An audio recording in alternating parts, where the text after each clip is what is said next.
Yo.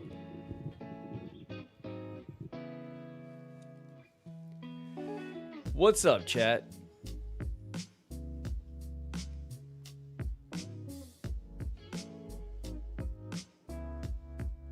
Yo.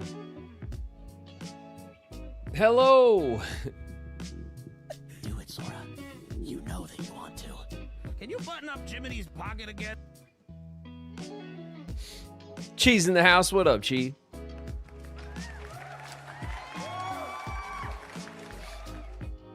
Happy Saturday, everybody. I'm unstoppable. NPC. In the house. What up, NPC?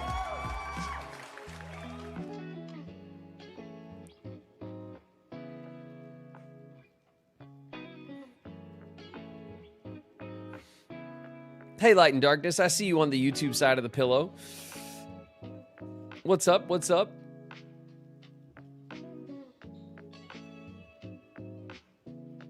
So, how are you holding up? Because I'm a potato. Cyber Ciku's here. What's up, Ciku?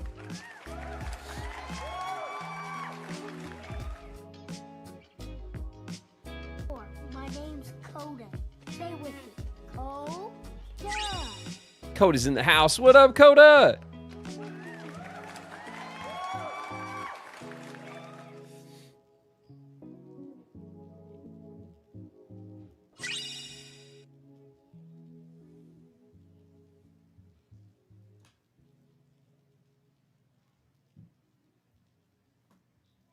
Happy Saturday, everybody. I've had a morning. We thank you, by the way, for understanding. I had to hop off last night after a short but successful Silk Song run. We managed to get a couple of things done in Silk Song. We explored that whole new area that we found. I already forget what it's called. It's like it was that wet area kind of above the bile water. And we found the flea warrior, and then managed to get a map of the remaining fleas, and there were 5 that I had missed in the play, which I think is pretty good considering how many we found. And out of the 5, we managed to go and retrieve 3 of them, and then I had to call it. But I did have a friend in from out of town. My buddy who lives up in Central Valley is in town for the weekend, and he was here at my house, and I wanted to kick it with him for a little while before the night got too late. Shannon Amore is in the house. What's up, Shannon? And then he's also gonna go down into LA over the weekend and kick it with another buddy of mine, and I want to go and hang out with them. So at some point, I don't know if they're going to be doing that tonight or if they're going to be doing that tomorrow, but either way, I'm gonna try to work around whenever they're hanging out so I can go join them. And the 3 of us haven't had an opportunity to hang in a long time, but it was nice to have some dinner and hang out with it's one of my old buddies.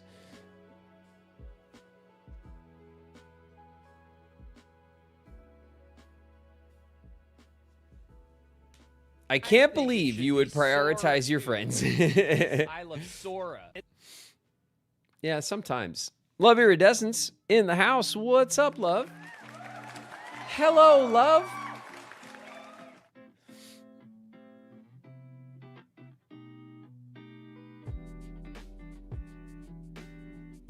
Oh, man, look at all these streaks. Let's check out these streaks right now. Pow, pow, pow, pow, hitting the 70 stream.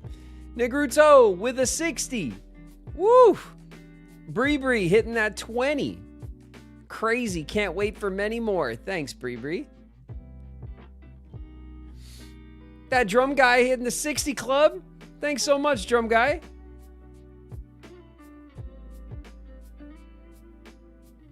Hell yeah. I know our 70 club is probably growing. I didn't even check yesterday, did I? I said I would, and I didn't. It slipped through the cracks. We have so many streaks, And it's pretty cool now that Twitch counts up your stream streaks. I like it. I'm so close to a 70 streak. One Sky. This close. Kitsune Sam in the house. What's up, Sam? Hey, Sam. Thank you guys for coming through for another hang. I'm looking forward to today. We have we're gonna double down on our retro day. I think the Oregon Trail game. I don't know. I told you guys I liked it. You guys seem to like it. I was really surprised at how popular it was. Honestly, we had like a lot. We held a lot more people than we usually do on a Saturday for Oregon Trail. A lot of people are invested in our lady adventure that we're having. A couple of ladies taking the Oregon Trail. It's been really good. I've been looking forward to this all week. Inferno Monkey, that's awesome. You can say it, our pack of lesbians. Yes, well, of course. Fezwitch Games in the house. What's up, Fezwitch?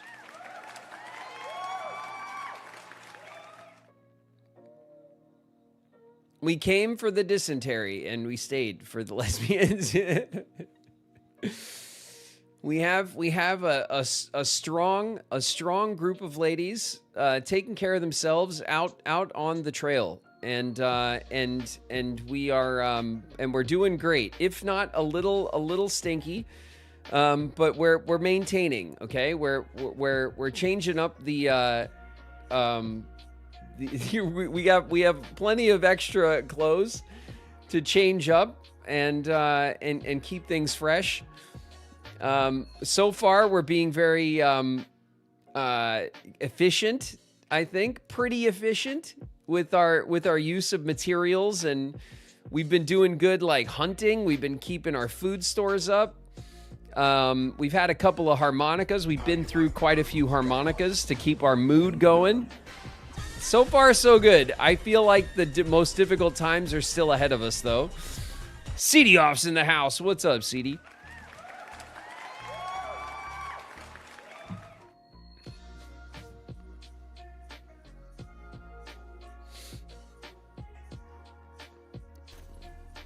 It's the road to dawn.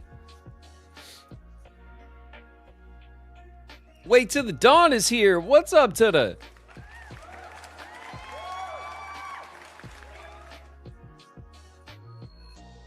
We made a doll for Mary for her birthday. That's right. We have a couple of ongoing storylines that are happening, which is also cool.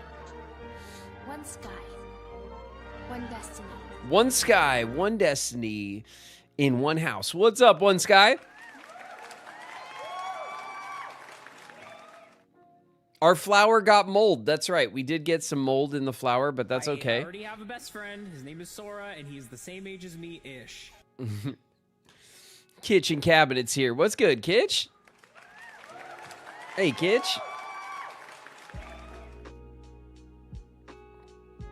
I am hopeful that the ladies will make it to their destination. Light and darkness? Me too.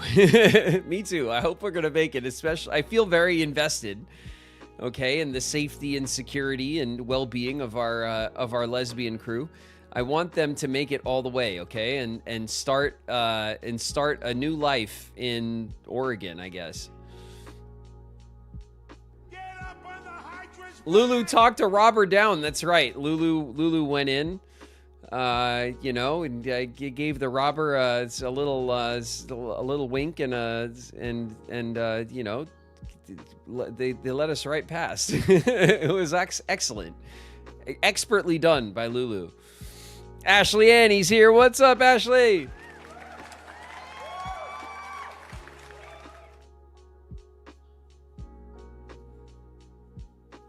If anything happens to them, I don't think chat will be happy. That is true. Yes, I'm sure I will never hear the end of it if we lose one of our ladies. I think, well, look, anything can happen on the old trail, okay?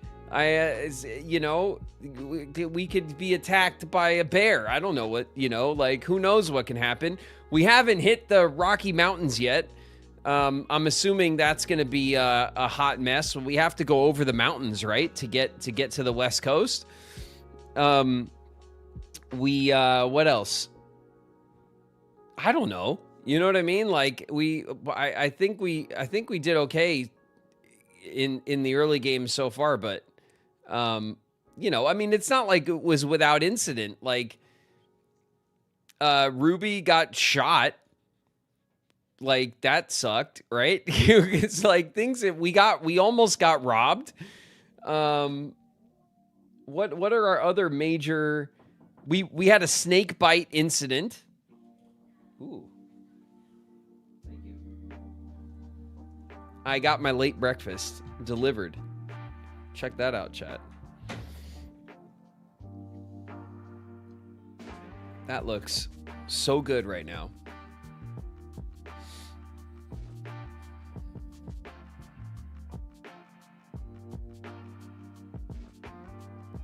Ruby has been trampled by buffalo, forced to suck out snake venom, got sick, got shot. Yeah. Shit has gone down, okay? It's real in the battlefield.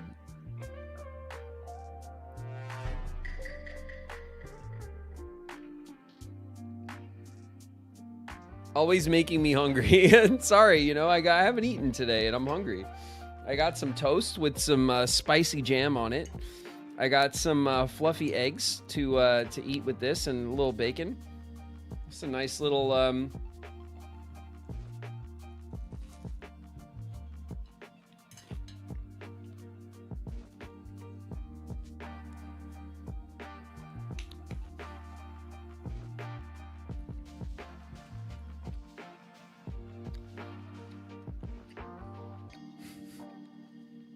Now I want breakfast. Sorry. A man's got to eat, okay? Strimmer's got to eat.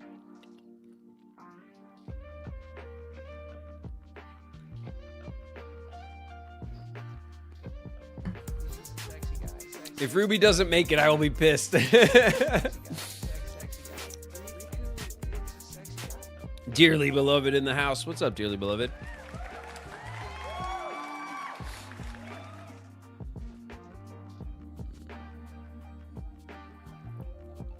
What's up, Cass?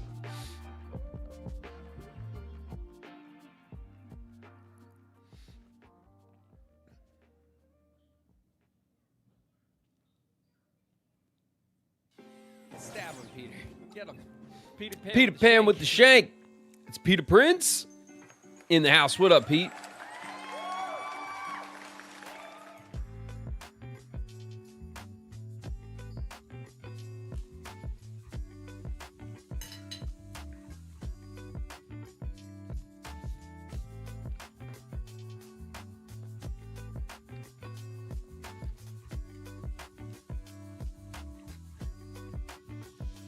A good breakfast will help with decisions for the Oregon Trail. Let the man eat.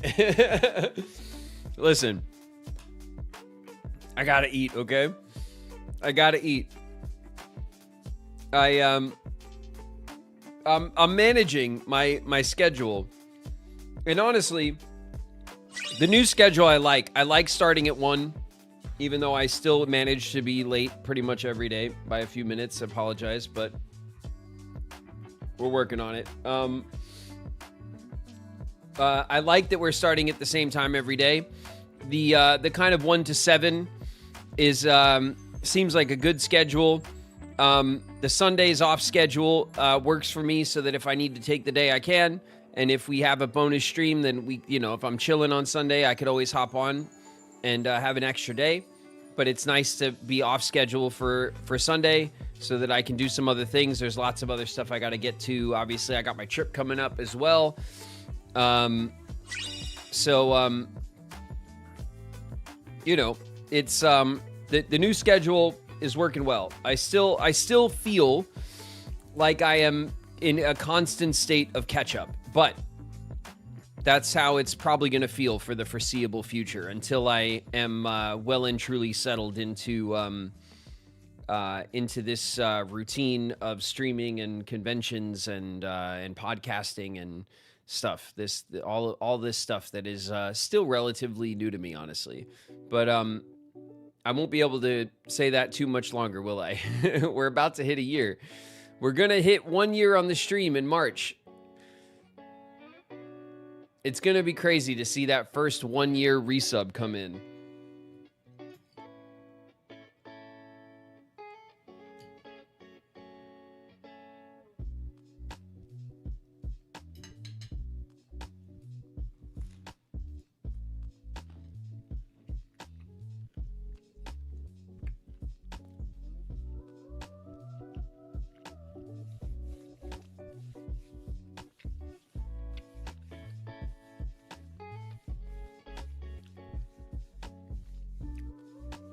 Breakfast sounds nice for second lunch. Yeah. 11sies.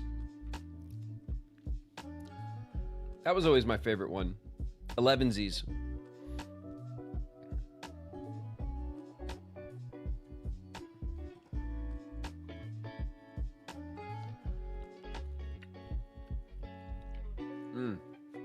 Some maple bacon.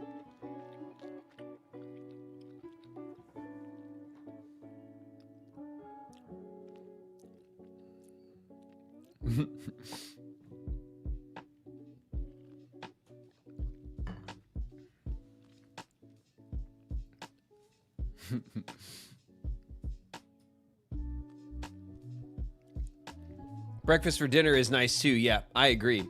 Breakfast. I love breakfast. Shauna has been into on like a health kick and has been changing like what she's been cooking and the style food she's been making and at certain times of the day and all this other stuff, and she was like, oh yeah, do you want to do this with me and the bread? And I was like, no, I want regular breakfast, please. I love breakfast. I love a good American breakfast. All right, eggs, bacon, some bread. Where's everyone going? It can't be beat. Bingo? It is an addiction I happily have. Perry's in the house. What's up, Perry?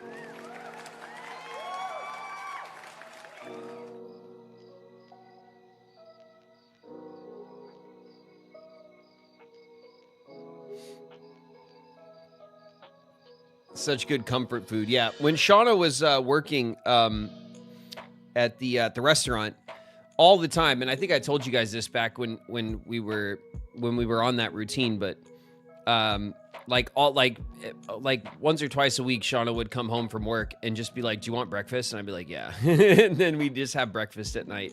We used to do that all the time, just because it's easy, you know. Well, so I hear. It's not like I'm making it, but Shauna would say it's easy. You whip up some eggs and stuff. It's like it's a low effort thing. But we would do breakfast for dinner all the time.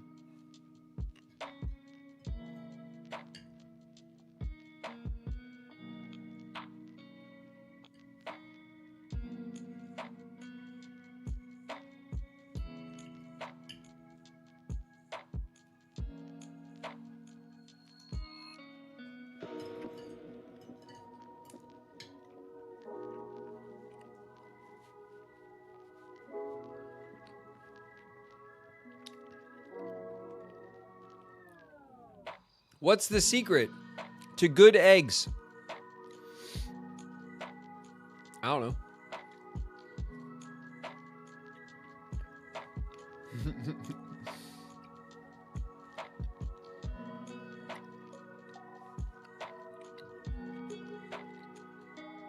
A new walk-on. All right, let me pull that up while we're sitting here chatting.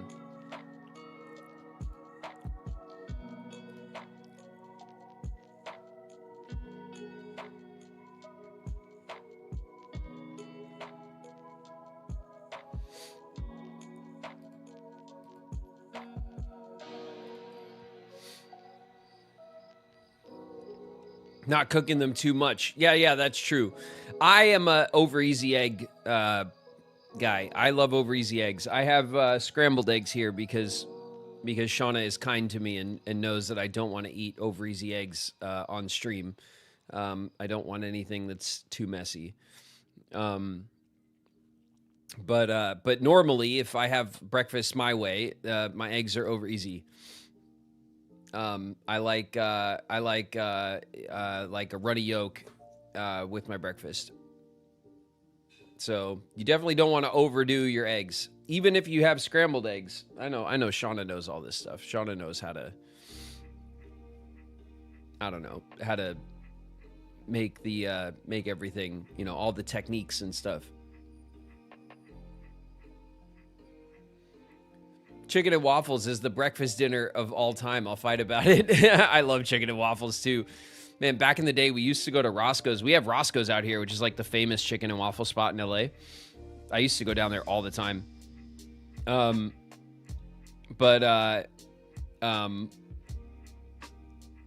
yeah, I mean, Shauna's made that too.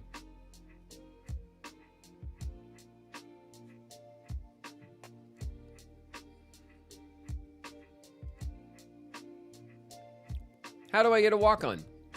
There you go. There's a little explanation. For everyone who's curious, the sound effects that you hear when we cheer and say hi to members who come in with sound effects, those are called walk-ons. That's done with blurp.com. Blurp.com is an extension of Twitch. And you can,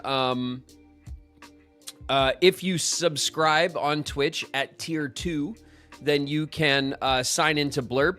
And you could set up a sound effect that you can play once a stream, get a shout out, and have your own walk on. So that's like the system we use as a way of saying thank you and shouting out all of my tier 2 subs.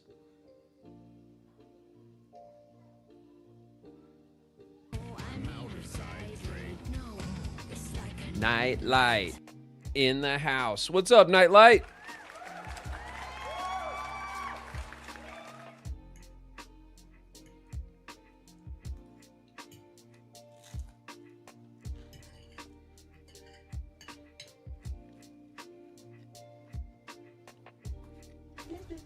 Don't be suspicious. Don't be suspicious. Don't be suspicious. Don't be suspicious. Winnie Wolf? What's up, Winnie?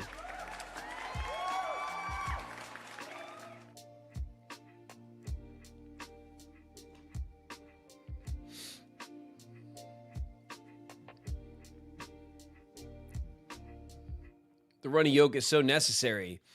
I know. I agree. Soul, it is true. It is the truth. All right? Egg is the sauce of life. All right?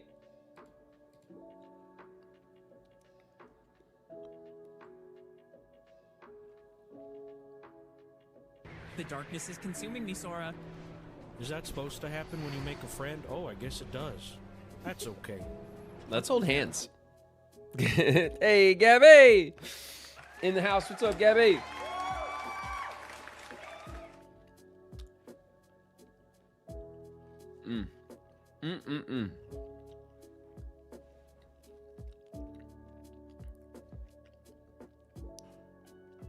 Wow.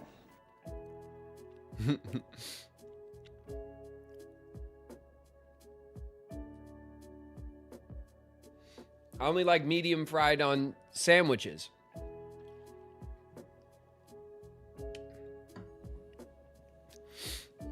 I like an over easy egg on sandwiches, burgers, like any. But if there's ever an add an egg, you best believe I'm adding an egg.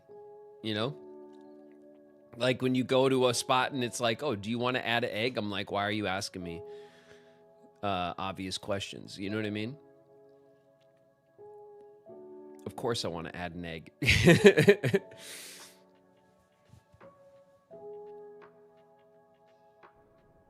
Do I address a ghost? Many have told me that I look like one. Ghostly Luma in the house. What's up, Luma? Phantom Pingu's in the house. Hey, Pingu. What's up?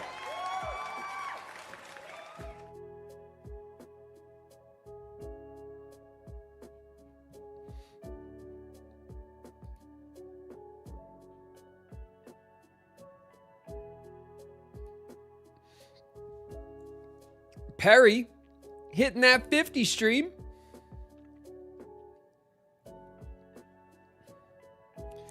Here's hoping I can get to Cali this summer and try some of those fancy food places you keep yapping about. Flame Assassin's in the house. What's good, Flame? Pingu hitting the 20 stream. Thanks so much, Pingu.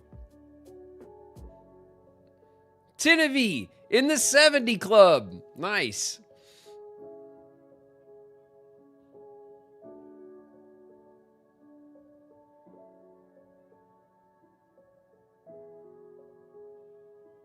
Cyber Dragon is following. What's up, Cyber Dragon? Welcome. Took me a second to read your handle, but I figured it out. Nerdy Sammy with the 55 stream. Nice, Sammy. Nice. McDuck hitting that 35. Car Key hitting the 45. Popping in to say hi. I hope everyone's having fun. Thanks, Car Key. Rabbit Factory on a 25. We're going streaking. We're going streaking on the trail. Nice. Suginobiki with the 7 stream. Pow in the 70 club.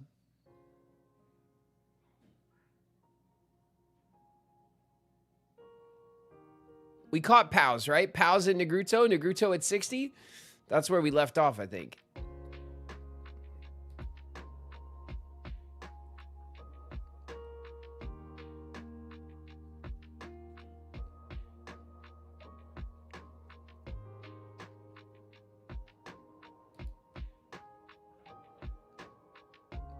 LA is 10 hours from me. Why does California have to be so far from California?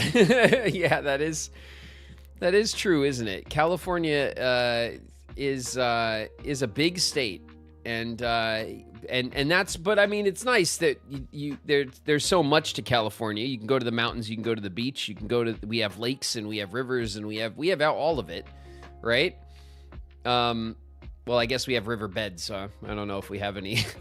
We don't have too many flowing rivers, but, you know, I digress. But, you know, the state is just huge.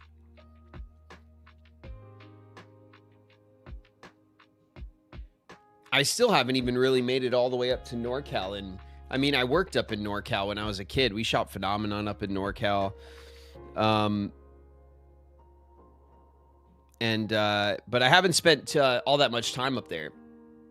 Certainly not in a while.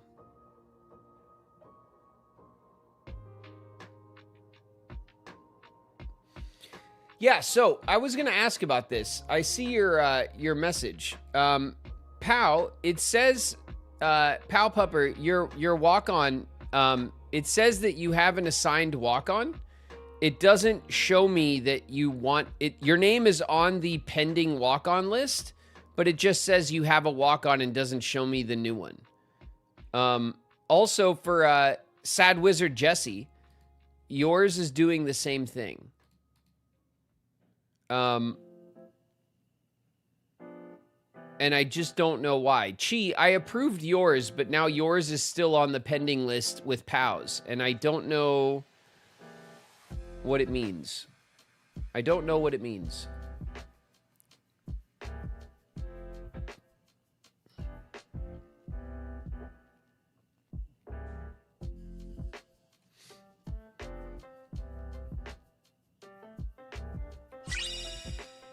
Schmalz Bazaar with a 7 stream. Thanks, Schmalz.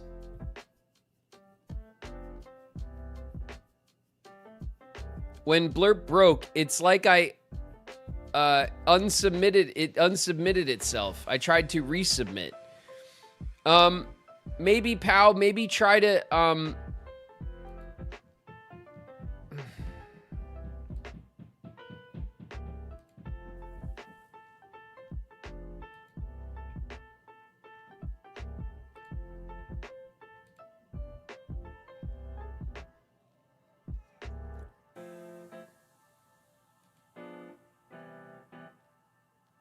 does that help?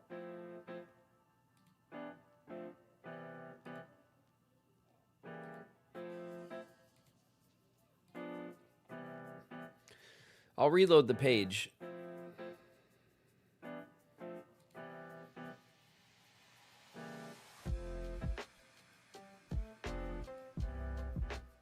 I'm liking the music vibes today. It's feeling like a Saturday afternoon, you know? A nice breezy Saturday.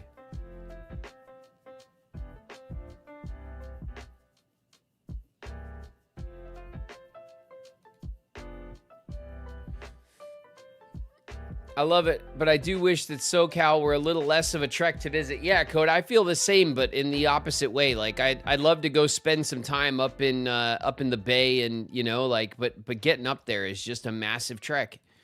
Let alone getting, you know, north of there. It's a huge like ordeal to get up there. It's doable, but it, you know, it's one hell of a mission, you know. I might have fixed it. I just re-clicked on Cheese and Pow's and Jesse's walk on, and I just like clicked the approve button like again. Even though it said it was approved and it was highlighted as approved, I just like re-clicked it and then reloaded, and now they're not coming up as like pending. So see if it works now, Pow.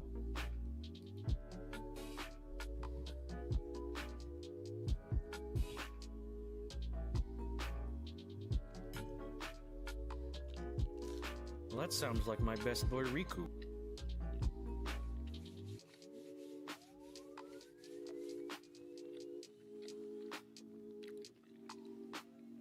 Pow, pow, pow. In the house. What's up, Pow? Mine's no longer in pending limbo. Okay. Well, then now I know what to do when it does that. I noticed Pow's and Jesse's the other day. It's like my summer vacation. They were sitting in pending, but weren't pending. Like, it says that I approved it, but they were still sitting in pending. It's just it's just kind of a weird thing. I'm sorry about that, Pow. Dream Drop Eris is here. What's up, Eris?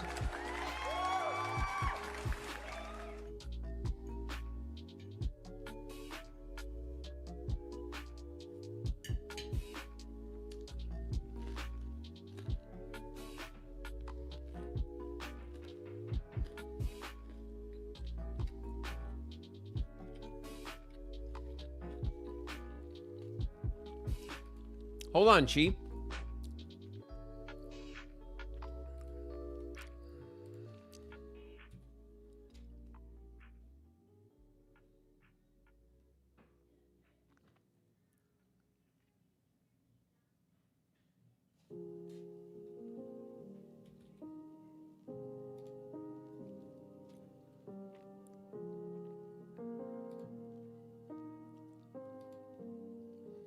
There you go, Chi. I refunded you so we can hear the new joint.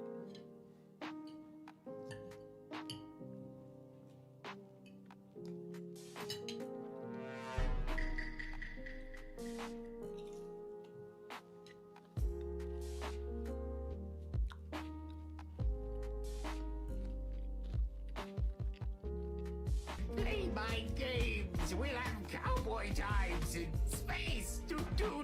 Yeah. You need me, boy. Your free will is an illusion. What the hell is that? Cheese in the house. What up, Chi?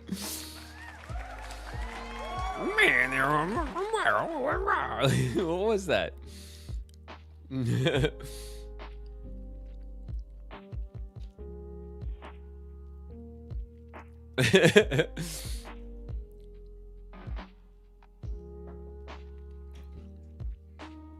Ooh.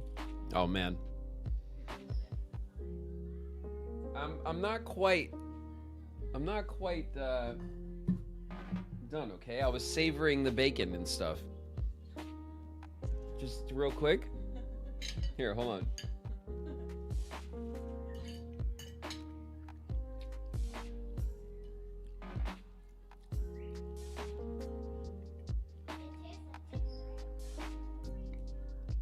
I'm not giving you this piece of bacon. I'm keeping it. Hold on.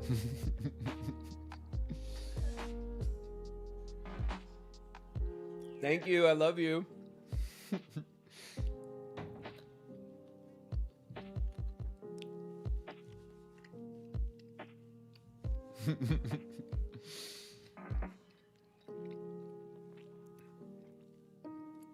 You spoiled, bro. Look at you. I know. I know. I'm a spoiled boy. And you know what? I like it. All right? I like being spoiled. Cheers, chat. I got my coffee. I'm pretty much ready now for the trail. Spoiled rotten. Spoiled rotten, indeed. It is true. It's like, it's something that you would expect me to say. And like, but it really is true that Shauna is my favorite chef in the world. Like, Shauna makes it, like, constantly makes food. And I'm like, what is this? And she'll just be like, it's like whatever we had in the fridge. And I'm always just like, damn. Like, like she takes like whatever we have and just makes like bomb food out of it. And it's like black magic to me. I have no idea how it works. You know what I mean?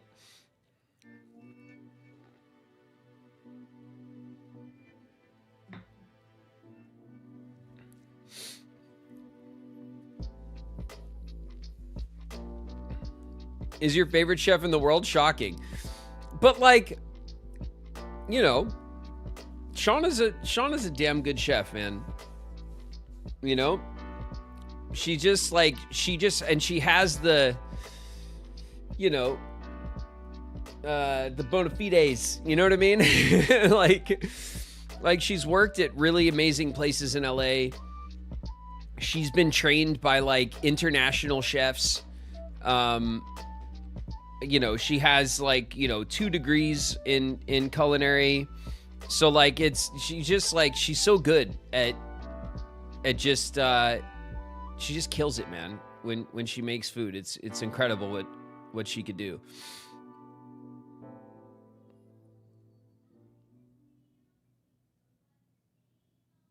You essentially get restaurant quality food every day. I don't essentially NPC. I definitely do get restaurant quality food every day. Like, definitely. It's incredible. I see happiness turn all over your face. Yeah. It's just like, it's amazing. I am well fed. I'm well fed and I'm happy for it.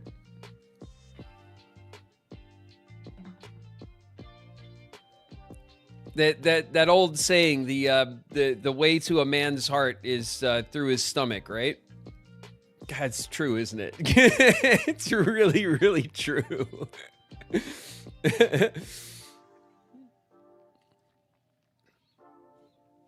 Ooh, look at me, I'm loved. All right. I'm done bragging about Shauna. Sorry, I was gloating, wasn't I?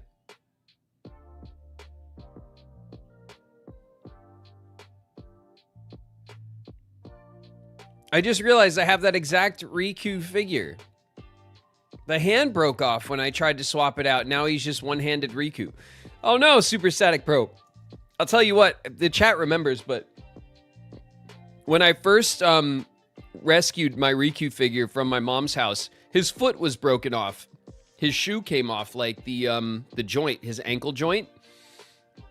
And I super glued it. I fixed it. I super glued it, and I super glued it carefully so that it still articulates. I didn't super glue it so that it can't articulate anymore. I managed to keep the articulation when I fixed it. So I did pretty good. But yeah, I guess he's a sensitive guy, you know? He's a sensitive guy. He's just a sensitive guy, you know?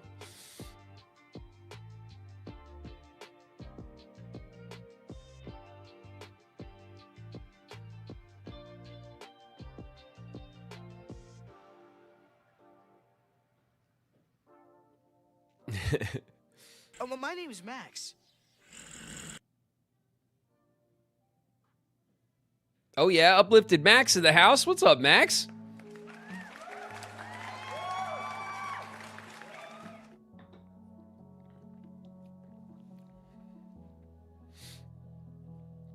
Happy Saturday, Max.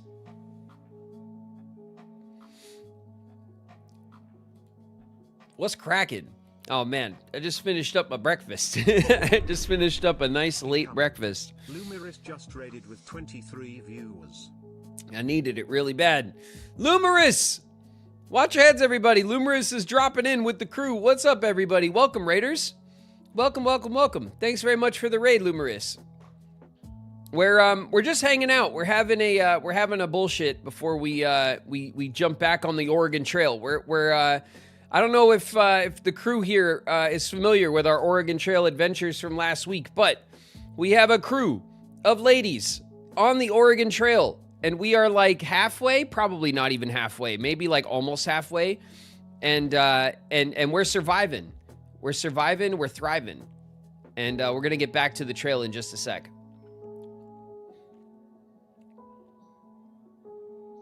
And if any of them die, we riot. I hope not. Tragedy, listen, okay? Disclaimer, tragedy can befall us at any time, okay? That's the name of the game on the Oregon Trail, okay? We're gonna do our best.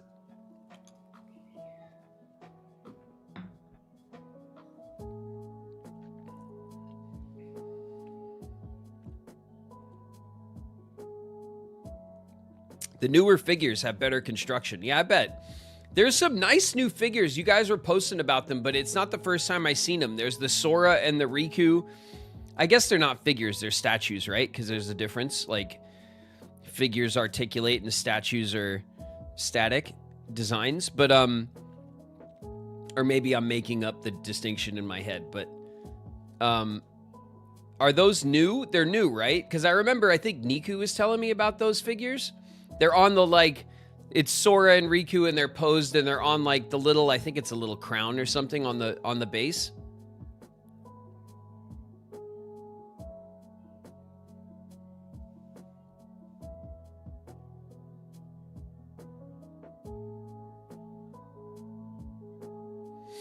I won't lie, I followed for the Riku voice actor, but you're a solid streamer too. Nice to meet you. Thanks so much, Lumeris. I appreciate that.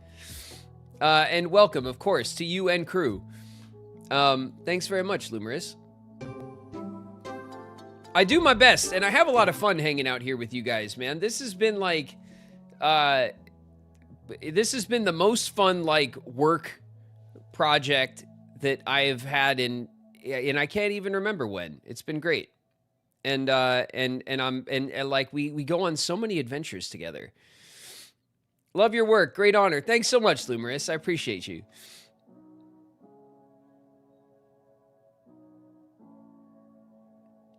Lulu will tire of doing everything and wilt away at a field. Ada will descend into madness. No, Negruto, don't curse our run, okay? Everything's gonna be great. The ladies are gonna survive and thrive and conquer and be victorious.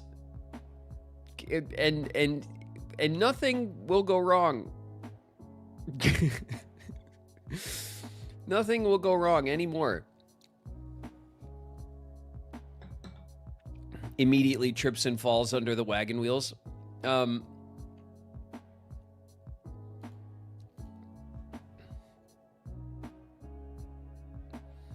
The Oregon Trail is the longest graveyard for a reason. Yeah, that's I've never heard it put like that, but geez, that does make sense. Those wagon wheels. Yeah, well, we already had one incident where one of our girls fell and was hit by the wagon wheels and like broke a leg or something, right? And then we like threw medicine on it and gave her some herbs, and she was fine in a couple of days. Everything was fine. I'm sure she'll probably have a solid limp for the rest of her life, but you know, for all intents and purposes, we're good to go.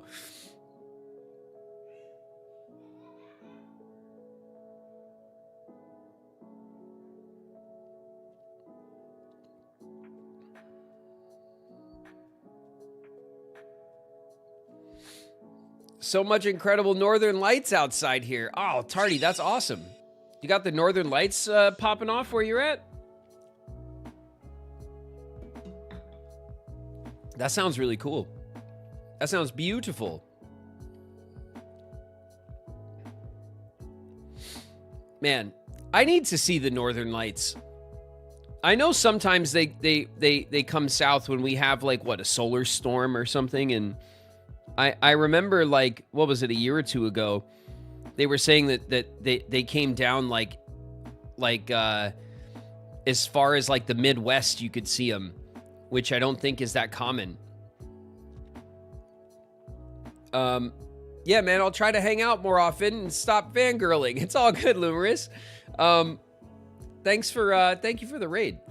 We're gonna start up the game in just a minute, you guys. All right, we're 10, not quite 15 minutes to ads. So once our ads kick up, we'll get into our game, and then we'll start proper when everyone's back from ads. They came over the UK a couple years back. Yeah, I think that's what I'm talking about, pal, because I remember we had like, I think it was like a big solar storm and stuff. You guys know I love my space news. I follow space news, astrophysics papers, and all that kind of stuff. And I remember it was a big deal. Like, it had to be a year or two ago when we had some solar storm activity that was like really high. And then the Northern Lights like came down really south, like much further south than they usually drop. But I didn't see them. I didn't see them where I am. And that's something that's on the old bucket list, right? Like, I want to see the Northern Lights like in person. I also really want to see a totality like solar eclipse. I've never seen experienced the totality solar eclipse. I even think one of them came right by me where I lived one time, and I didn't remember and like was inside or something, which is like just a dumb thing I would do. But I really want to do that too, and experience that. I hear that that's like a life-changing experience when you see a totality eclipse.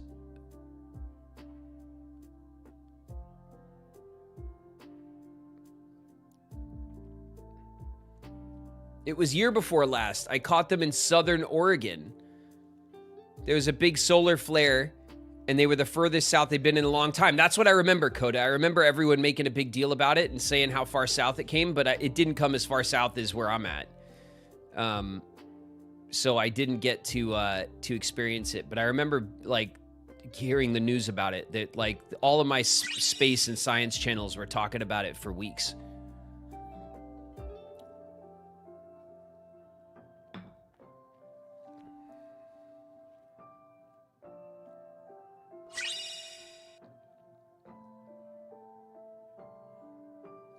I would love to see you play Dark Road to Canada. Dark Road to Canada was that like, or Death Road to Canada, Super Static. That was that game that's like the Oregon Trail, but it's like a horror Oregon Trail style game that I think you were telling me about it last time, right?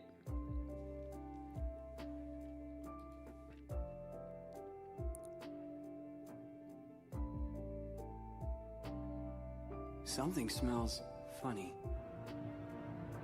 What's that scent? It's so familiar. Troopage! It's so familiar, Troopage! What's up, Troopage? Troopage is in the house, everybody. Wish I could stick around. I gotta get to bed. Or I got a bed to go. A bed to go to. There it is. Now I understand what you're saying, Lumerous. Good luck on the trail. Lumerous, good evening. Have a good rest. We'll catch you later, all right? Come hang out anytime.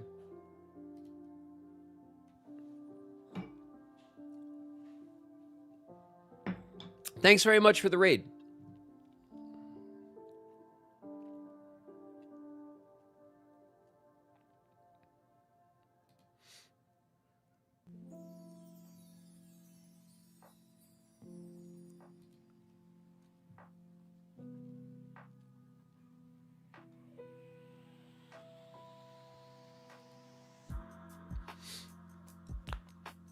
You guys, Light and Darkness, hoping for Outlast or Five Nights at Freddy's for spooky season. You guys are already talking about next October?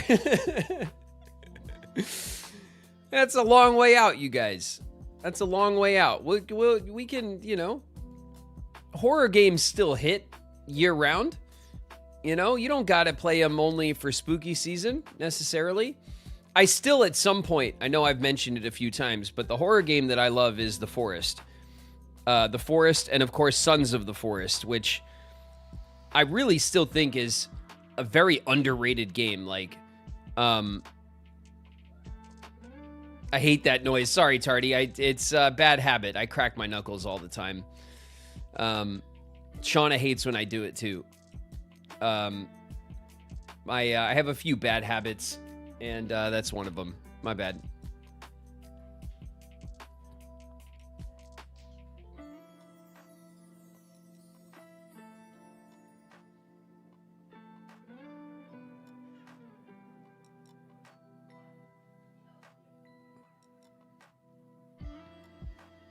Correct. It's got a pixel art style to it. Very good sense of humor.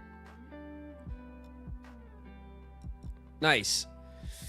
Nice. I mean, I like this style of game. I feel like the Oregon Trail style, like the kind of like the decision tree on the road kind of game. I don't know if that's how you describe this kind of game, but I'm going with that. It seems like a great like streaming style game because you guys can help me make decisions in real time and we can, you know, see how things play out. Like a kind of long form roguelike maybe, right? Because roguelikes, when you're doing runs, but it's a roguelike game like Hades or something where it's like you run and you die and you run and you die, and in a session we might do like 10 runs or something, you know what I mean? Like that's not quite the same thing as like a long form where like the run may take quite a few hours, but then because of the branching decisions can become vastly different run to run. I think it's a really good style for stream, you know? I was a bit disappointed that the Oregon Trail game, you get copywritten for the music and stuff on YouTube, which is really annoying. And I think maybe that's one of the reasons why I don't see a ton of content around this game. Cause I was like, after we played it last week, I was like, man, this was so great to stream. And like, people really liked it and we had a lot of fun and we got our run going. And like, you know, I was like, I wonder why, like, you know, more people don't stream. I wonder why it wasn't more popular, I thought to myself. And then YouTube hit me with all the music is struck and all your monetization's taken away. And I was like, oh, that's why nobody streams this game. And that's a shame, really, honestly. I don't know why game devs choose to do that, because I feel like in the modern day, games kind of almost live and die by how they're treated by game creators online, you know? Like me personally, so much of the games that I want to play are from the content that I consume on like YouTube and stuff. And I see games and go, oh man, I want to play that. Or if a game's coming out that I'm interested in, I always go to YouTube and search it up and see and watch gameplay or see if it's something I like. Cause it's an easy way to like see if it's a game that you'll actually be into, you know? And I feel like particularly small devs, like I feel like it really shoots you in the foot. You shoot yourself in the foot, like not letting creators like create content around your game. Like I don't understand the thought process there. You know what I mean? It feels very short-sighted. But it's okay. Like at the end of the day, like my YouTube page is not massive or anything. It's not like it's imperative that I prioritize monetization in that way. Not where the stream's at the moment and stuff. So like we enjoy the game and I want to finish the run and we're going to, but it probably will stop us from playing this game more. You know what I mean? Like where we would have maybe played it a lot more. And I think that's kind of a shame. But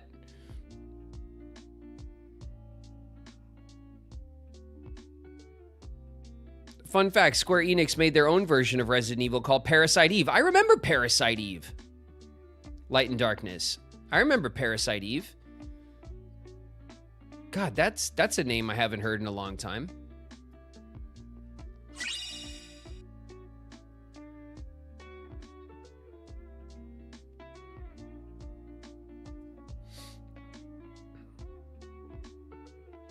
Some games offer a streamer mode. Well, we could check it out. Maybe we'll look through the menu when we start playing, and we'll see if there's a streamer mode or something. Maybe that's on me, and I didn't consider that. That would be good, and then I'd have to eat my words, all the words I just said. But we'll see.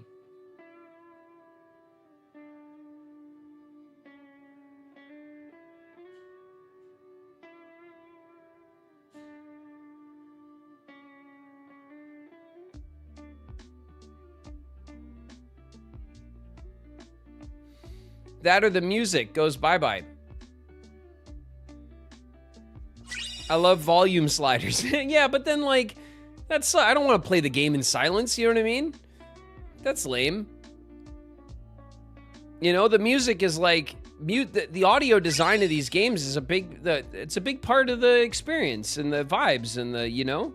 It sets the mood and the tone and all that. You know, I'd rather give up the monetization for our run than kill the intended vibe of the game, you know? Play your own music. Yeah, I mean, we don't have any like Western themed copyright free music on our playlists, but I do enjoy the music of the game, to be honest. I do too. I just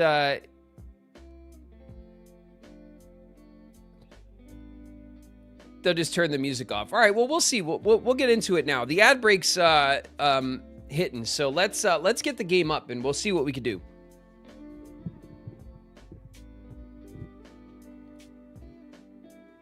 I'm still learning too, you guys. You know what I mean? Like, I didn't even really consider that this game might have a streamer mode. It might. I know bigger games do that, but you know, let's see. I could be completely wrong. Maybe I just didn't set it up right, you know, and I am the dummy. I would believe that. Let me go get rid of my coffee cup real quick. Real quick.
I'm back.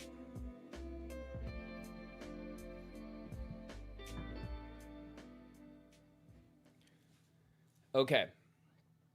Let's turn this on.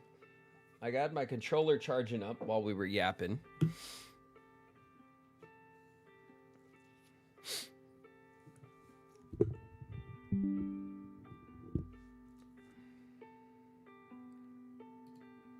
Let's do that. Okay. Let me bring you guys in here.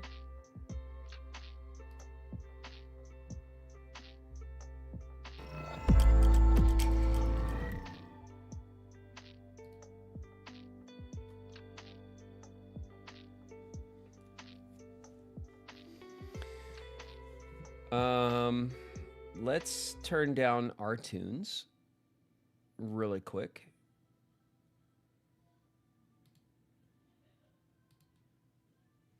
Okay.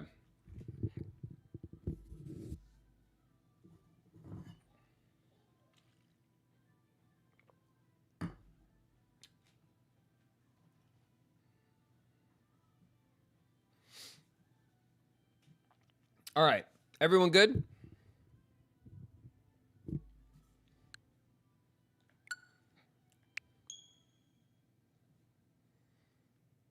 I want to see Helen Stank attractive bear. Listen, anything could happen on the trail, okay? All's fair in love and war and the trail. Look at this. We're already getting struck.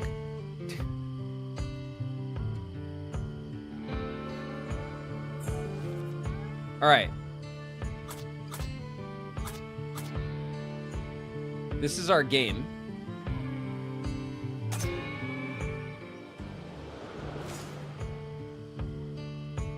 You've unlocked a new journey, the Winter Migration.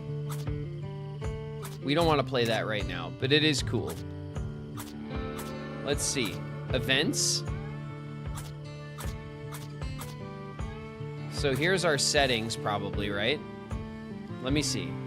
Vibration. Here's the music slider.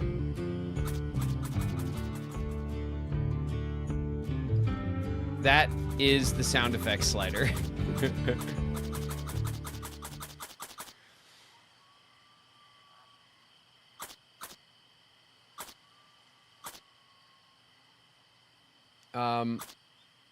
Let's see, what is this? Controls.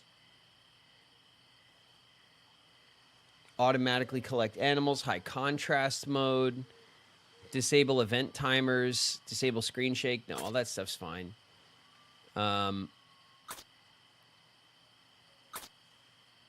Save data, online activity for data sharing, DLC information.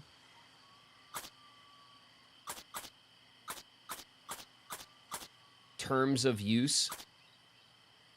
It looks like our only option is just to turn the music off. Do you guys mind?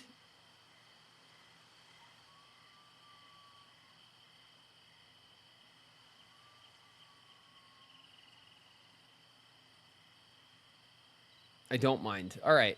All right. Well, we'll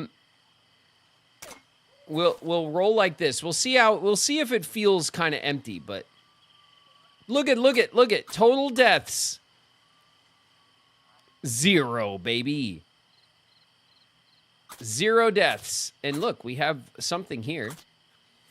What is this? Oh, it's our book. Okay, let's go to our rewards. We'll go to animals. Birds, insects, mammals.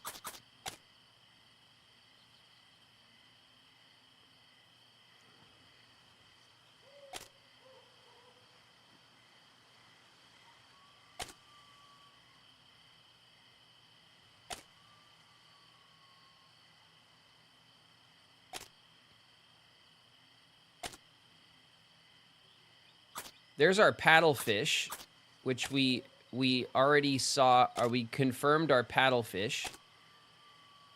Oh, here it is. Sob story. Fearsome critters. Witness a squonk.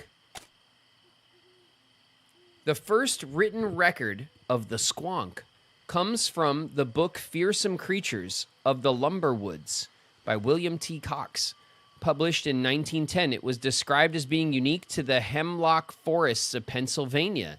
The squonk has been referenced in at least 2 popular songs of the 1970s.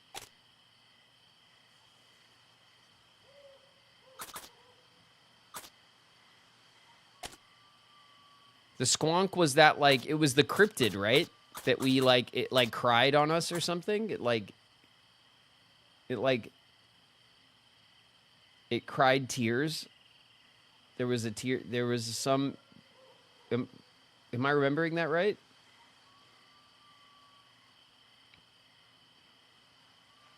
I think I am, right? Okay, let me put this. Let me sit back and stop hunching over like an old man who hates his own back.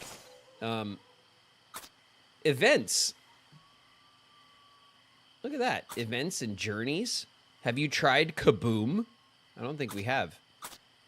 There's so much to this game, isn't there? Like, there's all this stuff.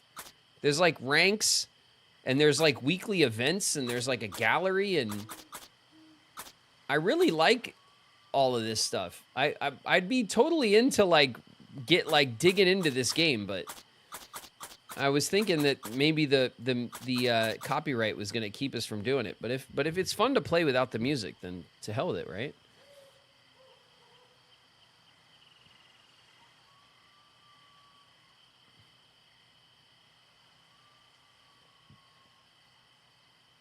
All right, let's get into our run. It says we're 32%. We have duration 5 legs. The difficulties adventure. Experience the trials and tribulations of the Oregon Trail. Draft a party, pack your wagon, set out from Independence for the promise of Oregon. Reach Oregon. Unlocks Grandfather Clock, an Oregon or bust journey. Okay, let's continue, right? We don't want to reset, geez. Pushed west. Or the prologue. All right, I don't want to mess with any of that. I don't want to mess with our run.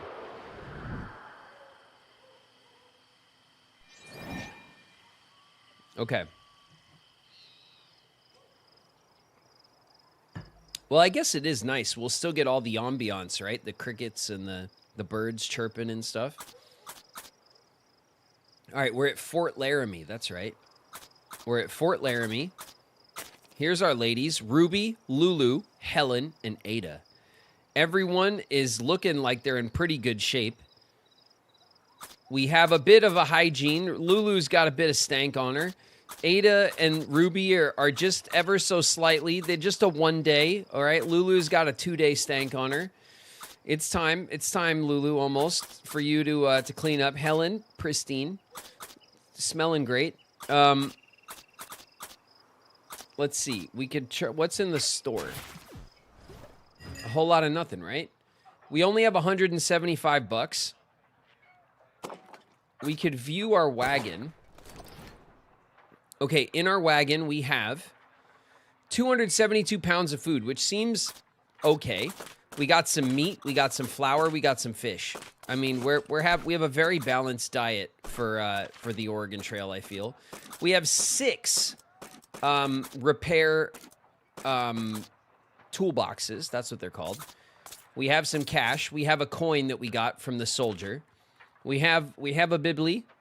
We have a holy bibli that we can give to someone. We have a harmonica. We have some coffee.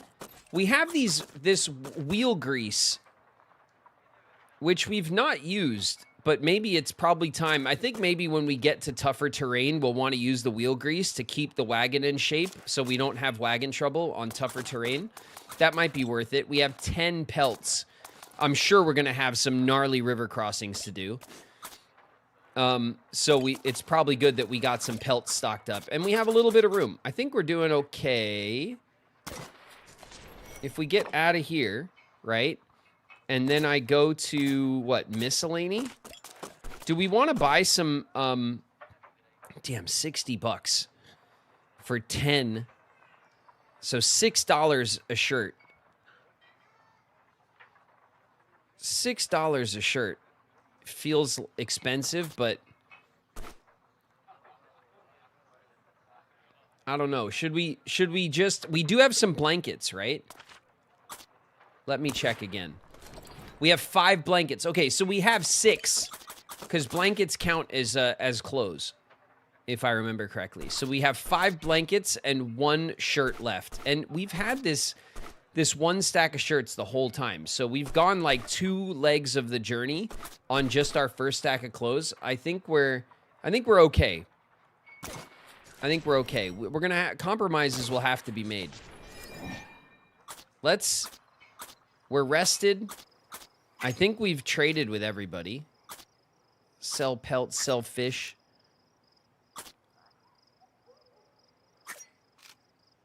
We've already haggled. Okay.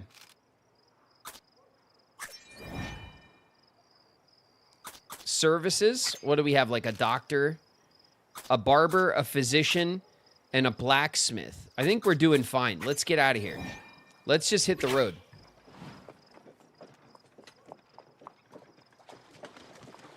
We can do coffee. We have a coffee. We have coffee. Ooh, okay. So the trail's getting a little bit more, like, complicated. We're heading from Fort Laramie to Fort Hall. We are going to have a river crossing in the middle, the Green River. So we either cross at the north or the south. There's Fort Bridger to the south. It looks like the north path is faster, but the south path will take us to Fort Bridger, and I don't know if we have any quests that go down there. We have to double check. I think we might. Let's go to Independence Rock. That sounds like something I've heard of. Independence Rock. Hoping to reach the rock before Independence Day, many immigrants carve their names into the rock face in celebration. It's 158 miles. God, it sounds like a long way to walk. Route challenges, reward, collect pelts, we'll get a medicine.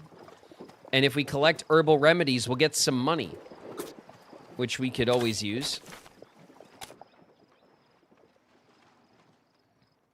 Okay, ooh, look. The entire route is, like, not a secret. We know where everything is, so we could really plan our thing. So this is... we could maybe get some herbal remedies here. What is this? It's a lost wagon. Reports say that the wagon was lost from a wagon train somewhere nearby. We can gain repair items. Should we go for the wagon repair items or should we go for remedies? We have a ton of herbal remedies, but we kind of want to collect some for the money, right? We could collect herbal remedies here. Don't forget. So we could go, say we can go to the wagon. Then we can come down here to the campfire and tell stories. Then we can maybe hunt some food. And then we can go here for the remedies on our way, you know? I think that's probably best. So let's hit the wagon. A wave of anxiety, mingled with excitement, washes over the party as they leave Fort Laramie behind. A long journey lies ahead before the next chance to resupply. All right. What the? The constant climbing and descending of hills on the trail to Independence Rock has caused undue wear on the wagon. The wagon will be able to continue, but the party should consider repairing the damage before things get worse. Who should attempt to repair the wagon?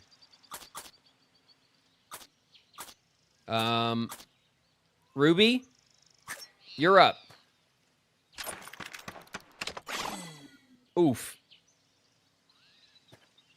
4 hours lost. Despite Ruby's hard work, she fails to improve the condition of the wagon.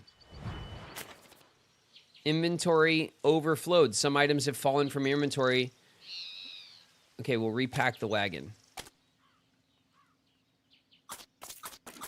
Okay. We'll take this repair kit. We'll fix the damage. And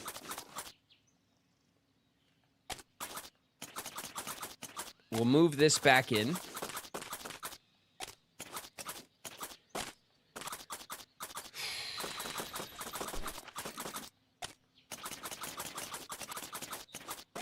Okay, so what does it say? It says, yellow means exposed. I wonder if there's like, we have 2 exposed. Info. 2 items placed in exposed slots may be lost during poor weather or during river crossings. And then damage means the items can't be placed there. So we could leave the exposed parts. I don't want them to build up though, you know? We'll leave them for now. We haven't We'll leave them for now. The wagon is wearing out. Yo, what the hell is going on?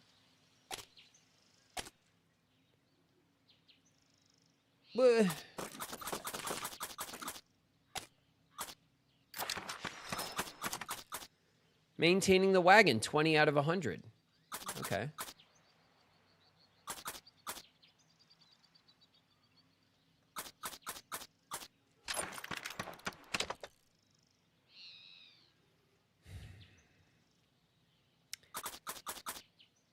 Okay, we're gonna fix the whole damn wagon. Okay, the wagon is fully fixed. I'm gonna move the blankets back. Rotate. Like that. Okay. And now, we're gonna use a wagon grease. Wheel grease, made from animal fat. This grease is applied to reduce wear on the wheel joints, essential for wagon maintenance. Prevents wagon wear for a few days. Single use. Let's apply grease to the wagon, okay? Because this is ridiculous. All right.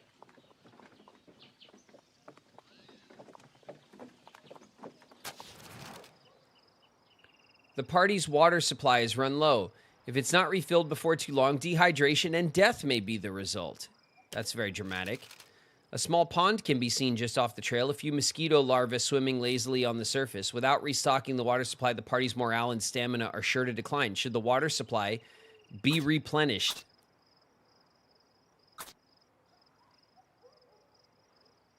We don't want to, like, drink water from a still pond with mosquitoes, right?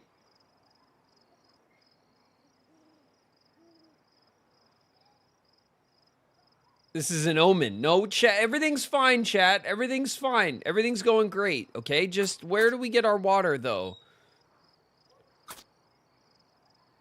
Dysentery time. No, I don't want dysentery.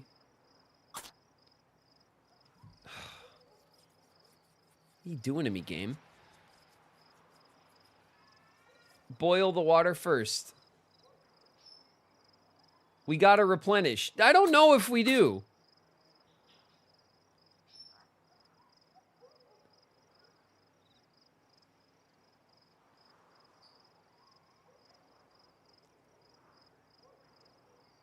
Keep walking.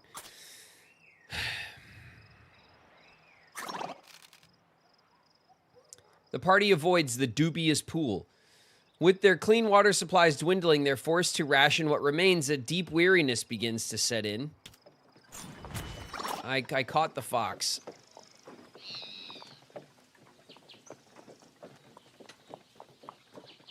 Okay, Ruby's stamina is suffering. And our morale is dropping a bit. Ooh, some bunny rabbits. Ahead of the party, the trail disappears under a mass of wood and leaves. It seems a recent storm has brought down some large trees that now stubbornly refuse to move out of the way.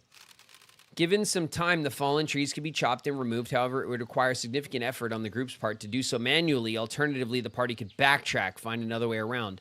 No guarantee. What should be done? I'm going to try. We got to get to work. Get to work, ladies. All right, we're not going to let a tree stump stop us. That's right. All in unison. Heave-ho. The party gets to work clearing the trees. They set in for an exhausting day. Boof, our morale is just taking a shit right now. The party, after significant time and effort, the rock slide is cleared enough to let a wagon through. The party can continue. Rock slide? I think it said that last time. It's definitely not a rock slide. Okay. Okay, whoa. Chill out, ladies. Everyone have a coffee. Oh, yeah. We desperately need coffee. Okay. Wow, our supplies are hitting. What does this do? A thick leather-bound hymnal containing songs and poems. Character composure +1. Greater effect on certain characters. Let's use this. Who needs composure? Ada's composure is undiscovered. And Ruby's composure is undiscovered. I wonder if it'll discover it if we use it on them. Helen is our priest, right? And Ada's a banker. So it'll have the greatest effect on Helen.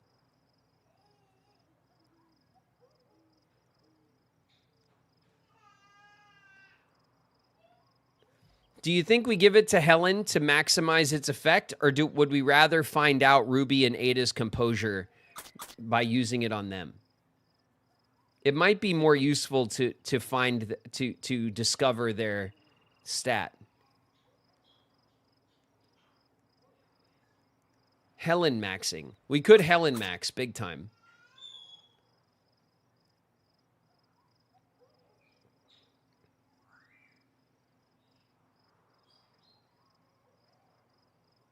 I vote for Helen. Well, actually, you know what? We'll give it to Helen.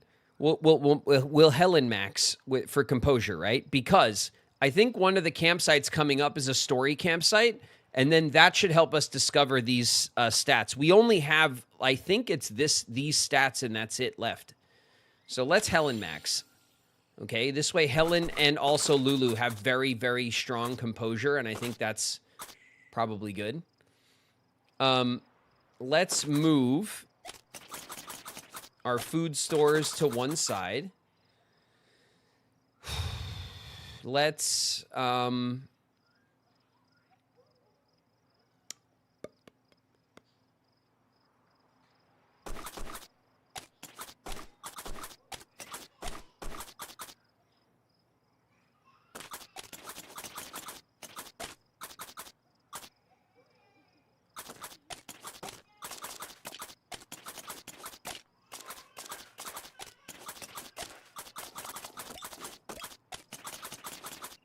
okay.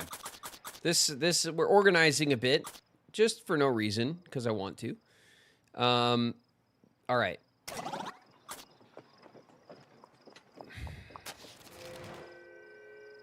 The party approaches a dilapidated, wind-blown wagon. While the long-abandoned wagon looks as if it might collapse at any moment, some parts may be salvageable. Let's investigate. The wagon wobbles precariously. It may be possible to retrieve useful materials, but each attempt comes with the risk of the wagon collapsing. All right, we'll start with the wheel, right? Take the wagon wheel. Who should attempt? All right, Ruby. Ruby's got to redeem herself, but we could send Lulu. Lulu, we need a win. Only a single wheel is in acceptable condition for use. It slips free from the wagon and tumbles into the dirt. The wagon shudders softly. Nice job, Lulu. The wagon wobbles precariously. It may be possible. Okay, let's take a look at our...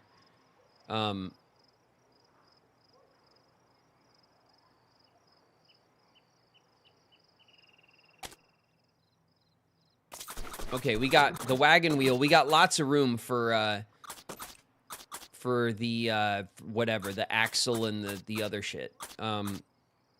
We got room. We got room.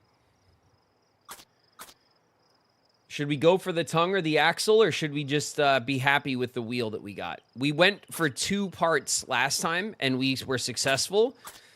But getting the second part, we are pushing our luck. I think going for 3 is too greedy.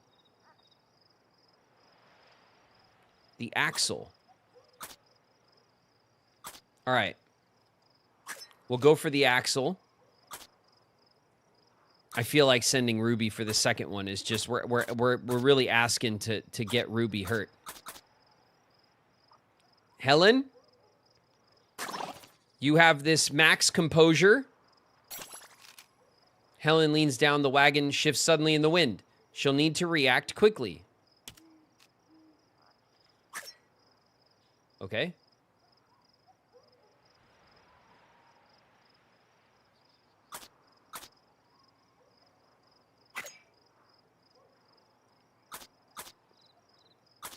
I did it. No, game, I did it.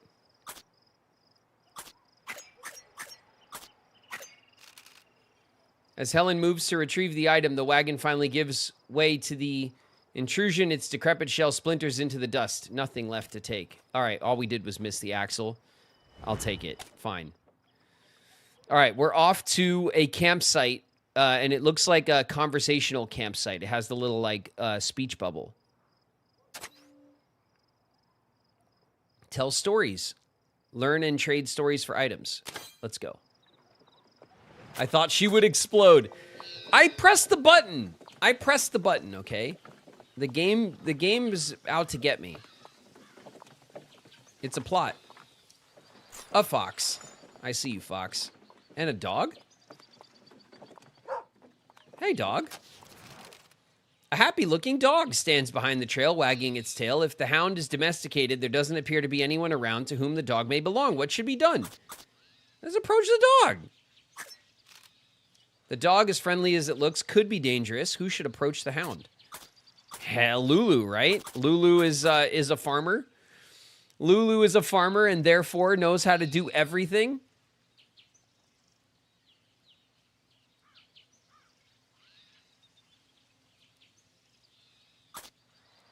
Helen's got good composure.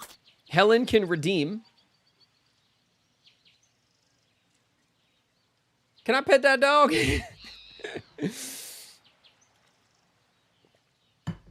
Let's send Helen.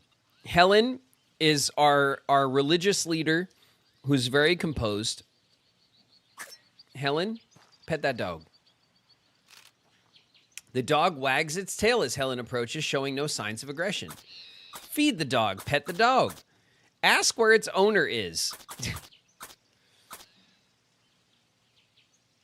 This dog is absolutely going to gore someone. No, it's not. The dog is friendly and totally cool.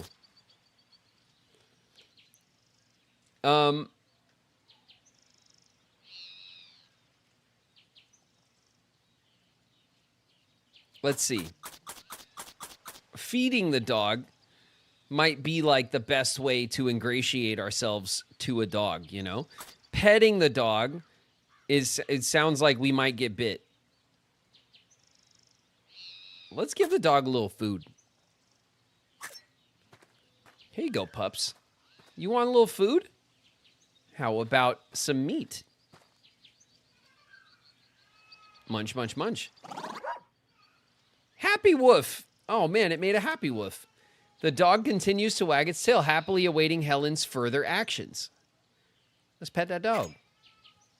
Hi, dead puppies. It's another happy woof. The dog Helen's hygiene is dropped. The dog continues to wag its tail, happily awaiting. Let's ask where its owner is. Where's your owner, little dog? Where is he? Big woofs. The dog's bark, unsurprisingly, offers no insight as to where its owner may be. However, the hound doesn't seem too concerned. Helen isn't quite sure what she expected. The dog continues to wag its tail, happily awaiting Helen's actions, and now we could just leave. Okay. You don't want to come with us, dog? The dog barks as the party leaves, seemingly saying goodbye. Oh. Just come on, puppies, come on. Wagon grease expired. God, that was fast. We found some crows. Independence Rock is in 95 miles.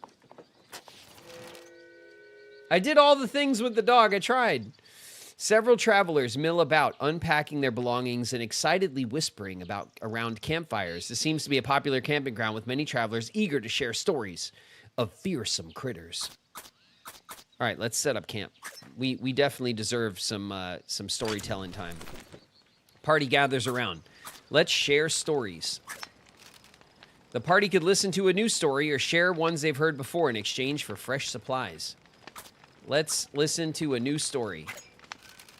Have you ever been on a snipe hunt? I know many young woodsmen who've tried and failed to capture the elusive snipe. Sometimes the older folk will join a hunt to offer their advice, but they rarely undertake the task themselves. They've tasted defeat too many times. The snipe is a kind of furry bird that's sometimes mistaken for a squirrel. Its eyes are different colors, and it has the unusual habit of winking alternately so that it always stays alert. It stands about a foot tall on 3 legs. The third leg helps it get up to speed when it runs away. It's a very shy creature, you see, and startles easily. Okay, that makes no sense. Catching a snipe requires a lot of patience. You have to hide in the underbrush at night, kneeling as still as possible while imitating the snipe's distinctive call. The process can take hours. If you're persistent and have a bag ready, you'll be in a prime position to catch the snipe when it comes into view. It only appears during the full moon. Make sure you're ready, or you'll have to wait another month. Oh, Lulu loves that story. As the party listens to the storyteller's tale intently, they imagine drifting easily over the obstacles that lie ahead. Okay, did we find out our composure levels? Oof. Hygiene's looking a little iffy. Okay, let's go here to hunt, and then we'll go this way for remedies. Food and pelts. Okay, we got the bullets. We're okay. All right, let's also, before we get ahead of ourselves,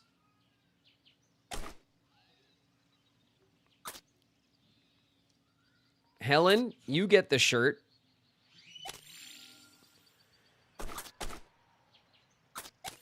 Lulu. Okay. You two are stinky, but not stinky enough. All right? We don't have enough blankets to just give you a blankets willy-nilly, okay?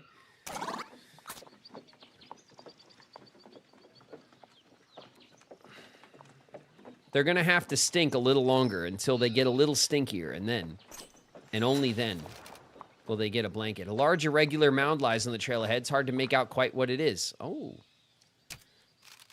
It's a deer, lying dead in the dirt, skin clinging thinly to its ribs. The creature seems to have died of starvation, though it still has enough meat to feed a brave traveler or two who should gather the meat. Lulu, get to work. 25 meat and a pelt with low morale. Lulu cuts as much meat from the deer as she deems edible. It's hardly hot cuisine, but it may end up being the difference between life and death. That's true. Waste not. Waste not and all that on the Oregon Trail. All right. Our energy is low. Of course, we don't have any coffee. I think here's the hunting ground. Yeah, here we go. Hunting is ideally suited to those who've spent time in the wilderness, requiring keen shooting skills and the ability to track prey. Those with low stamina will be unable to carry back much meat. Ruby? Ruby, we're going to make a hunter out of Ruby yet. Ruby examines the hunting grounds ahead of her. It seems like she'll be able to find a few animals. That's right.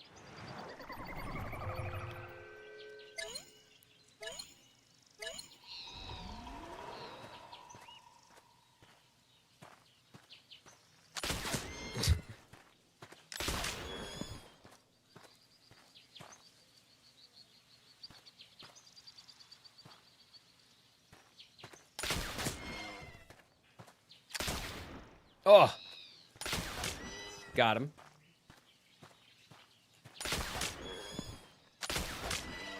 That's plenty, right? That's plenty.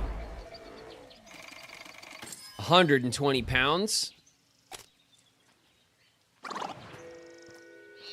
7 bullets. Man, bullets are like worth their weight in gold, huh? Ruby managed to hunt 120 pounds of meat, only had enough stamina to carry 100 pounds back to storage. All right. Ruby can spend some time skinning the animals. Yes, we will.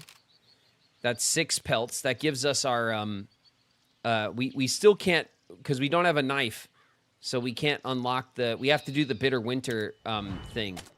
God, I want to play more of this stuff. I really like the way this game is set up with different challenges and stuff. Let's go here so we can gather herbal remedies for our... so we're going to get some medicine anyway, because we just did the hunting. We got pelts. That's good to know. Ooh, what was that? A Luna moth. Oh, I raised one of those with Science Bob when I was a kid. Lulu lets out a cry of pain and clutches her leg, unable to move. It appears as if she has a cramp. Oh, shit. The cramp is what kills us. A rest might ease her suffering. Hurrying along may invite worse injury. Let's rest. Stop and rest, ladies. It's okay. The party pauses to give Lulu some time. It takes barely any time for the pain in Lulu's athletic leg to abate. She feels well enough to continue walking. Okay, all right. We took an hour rest. That's totally acceptable. Our energy is depleting. There's a bug. A giant Ichneumon wasp. Gross. Okay. The party spies a small thicket of shrubs, each covered with small red berries. If gathered, they have medicinal properties that may prove useful. Let's harvest. Oh, Ada. Knocking it out. Go on, Ada. Ada reaches into the shrubbery. Her hand swipes against an old piece of wood. She brushes aside the foliage, finds a small old wooden sign. It's clearly been long forgotten and has almost entirely been reclaimed by nature. The sign reads, "Our youngest son, little Joseph, 5 years old."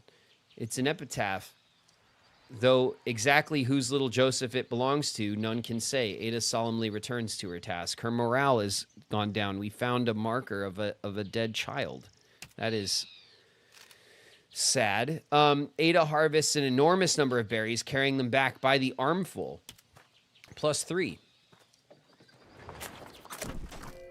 Okay. Hold on a sec. Our wagon also just took a... All right, if we go here... Oh my god, look at all of our pelts. Look at all of our pelts. Crazy. We have so many pelts. We have we have 3 open spaces. One of them is now exposed. It didn't knock anything out of the wagon, though. We have a harmonica for morale. It's morale +2 for everybody. Let's see if that's what we need. Ruby's actually feeling great. Lulu has a little morale loss. Helen's feeling great. And Ada's doing okay. Our morale's fine. Hygiene. Everyone's health is also maxed out. Our health is good. So stamina, and hygiene. Stamina and hygiene is where we're struggling right now. And Ruby and Ada's composure are the only unknown stats to us. Honestly, the story time didn't give us the new stats, which it's supposed to, and that's kind of annoying. We have 300 pounds of food, though, so we have lots of food, which is good. Our water stores are, I guess, low, but there's nothing for us here to track our water stats, so I think all that did was just... That gave us a morale hit, but I think we recovered from it. So I don't think we have any issues with that, like, ongoing. And we have so much health remedy, and everyone's in good health. So on health, we're doing great. On morale, we're doing well. We have 1 harmonica, which is not a ton, but we are ready for a morale hit. We just don't have... we have some blankets for hygiene, but we need to re-up on this soon. And we just don't have, we don't have any coffee is what we really need. We need more coffee. A Coronado skink we found. Why did everyone stop? Heavy clouds roll in quickly and soon thereafter dump their rain, blanketing the trail in water. Okay. The ground quickly grows wet and muddy under the relentless rain. The party trudges through the sticky mud. It's a wholly demoralizing and dirty experience, and the party begins to feel depressed and dirty. Oh, shit. Helen, who's messy, revels in the mess, finding the coating of mud and dirt quite invigorating. Okay. Helen's morale went up. Ruby, refined, is distraught by the mud and dirt covering her clothes. Ruby's morale went down by 2. Party hygiene is lost. Stamina is lost. And everyone else's morale is also down. After some time, the rain begins to clear and the ground begins to dry. The party can continue unimpeded. All right, shit. Dude, our energy is so bad right now.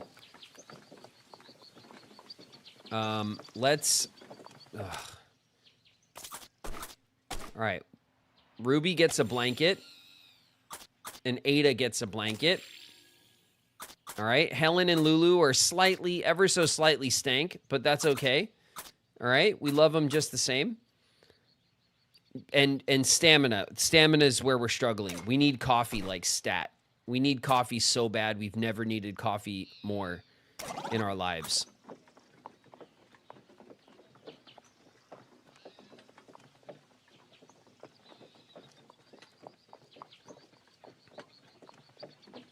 All right, I think we're here at Independence Rock. I think we made it. God, that felt like the hardest trek we've had so far, huh?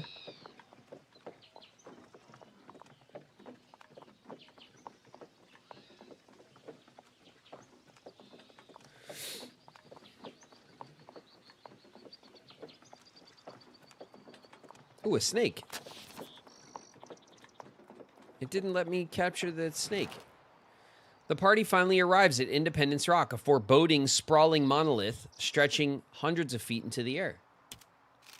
The rock is smooth, bearing, of course, the carved names and initials of previous travelers. Some among the party may take some satisfaction in doing similarly. All right, we got some money that we desperately needed. We could talk to some people here, which we will do. Let's do it. Let's talk first. It's quiet, though a few souls are inspecting the imposing rock. Some are making small carvings into the surface. All right, let's talk to Ava. Ava says, friends, I can scarce believe fate designed for us to meet again. Honey, look, these are the travelers that helped me escape my family. They provided me with the supplies I needed to find you. I didn't realize when Ava told me so much about the travelers that assisted her that she was talking about you. It's good to see you again, my friends. That's great. You guys have any coffee? You've met. Then truly our love must be preordained. Friends, you must come to our wedding. We're to be wed at Fort Bridger. I hear they have officials there. I agree with my dearest. You would be welcome. If you manage to arrive as we do, please join in the ceremony and celebrations. It would make us both very happy to have the agents of Cupid there. Tell them about the father. We should tell them about the father, right? Snitch on the dad. All right, we're snitching. My father's out there looking for me. You didn't tell him where I went, did you? What? You told him where I was going? I didn't. We didn't tell him, did we?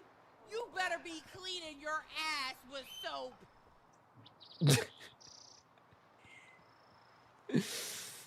Nice.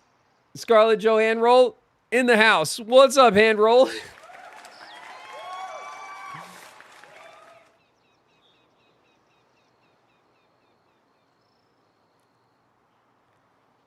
I didn't think we told him where she was going. Did we?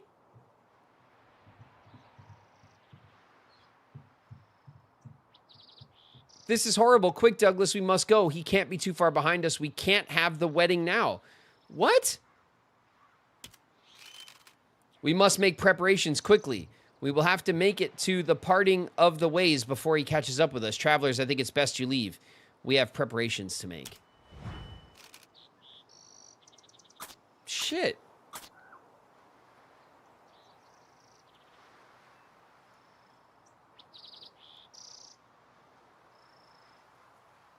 We said we would keep an eye out for her. That's what I thought. I thought we were like, yeah, we'll keep an eye out for her. But we didn't tell him. We didn't give him information.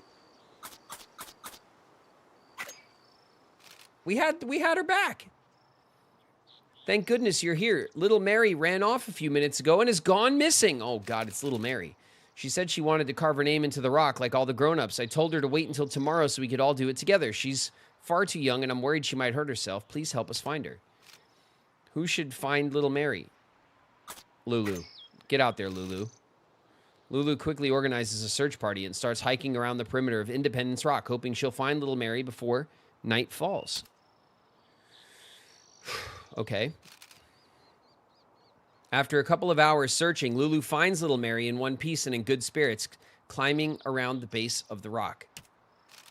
Hello, miss. Have you come to carve your name into the rock? My mommy says all the travelers have to do it. I want to do it too. I want to carve my name into the rock, but I'm not strong enough. Can you help me? Yeah, we'll help her. Yay, thank you, miss. Lulu takes out her knife, begins to scratch little Mary into the rock face. The girl watches with rapt attention. That's my name, isn't it? Thank you, miss. Little Mary is ecstatic seeing her name on the rock. Satisfied with the carving, Lulu helps her climb down safely and delivers her back to her parents. Lulu has lost stamina. Morale has gone up. Mommy, did you see? I carved my name in the rock. It's going to be there forever and ever. Miss Lulu helped me. I cannot thank you enough for keeping her safe. She seems to get along very well with you. I'm really glad we keep running into you folks. My family and I owe you a debt of gratitude. It's quiet, though a few souls are inspecting the rock. Okay. Albert has an exclamation point here. He looks like a strapping gentleman. Carved your name into the rock yet? Most travelers seem to have made a habit of it, letting the world know they were here, I suppose. Let's carve her name. All right, everyone got a morale boost. The party clambers up the side of the rock, finding a blank space on the cliff face. With a hunting knife, they take turns engraving their name deep into the granite, etching the party's passing for the centuries. The party feels uplifted by the experience. Aunt Rebecca Sims is here. I think we've seen Aunt Rebecca Sims before. No butter or cheese or fresh fruit since Fort Laramie. Bless me. But I'd rather have my larder full of food back east than have our names carved on that rock. Well, 'tis a sight more cheery than all the graves we passed. True. Let's talk to Big Louie.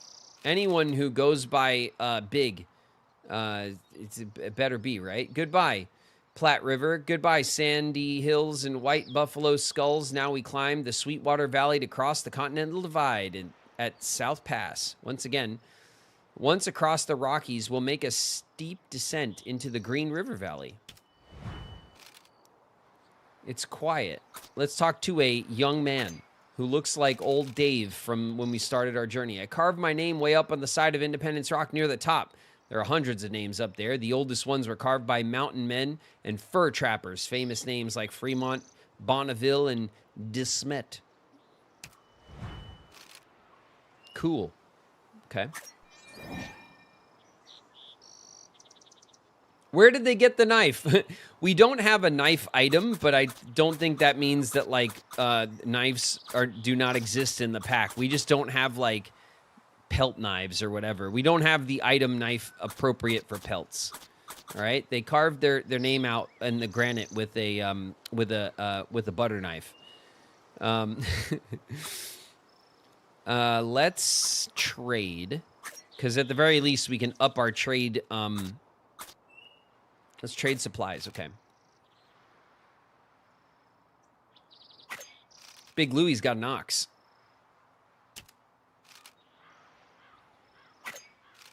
As much as I'd love to offer you one of my fine beasts, your wagon's full. I know, I just want to haggle with you. All right, 96 flour. Let's haggle. Helen? Haggle away. Nice. Successful haggle by Helen. We'll continue. We don't actually care about your flour, though. We just wanted to haggle you. 3 toolboxes. God, we really care about that. Let's haggle. Helen?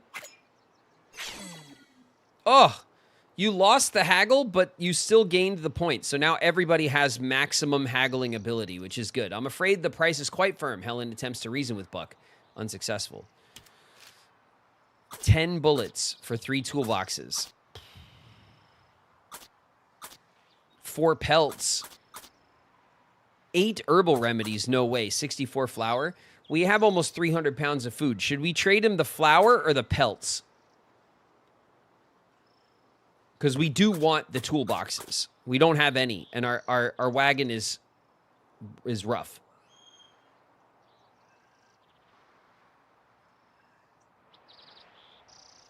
Handroll, thanks so much for the resub, by the way. 8 months. 8 months, Handroll. Sorry, I didn't call that out. Sell pelts for cash. Well, we have a river crossing coming up, so we'll need the pelts for that. We'll trade the flour. I think that's fine.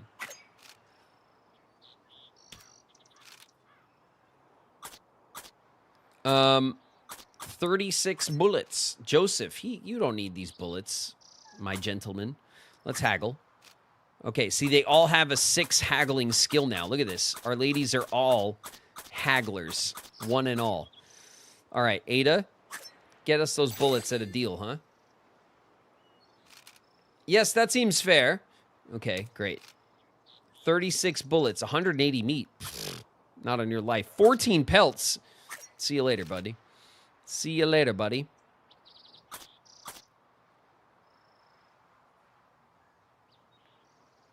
Four traps. 2 medicine. 9 pelts. We'll haggle just for funsies. Ruby, haggle for the traps as our hunter. 8 pelts and 1 medicine. Or our dragoon medallion. No way.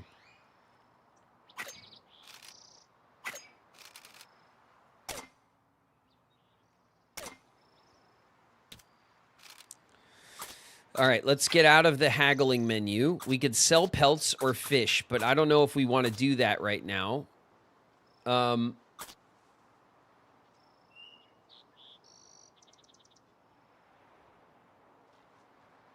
much flour do we have? We have we have enough food supplies.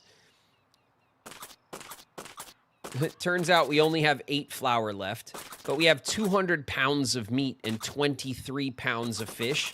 We have 201, actually, pounds of meat. So we have a ton of meat.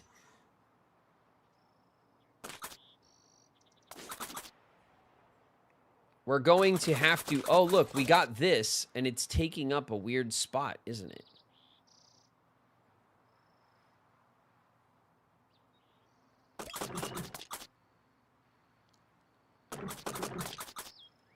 Hold up. Wait a minute. Let's see.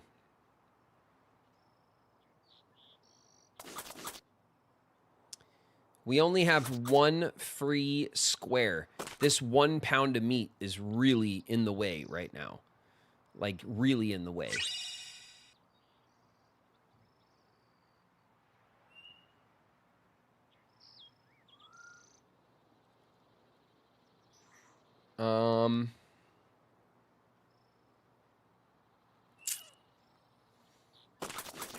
I say we probably take this pound of meat.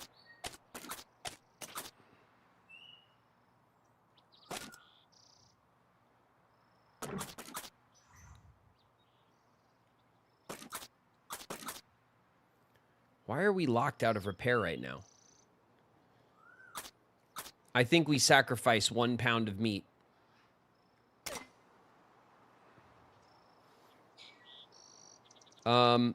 What else was... What is here? We have something here. Let's see. Let's go into our book of quests and stuff. A man, Douglas, asked us to help him find the woman he loves, Ava. We found Ava, told her about Douglas. With our donated supplies she left to find him. We met Ava's father and agreed to help him discourage her from marrying Douglas. We pacified him. It was a bluff. The couple have been reunited, but a happy ending is not to be. They must flee the wrath of Ava's father. Oh shit. All right. That may have not gone exactly as we planned. Here is the we rescued little Mary at Independence Rock and we helped her carve her name. Okay, so that's good. And then let's look at our I don't know, rewards or whatever, our collectibles. Let's see, locations. There's a new natural landmark. That would be, of course, Independence Rock. Dubbed Independence Rock. The ads are going to start. We'll chill right here and wait before we move on. Dubbed Independence Rock because travelers aim to reach it on or before July 4th. This landmark was covered top to bottom with engravings from passersby. Travelers' names were especially common, though others chose to carve religious symbols. Okay, let's look at this checklist down here. This says Peppard's Folly is 1 of 4.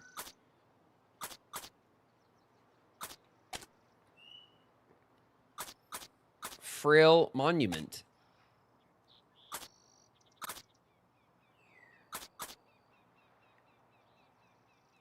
Help Little Mary carve her name into Independence Rock. Wait a minute. Make sure Little Mary gets a doll for her birthday. Didn't we make her a doll? Or is it not her birthday yet? Help Little Mary carve her name into the rock. Okay, we did that. Independence Rock was a popular place for immigrants to carve their names, but these deliberate messages are not the only mark that travelers left on the landscape. There are many places where wagon ruts are still clearly visible in the ground to this day. Okay. All right, we're in ads, so we'll chill here at Independence Rock for another minute or two.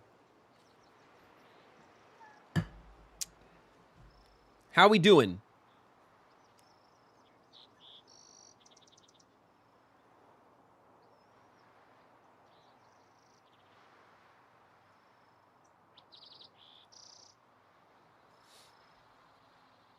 No one's died, so pretty dang good. Yeah, pretty good, right?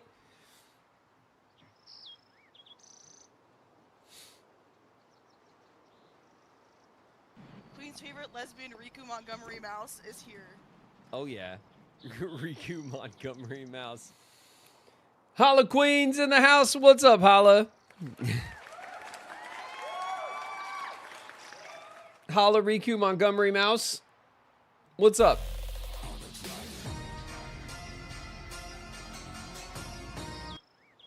Azur Crystal Drago's in the house. Hey, Azur. What's going on, Azur?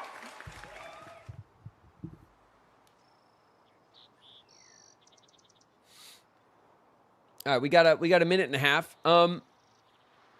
Should we check? I want to check our quests and see if like we have to go to Fort Bridger for any particular reason. Bone Napper's in the house. What's up, Bones?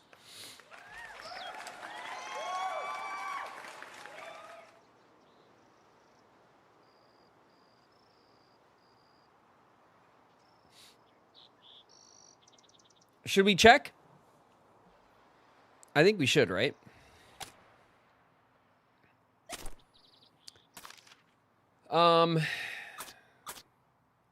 So like this is our collectibles. This is our quests, right? This is our, I don't even know. There's our XP, Journeyman Emigrant. We're a Journeyman Emigrant. We've completed 11% of the game. We've completed a journey. 48 events. We played for 3 hours. It feels like we've done more than that, but okay. We've collected 55 animals. We've completed 10 route challenges. We've consumed 352 pounds of food. We've traveled almost 1,000 miles, almost a third of the way across the country, coast to coast. No deaths, no dysentery.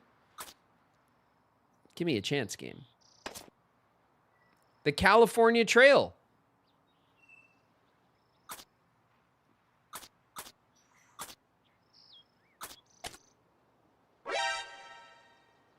The Kissom Trail. Kissom? The Kissom Trail? The California Trail. There's other trails. You really shouldn't have betrayed us. My. Calla Apple's in the house. What's up, Calla?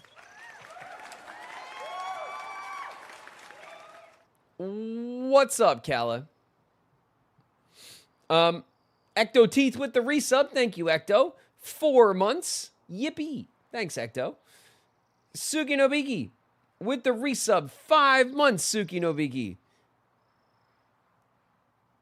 Hell yeah, thank you guys very, very much. We got some more streaks here as well. Azure Crystal Drago hitting that 25 stream. Beans with the 70. Beans in the 70 club. Thanks, Beans. Lorena. Did we call Lorena's streak at 7 streams?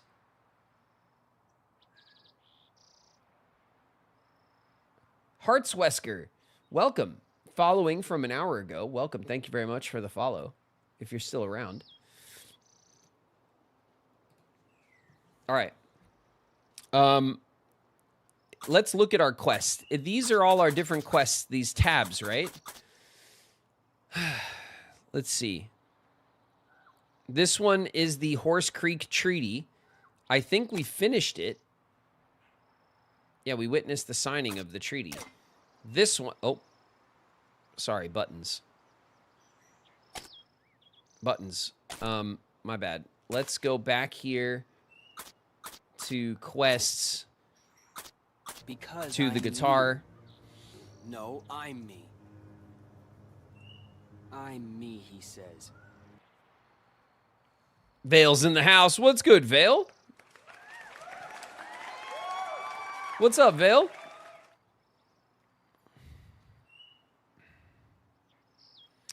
The Ballad of Lewis Southworth. Oh, yeah, this is cool. We have to get the band together. A man named Lewis Southworth wants us to buy him a fiddle and recruit musicians for the band. We shouldn't pay more than $30. Okay, what's the light bulb? Peppard's Folly. Look at that. We met an entrepreneur named William Thomas who wants investors for his windwagon business. We totally blew him off. That was a mistake, it seems. The Peoria Party. We agreed to help gather 9 missing dragoons who've been scattered across the trail. That's true. We haven't found any of them yet. Star-Crossed Lovers. This...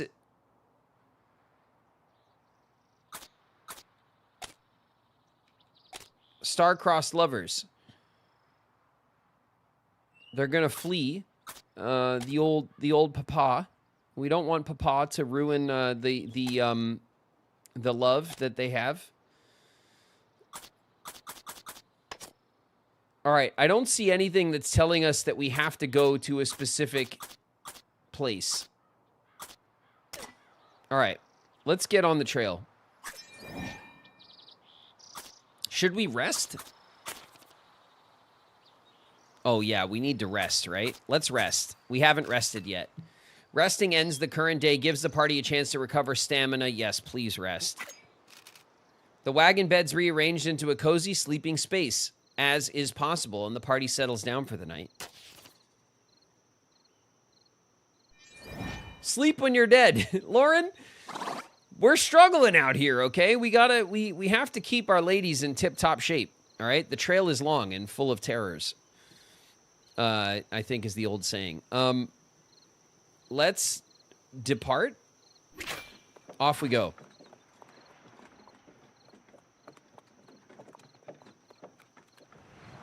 More rest. I mean, we got some rest. We got enough rest. Let's go to the parting of the ways. And then, do you guys think we should go down to Fort Bridger anyway? Probably, right? Like, because we'll see some more, like, events and people and stuff there, as opposed to just crossing the river and going straight to Fort Hall. Like, we want to push, right? We want to push for, like, the extra stuff. Let's go to Parting of the Ways. All right, we got to collect meat. We'll get coffee if we collect meat. Oh, man, all the meat on this trail is dead. Collect pelts. Let's go. All right, we can go to a sleepy campsite, or we can go to a guy. We can collect we can collect a guy. We know a guy who collects a guy. Let's go. Let's go to collect the dragoon. As the majestic Independence Rock fades into the distance, the party looks ahead to their next challenge. We got to collect a guy. Yeah, don't worry about it. It's totally normal. The constant climbing and descending of hills on the trail, the parting of the ways has caused undue wear on the wagon. The wagon will be able the wagon will be able to continue. But the party should consider repairing the damage before things get worse. Who should attempt to repair the wagon? Helen? Helen, you do it. Oh, all right. Helen was not successful, but did gain some serious constructive knowledge. Despite Helen's hard work, she fails to improve the condition of the wagon. All right, let's repack. Oh.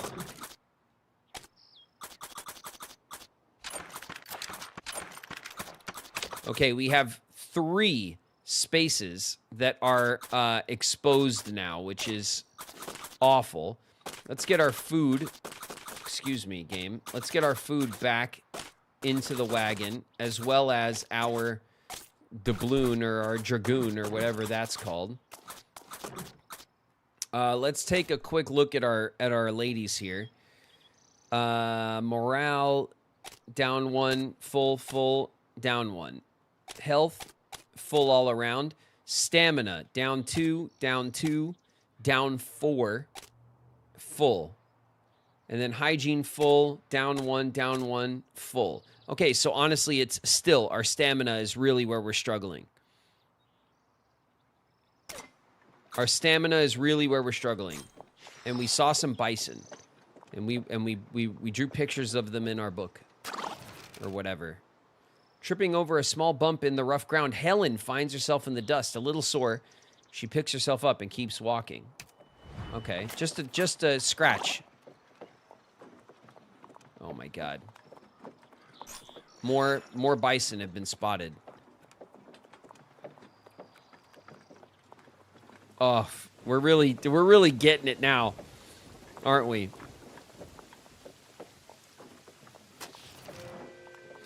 Joseph Holman says, "Stay back, citizens. There's been a murder most foul."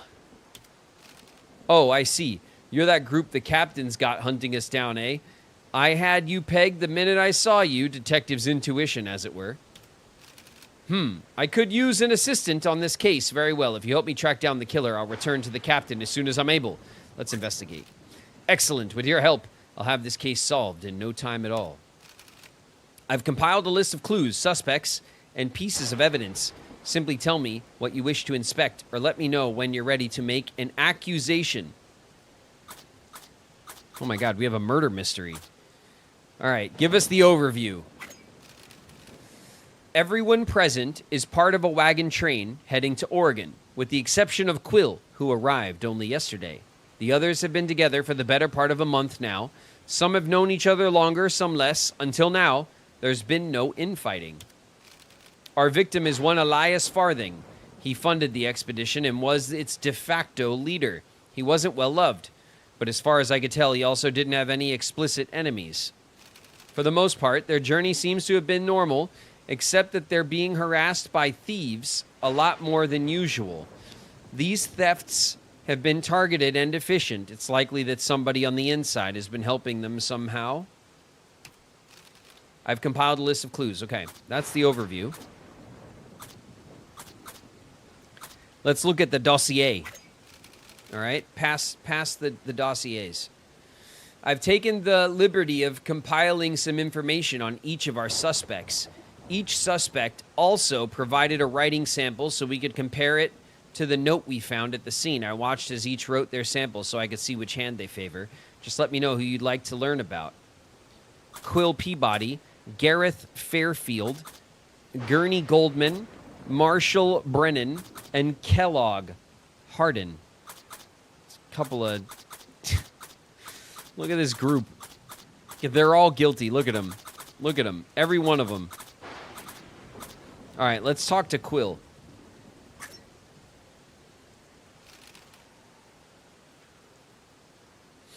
Quill Peabody is a reporter. One of those academic types. Certainly not the kind of man I'd pick as a killer, but you never really know. He doesn't seem a bad sort. Just timid, I'd say. He reportedly came here to speak with the deceased. I know they conversed briefly before Elias perished, but you're better off asking Quill about the details. Sorry, not much to go on here. He's not a long-term member of the train, which makes him a bit of a mystery. Still don't reckon he's a murder. He's got murder in his blood, though. Oh, right. As to physical attributes, the man wrote his sample right-handed, wears large boots. Being a reporter, we have plenty of samples of his handwriting. Though not an exact match to those found at the scene, his samples were the closest match of the group.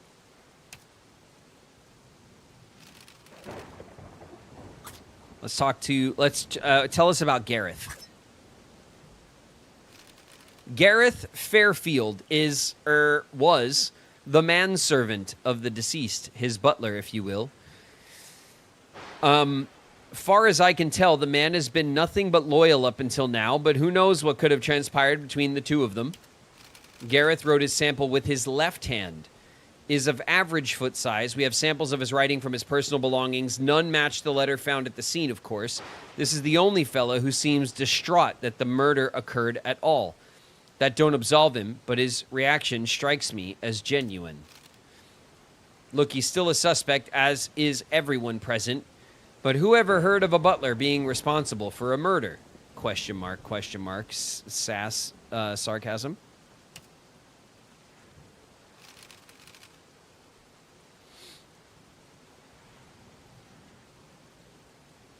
Hey, you're the Riku voice actor from Kingdom Hearts. That's right, Subite. Indeed. Caught. Red-handed. Guilty as charged. Kellogg Hardin. Let's see what Kellogg has to say. He is? Pow, please. Shh. Keep it between us, okay, pal? Kellogg Hardin isn't the kind of man you want watching your back. Or your front, if I'm honest. He's bad news. He's garnered some infamy around here. Never killed a man, far as I know, but done all sorts of bad besides. He's our prime suspect for the thefts. He's also a long-term enemy of Marshall. The two have been at odds for years, far as I could tell. As to his physical characteristics, the man claims to be ambidextrous, wears an average-sized boot, and though he was equally skilled with each hand, his handwriting sample was horrible. Not sure if he's just an ugly writer or if he's faking it. Okay. All right. I hope you guys are taking good notes here. Gurney Goldman. Gurney Goldman is the sort of fella who'd buy out his enemies rather than kill them. Never met a man richer than this, at least financially. He's not without problems, of course. Wealth is both the source of his power and his ever-present demon. Old Gurney wrote his sample right-handed. It is small-footed. His writing sample was neat, but not quite a match for the letter we found. This isn't the kind of man who gets his hands dirty, but if he had to, he's definitely of the backstabbing sort. Hard to say how he's involved exactly. Okay. I hope you guys are remembering all this. Marshall Brennan. Marshall Brennan. Only really a suspect by circumstance, but we should cover him in fairness to the rest. Marshall wrote his sample right-handed and has a fairly small-sized shoe. I must say his handwriting was truly terrible. As bad as Kellogg's, if not worse. Don't tell him I said it, though. Marshall's the impromptu sheriff of this wagon train. He's the one that's been keeping the bandits at bay, though depending on who you ask, he's not doing the best job of it. Okay, that's everybody. That's the suspect dossiers. We can interview people.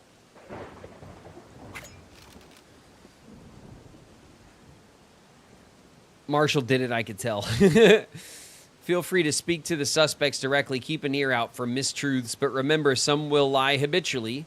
Catching a lie doesn't mean you've caught the killer. Let's talk to Quill.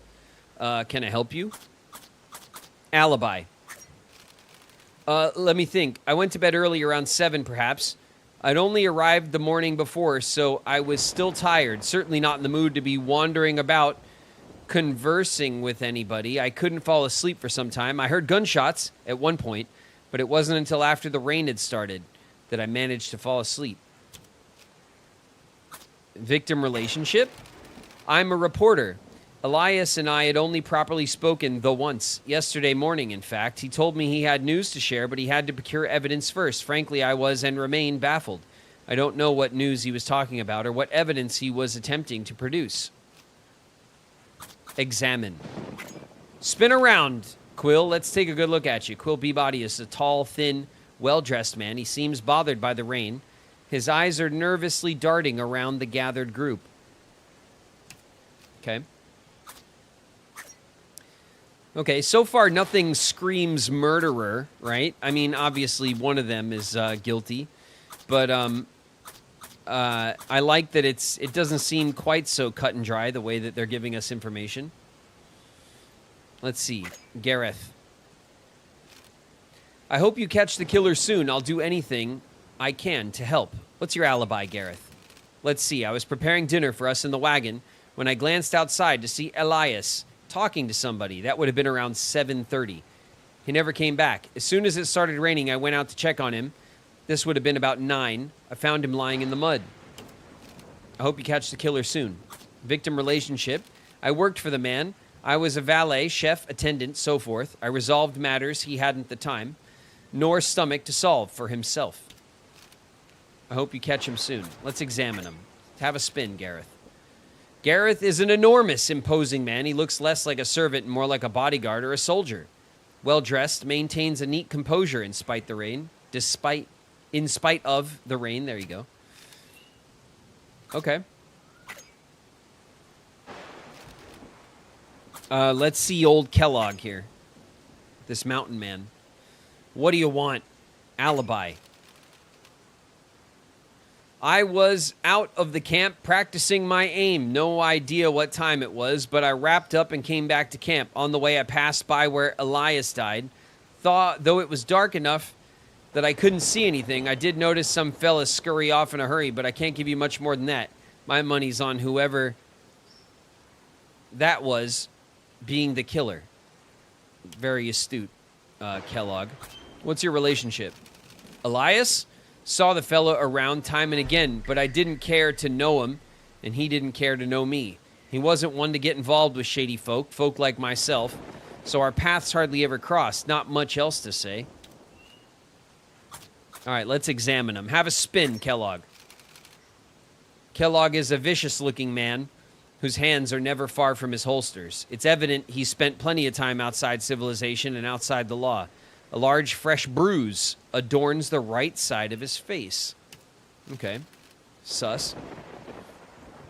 Wondering about the bruise? Well, I've got Marshall to thank for that one. The two of us ain't exactly friends, but hitting me was a first. Not quite sure what I'd done to deserve it. You'll have to ask him. All right, so Marshall popped him one. We'll get to Marshall in a sec. Skulls, thanks very much for the follow. Welcome, welcome. All right, let's talk to Gurney. Gurney's like the banker or whatever. Yeah, what is it? Alibi. I was relaxing in my wagon. It's what I'd been doing now if you weren't accosting me. At one point, I heard gunshots. I went outside to see what the noise was and didn't see anything unusual. That was at exactly 8 o'clock by my watch. So I went back to nurturing my favorite hobby, being alone. Okay, what's your relationship to the victim? I knew almost nothing about Elliot, or Elias, whatever his name was. We were companions of circumstance. I don't believe we ever conversed. Okay, let's examine him. Have a spin. Gurney is a thin, stern-looking man. A golden pocket watch hangs at his waist. Okay. Seems unbothered and uninterested. Let's talk to Marshall and see why he popped Kellogg one. How can I help? What's your alibi, Marshall? I saw Kellogg heading off with his guns at the ready, so I decided to follow him. That must have been around 8:30. Unfortunately, the rain made it hard to follow him, so I returned to camp. By the time I made it back here, Elias was dead. You ask me, it's no mystery who did the deed. Well, that kind of, like, excuses Kellogg, doesn't it? Like, Kellogg went off with his guns. He followed him, lost him, came back, and the guy was dead. Right? All right, what's your relationship? Elias was the man who hired me to lead the caravan. He was a man with his demons like any of us, but maintained his honor as long as I knew him. What happened to him is a damn shame. All right, let's examine him. Have a spin, Marshall. Marshall is a sturdy, stout man with a confident posture and a grand, tidy beard. Yes. Innocent. His clothes are immaculate. The only note of disorder is a large purple bruise adorning his left hand. All right. Why'd you hit Kellogg?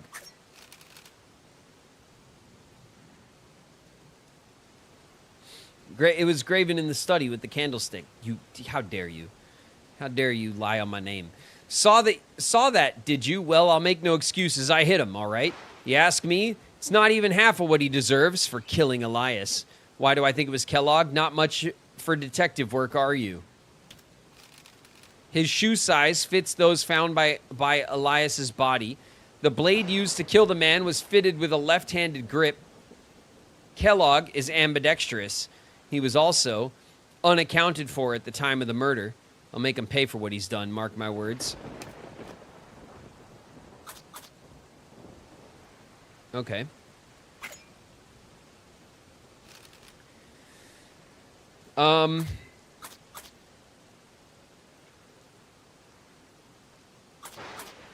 Let's go back. So we've interviewed everybody. Let's see what the evidence is. I've assembled all the evidence I could find. Let me know if you want to take a closer look. The crime scene. The body of a middle-aged man lies face down in the mud, his fatal wound clearly visible in the center of his back. The body has sunk deeply into the mud, suggesting that it's been lying here for some time. Several boot prints are scattered about in the mud. Only one distinct set stands out of average size. Several boot prints are scattered about in the mud. One stands out of average size. Okay, well, didn't the big guys who fought, didn't they have, like, big old feet? The man's clothes are intact. Except for some stains from the rain and scattered mud, there are no injuries anywhere other than the fatal one in his back. It's unlikely he fought against his attacker. Nothing else about the crime scene stands out. I estimate the time of death to be about 8:30 last night, caused by a single clean stab wound to the back. Okay, so the gunshots are not the indicator of the killing. It's a stab wound. The footprints make for a difficult clue, unfortunately. The only footprints that are visible are those made after the rain had started. But it seems like the rain started around 8:30 anyway. I've assembled all the evidence I could find. Let me know if you want to take a closer look. The ruined letter.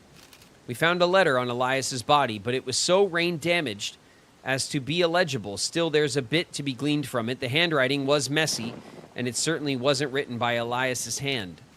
You ask me, this is our motive. The killer wasn't able to retrieve it, though I can't say why. From what we can make out, it looks like it's addressed to an external party rather than someone from the train. This is likely how our mole was communicating with the bandits. Unfortunately, the rain did them a favor. It's not much use to us now. Okay, so he was killed over the thievery that was going on. Murder weapon. Elias was killed with a single thrust from this knife. Of that much I'm certain. It's a standard hunting blade that can be found anywhere. With one distinct feature, it's been customized to have a left-handed grip. That's our biggest clue. As I said, the knife is otherwise unremarkable. The blade itself isn't warped at all. It's unlikely that Elias fought back. The position of his body supports this. The untarnished condition of the blade also suggests it was used efficiently, which means our killer was almost certainly left-handed. Okay. Okay. Recap. What information do you want to review? We'll review everybody. Let's see. Quill. Quill Peabody is unknown to most people. He wrote a neat right-handed sample. If he wrote neatly with his right hand, then he's not left-handed, which I think clears him, right? He has a large shoe size. The shoe size of interest is average size, right? He fell asleep around 7, awoken by gunshots, went back to bed. Okay, so I think Quill is probably in the clear. Gareth Fairfield was Elias's personal butler. He wrote a neat sample left-handed. Okay, so he's left-handed. If he writes neatly with his left hand, the writing that makes him a suspect for the knife, because he's definitely left-handed if he writes neatly with his left hand. Average shoe size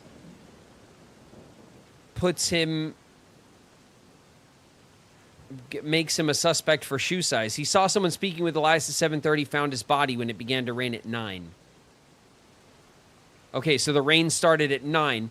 Ooh, Gareth found his body. So maybe that's why the average shoe size is the one that's prominent, because he's the one who found the body. That would make sense. All right, Kellogg. Let's see.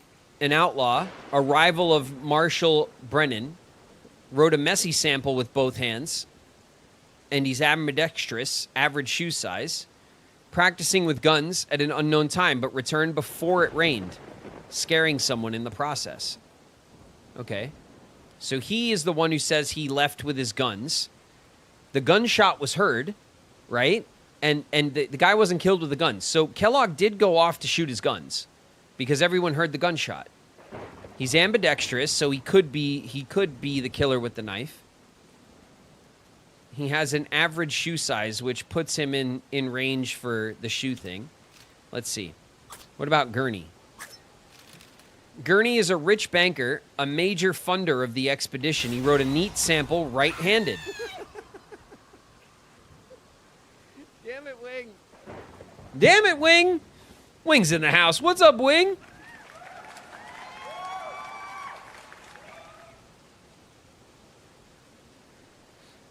A sus stash. They all kind of have a sus stash, don't they? All right, so he wrote neatly with his right hand, which means he's not left-handed. He has an average shoe size. He was alone in his wagon, went outside to investigate gunshots at 8 o'clock. Seeing nothing unusual, he went back inside. So there's the gunshots. At 8 o'clock, that means that Kellogg was firing his guns at 8 o'clock. And didn't they say that 8 o'clock was the proposed time of death? Marshall Brennan, impromptu sheriff, rival of Kellogg, wrote a messy sample right-handed. Small shoe size. Saw Kellogg leave camp at 8:30. Tried to follow, but the rain was too heavy. By the time he returned, Elias was dead.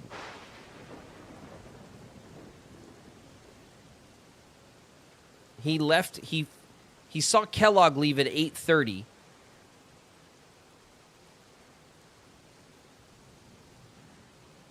He wrote a messy sample right-handed.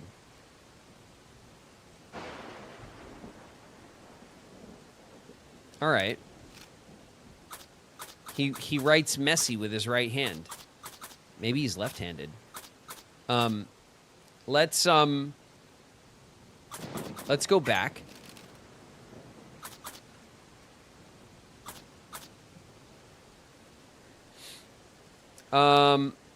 The evidence. Let's look at the evidence. The crime scene. When did we suspect he was killed?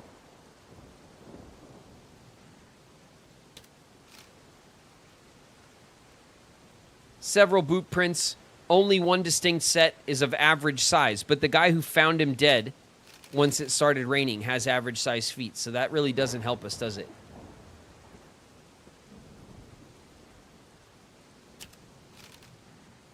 I estimate the time of death to be about 8:30 last night.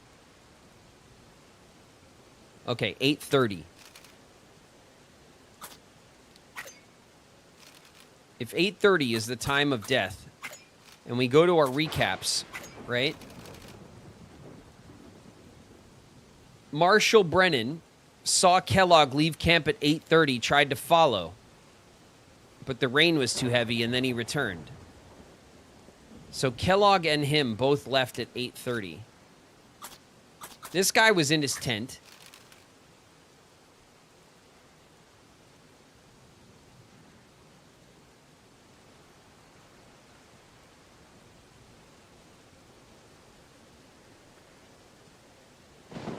Oh, check this out. He was alone in his wagon. He investigated gunshots at 8 o'clock. What does Kellogg say? Practicing with his guns at an unknown time. Returned before it started raining.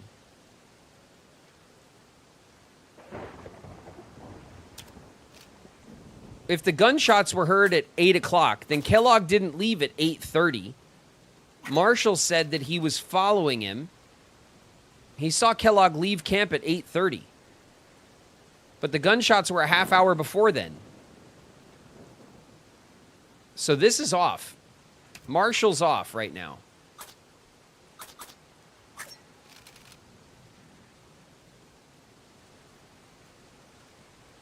The body was found at 9 o'clock when it was raining.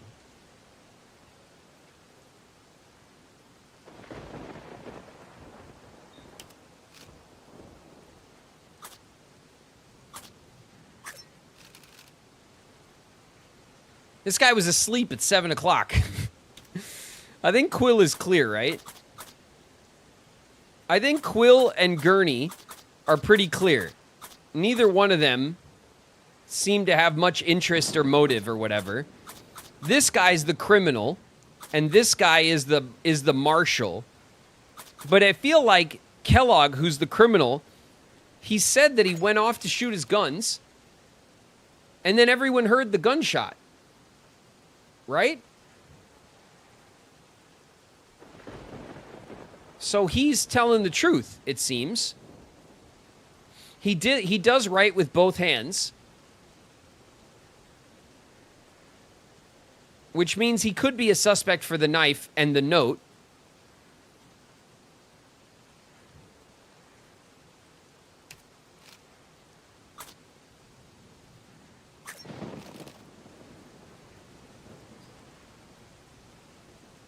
The note was written messily with the left hand. Gareth writes neatly with his left hand.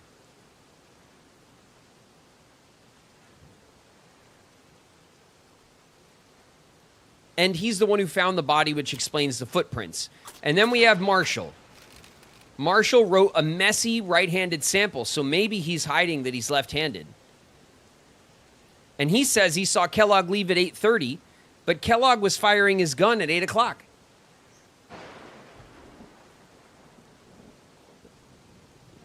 He tried to follow, but the rain was too heavy.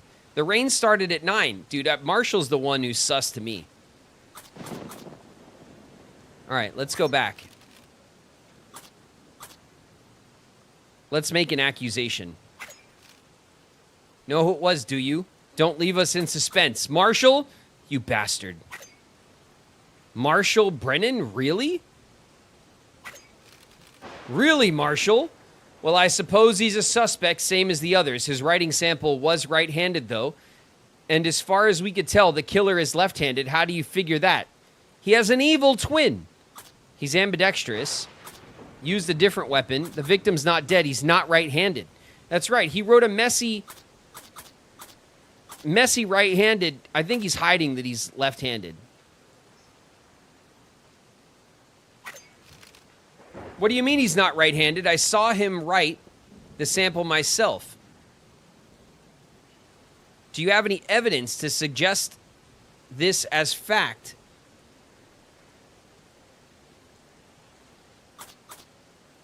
The bruise. The bruise. Wait a minute. Where was his bruise? Was his bruise on his left hand?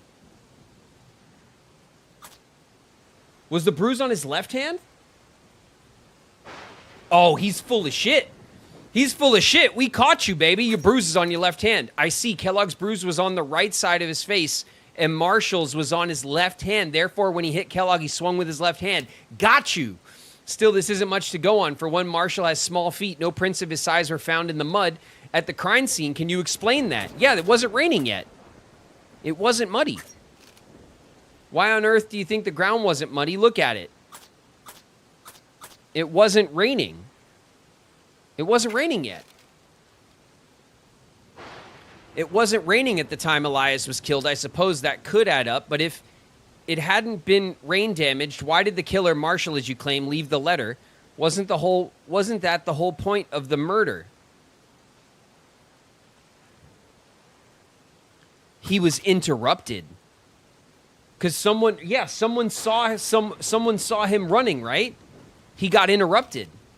I see the killer was interrupted when Kellogg returned, and so didn't have time to retrieve the letter. But why?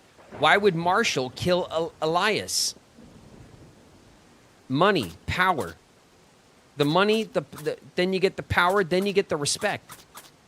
The victim not dead. What? No, the victim dead. Theft's mastermind. An evil twin. I love that evil twin is an option. Who picked evil twin in this? Maybe evil twin is actually what's been happening this whole time. It's the theft mastermind, right? It was about the thievery that's happening, and that's why the sheriff sucks at his job, and because like he's the one protecting from the theftin, and they're getting thefted left and right. They're getting thefted left and right. I see. Elias found a letter that Marshall had written to the thieves detailing the wagon's train supplies and guard routines. You claim that Marshall killed Elias to stop him from spreading the word. Is that correct? Yeah. It pains me to say this, but everything you say adds up. I'll place Marshall under arrest and catch up with the captain when I can. We got his medallion. Take my medallion. It might be worth something along the way.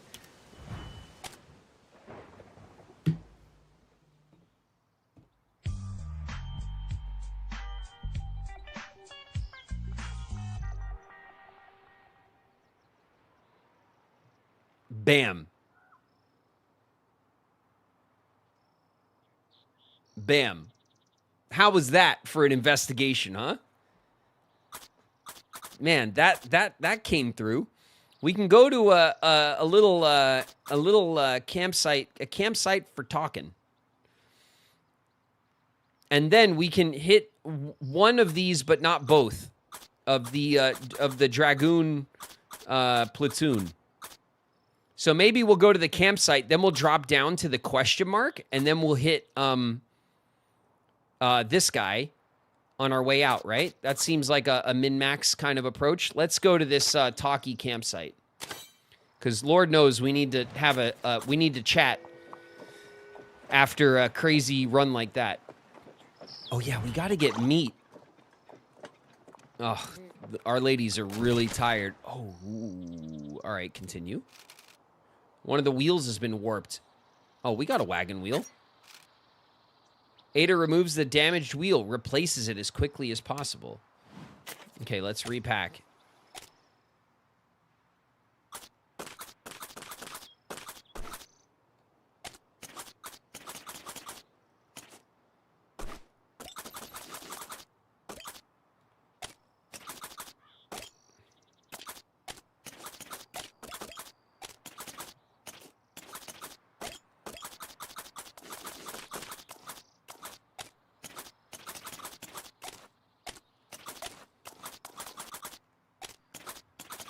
Okay, bam. Not so bad, right? So far, so good. I think we want to maybe... Let's do this. Let's do that. Let's do that. And that. Look at that. Now we have a nice big section here for new stuff. And we have our... This is like clear. We have this as well. We can move this here for now, just to keep it safe from the exposure. We already don't have any. Should we use our wagon grease? Oathblivion Keeper with the resub, 6 months, Oath. Hey, I've played this one before. Nice. We're doing good. We just solved a murder mystery for sure. For sure. We just saved the day. Oh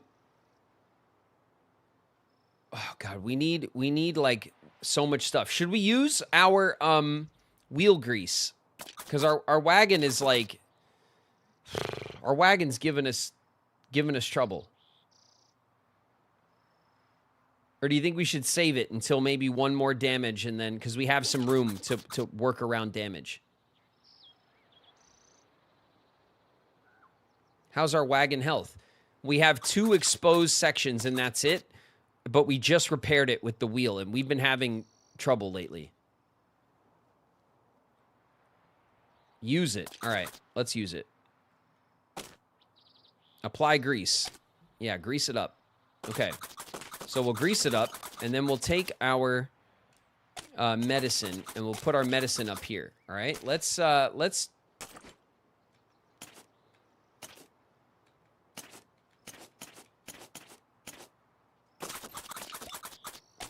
There we go. Let's see. Stamina. Ruby's got stamina issues. Lulu's got stamina issues. Getting a little stank, just a little. Morale is down ever so slightly. Helen has been a little injured. We can give Helen a little herbal remedy. That'd be nice. Helen could really use a blanket, actually. So we might give Helen a blanket. Ada's got a little morale, a little stamina, but Ada's doing great, actually. So let's give Helen a blanket.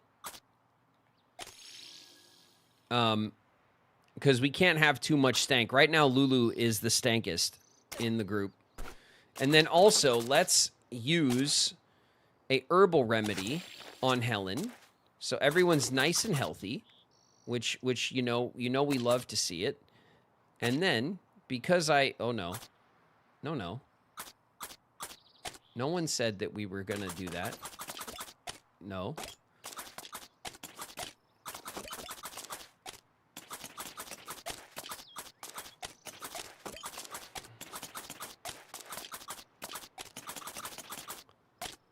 I just want to put my herbal remedies together because OCD. Okay. Ooh, a fox. We found some fox. Okay. I think we're here already.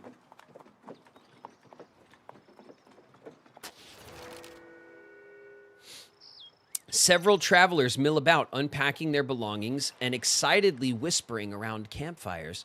This seems to be a popular camping ground, with many travelers eager to share stories of fearsome critters. Let's set up camp.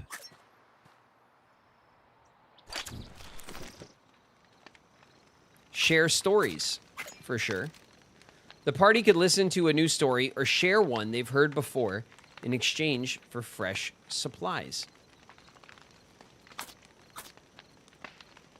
Do we want to share a story for supplies this time?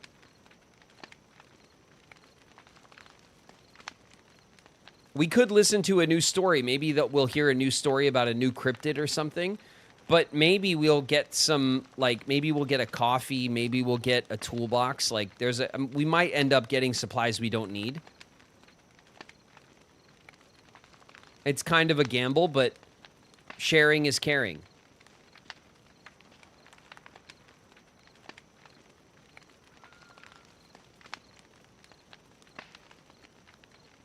Helen can tell the story of how she was crushed by the wagon. Maybe you'll get soap. Maybe. All right. Let's share a story. We haven't shared our own stories yet. What kind of critter story should the party share? Birds, beasts, or fishes? Should we tell a story about a beast?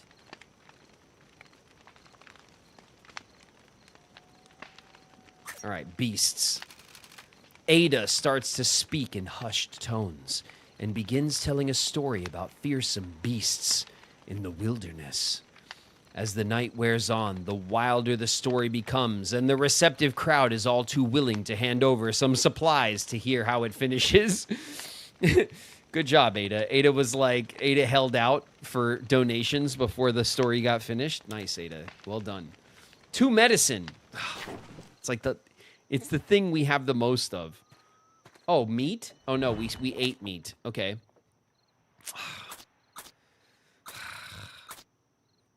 Am I right?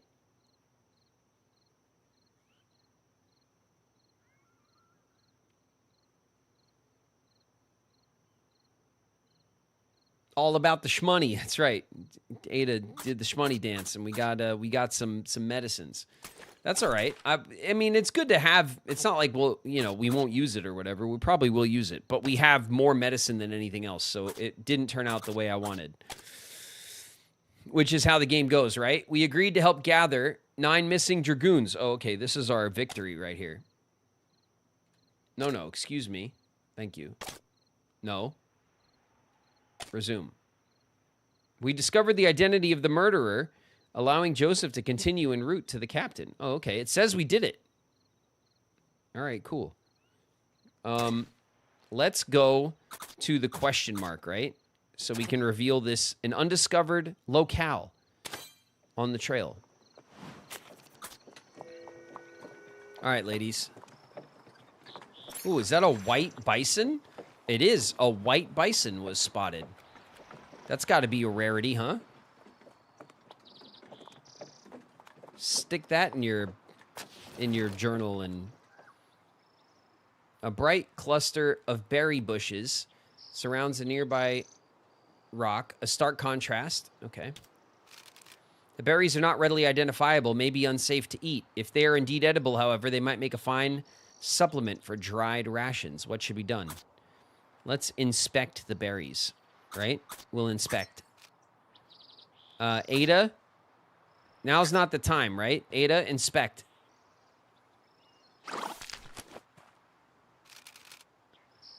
There's nothing to fear. These look scrumptious indeed. Ada, who is heroic, picks the berries with boldness and aplomb, eating great handfuls as she does so and placing the rest in the wagon. That was lucky. All right, so wait a minute. What does that mean? Oh, wow, look. We got a big old bag of red berries, foodstuffs, a collection of gathered and procured food items. Food is consumed daily based on the ration setting. We have 247 pounds of rations. We've never adjusted our ration. Maybe that can help with our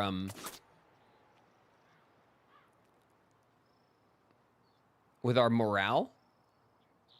Our morale's okay though, right? Yeah, our morale's fine.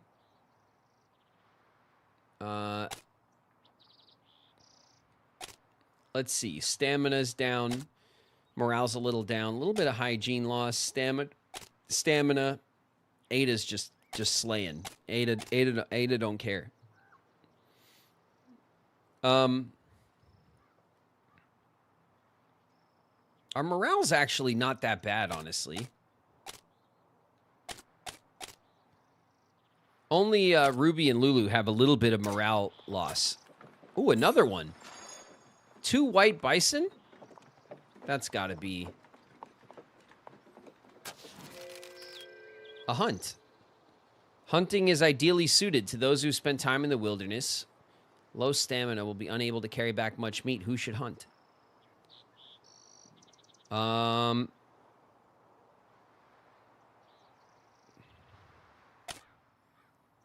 We have 153 pounds of meat. I guess we do have the spot here for more meat. And then maybe we could sell some meat. 63 pounds of berries. That's insane. We have 8 pounds of flour, 23 pounds of fish. Ruby, you're up. We need 100 pounds of meat, and then we'll get a coffee. So we do need to shoot, like, what, 5 or 6 deer at least?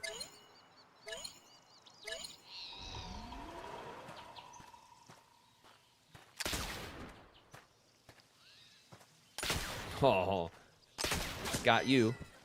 Shot that one in the face.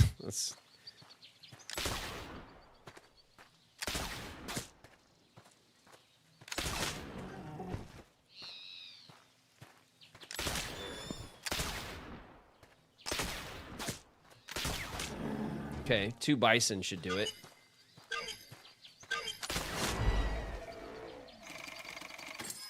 £120. There we go.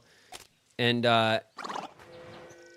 Ruby could probably only carry back 100 pounds, I imagine. Enough stamina to carry back 75 pounds. Oh, no.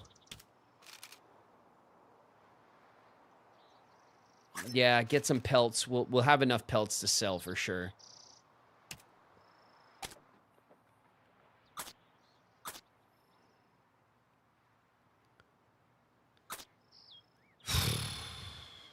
All right. Let's go to this guy, right? Because we want the doubloons, right?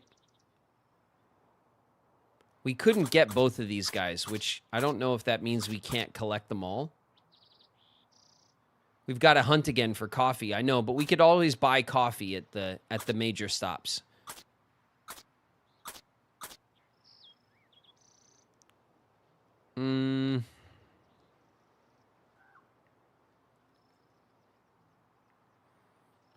We could slow our pace down as well. Our pace is strenuous. We could make our pace steady to help with our... Let's do that. Let's set our pace to steady. We're due 8 hours a day instead of 12. It'll take us an extra day to get to Parting of the Ways. But I think maybe that's what we should do.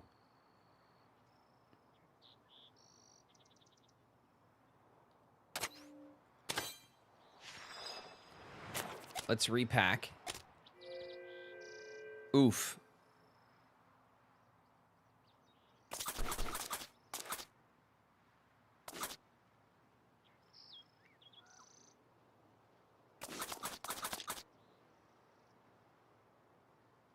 How's our morale?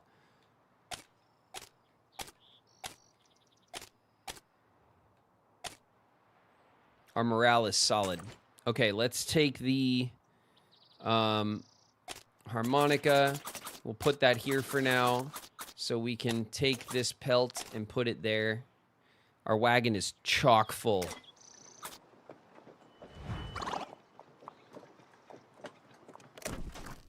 Okay, excuse me. We're definitely having... Lulu, you get the last blanket. Looks like we have 3 exposed sections of the wagon here, which is not my fave. There's some more bison.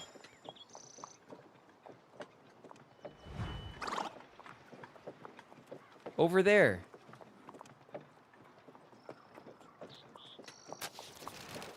Helen spots a young sapling on the side of the trail. If cut and properly stripped, it might serve as a strong wagon tongue, but it'll take some time. Who should cut the sapling? Helen. Helen, you do it. You've been killing it. Go on, Helen. You got this. Guidebooks.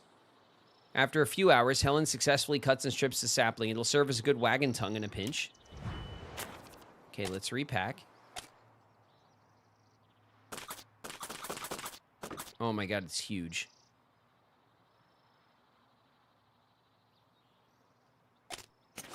It's 4.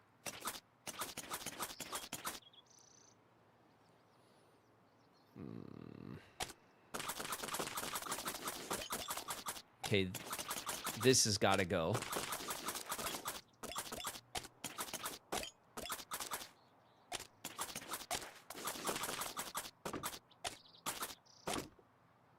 Okay.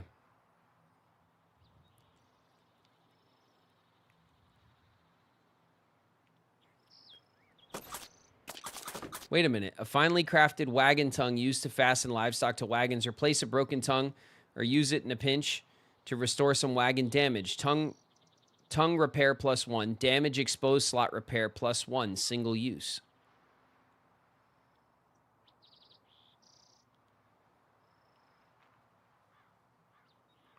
Info. Condition 27 out of 30. One of our oxen is tired. We have 3 exposed slots. Use wagon grease to reduce frequency of wear. Toolboxes to repair. Should we just use the tongue right now? Instead of... Let's do that, right?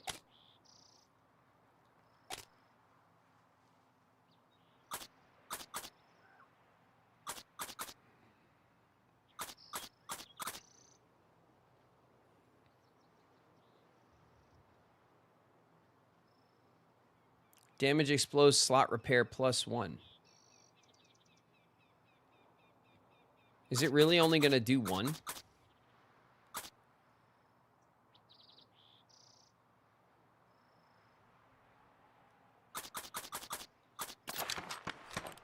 It really is only going to do 1.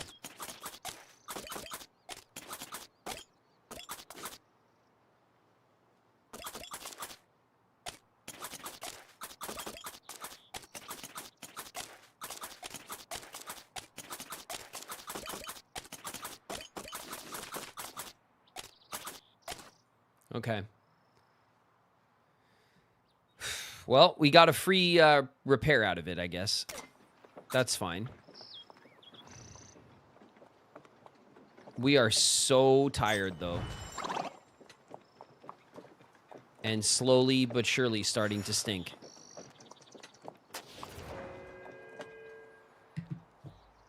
Okay, we're spending all our money on coffee at all times. We've learned our lesson, and we're very sorry. Ralph L. Kilborn, please help me. Move along, strangers. This man owes us a healthy sum, $50 to be exact. There's nothing to be gained by getting involved in this. We're going to intervene. Now, just what are you planning? Let's argue. We can argue with this some bitch, right? Helen, get over there and argue. You got a high argument stat or whatever, charisma, whatever that is. Helen's like, listen, don't give me that shit. With a cool head and steady voice, Helen manages to convince the creditors to leave the man alone, at least for now. Fine. We'll leave you alone for now, Ralph, but we'll be back shortly, and we'll be expecting interest. Hell yeah, Helen. Is that the flies around Helen? Because Helen is stank. Does Helen got the flies right now? Thank you, thank you. Please take my medallion. I'll take a minute to compose myself, and then I'll find the captain. I don't think I'm cut out for this kind of journey.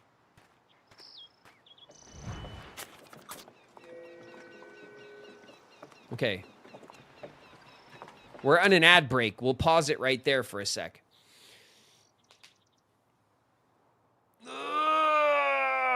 Okay. So far, so good. Let's, They actually say that? Of course. Italian Gemini's in the house. What's up, Gemini? Hey, Gemini. What a short king. Short king evading taxes. Was he a short king? I didn't notice. I believe it though. Let's check our quests and stuff while we're in ads. Let's go here. Okay, so this is our Dragoon quest. We rescued Ralph from the creditors who were harassing him, allowing him to rejoin the captain. Nice. Okay, Man, the captain can deal with that. Like we're friends already.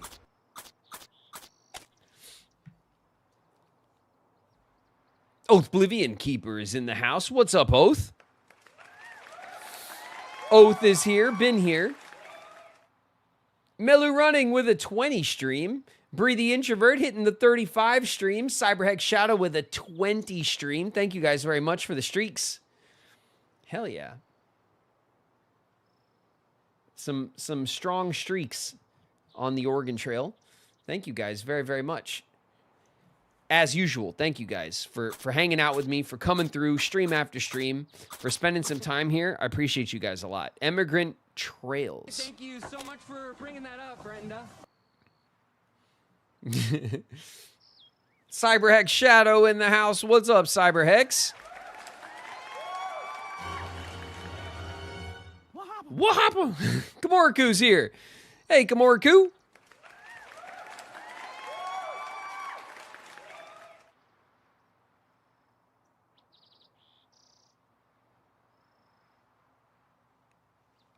Quick, soap. I don't know. I don't know if there's any soap in our future, okay? It's not known. California Trail. Discover 25% of all waypoints in a single run. The Mormon Trail. Discover 50% of all waypoints in a single run. Let's see what that means. Rolling Hells is in the house. What's up, Hells? One of the 3 major emigrant trails, together with the Oregon and California trails, the Mormon Trail was perhaps most famous for being traversed with hand carts instead of more traditional wagons. Between 1856 and 1860, thousands of emigrants attempted the journey in this manner. That's interesting. You dropped this. What's up, Gildrop? Gildrop's here.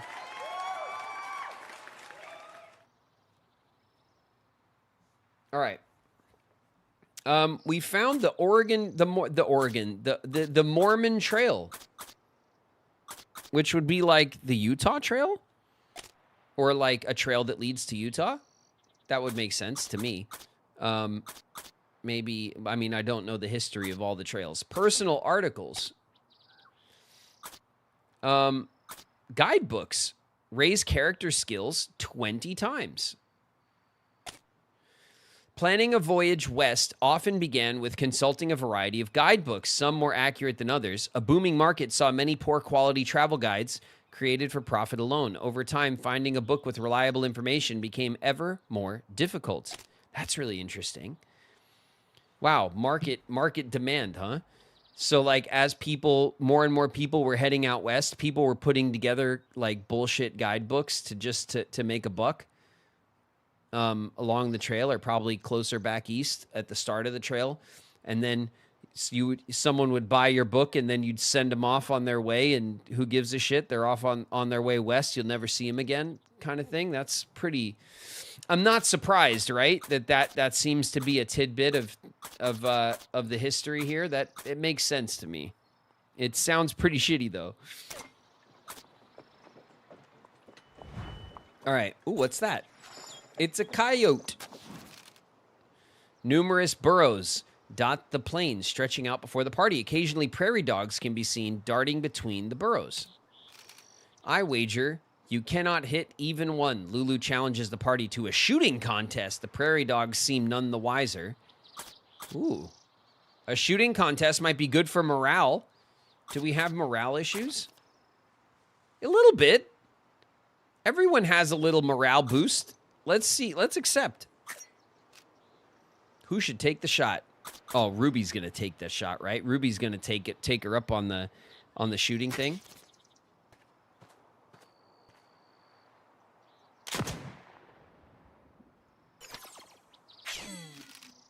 Despite Ruby's best efforts, the prairie dogs are simply too quick, retreating to their holes at the first crack of the rifle.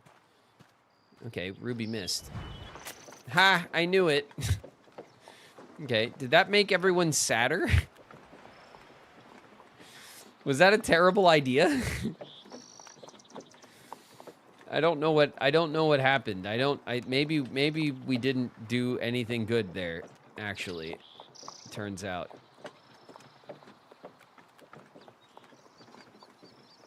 All right, we're 4 miles away. We're at a slower pace, remember? It's trying to help with our stamina. Our stamina is pretty aggressive right now. Also, Ada's starting to stank. We gotta get Ada a blanket or a shirt or a something. Ada needs help. Helen is not smelling great either, nor is Ruby. Only Lulu smells like flowers at the moment, gloating about the prairie dog competition.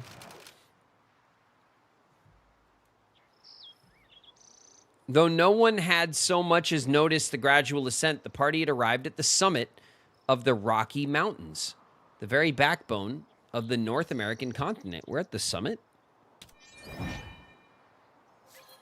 And we got more medicine. God, we do not need medicine. Okay, let's talk. Let's see who wants to talk.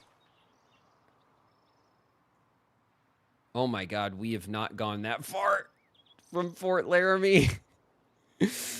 Why did I feel like we were very, very far, but we are not? Oh, God. Okay. Man, a lot has happened. Many of the travelers gathered here are in deep discussion. Undoubtedly, they're deciding on which path to take. Let's talk to Alfred. Make sure you're prepared if you're planning on attempting a desert crossing. Even then, maybe say a prayer or two. I know folks that have gone blind from the sandstorms out there, and they were the lucky ones. That sounds awful. Let's talk to Benjamin. The desert's not as bad as other folks say. Sure, it's hot and dry and dangerous, and it's easy to get lost, and there are sandstorms, but, you know, maybe heading south isn't such a bad idea. Okay, you seem like you're in denial, Benjamin. Let's talk to Catherine. Crossing the desert's quicker, of course, but certainly not safer. I'm thinking we'll head south down to Fort Bridger. Don't want to risk getting lost out there. Okay. Redbird. Redbird says, when the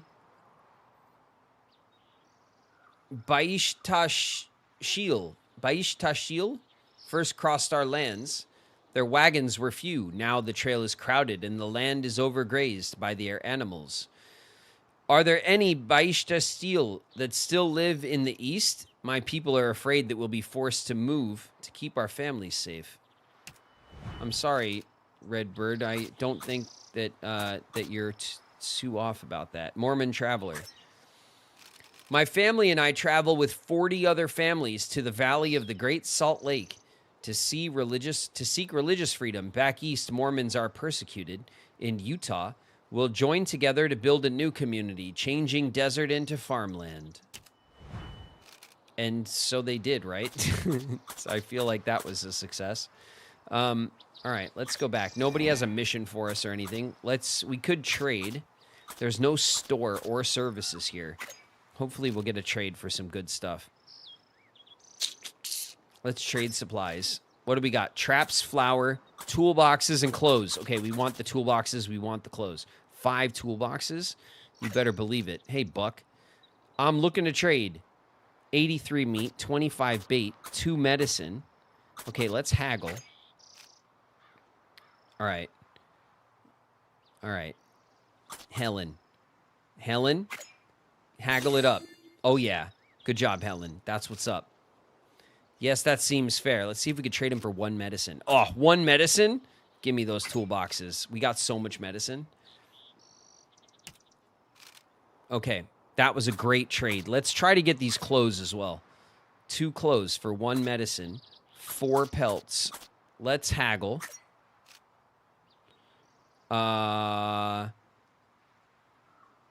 Ada. Oof. Unsuccessful. All right, shit. We have 4 pelts. 1 medicine or 4 pelts. We could probably do either one of those. Let's go into here.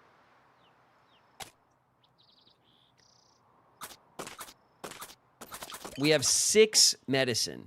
And we have tons of this stuff. But if we shake off 4 pelts, that will actually free up some space, which is probably more valuable to us right now.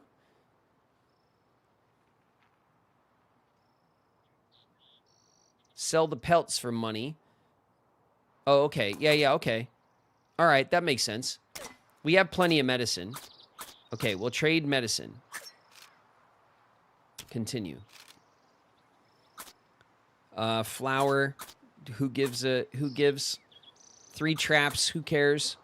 We got some more food than we know what to do with. We got 250 pounds of food. Let's go back. We don't even need to haggle with them for points or anything. We could sell pelts.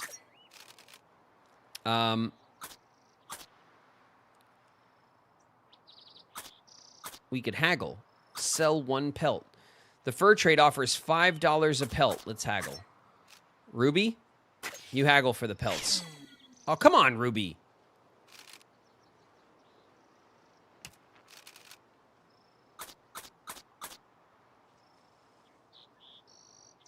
So what do we want to sell? 3?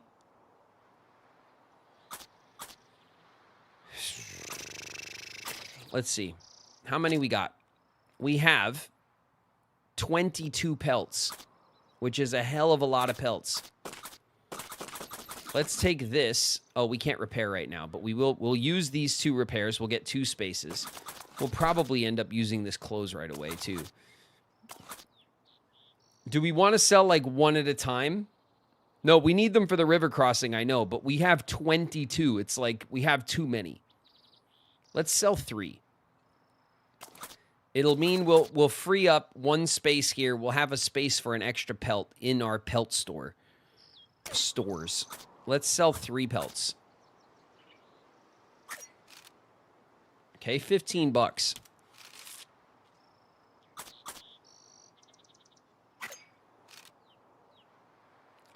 Let's go back. Let's open up our... Let's repair. Okay, our wagon is repaired. Fully.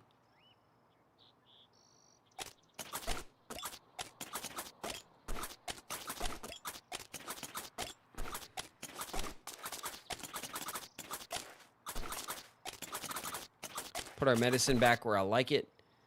And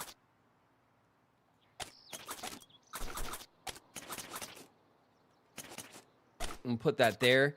So we have this little section here. That seems fine.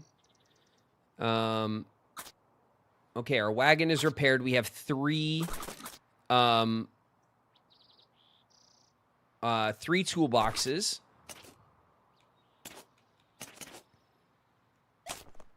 Okay, let's check on our ladies real quick. Stamina's a problem. Morale down by 2. Morale down by 2. Morale down by 1. Morale down by 1. So we're not quite ready for a harmonica, but we're getting very close. Lulu and Ruby could use some harmonica, but Helen and Ada are not quite that sad yet. Hygiene, let's see. Ada needs a clothes. Helen's almost there. Lulu's clean. Ruby's almost there. Okay, we'll give 1 clothes to Ada. And that should be good for the moment. All right, let's go back into our wagon. We'll get a clothing.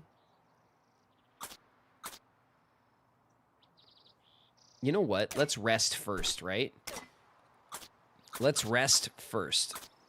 Rest. Resting can reduce bonus illness and injury duration. Recover stamina. Please rest, ladies. Have a rest.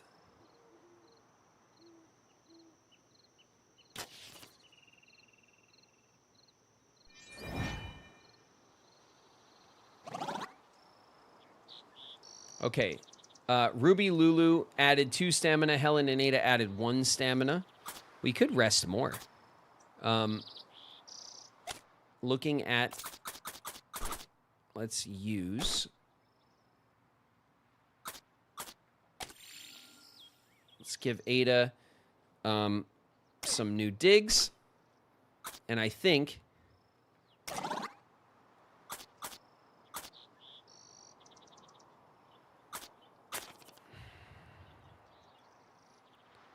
Should we double down on rest for Helen?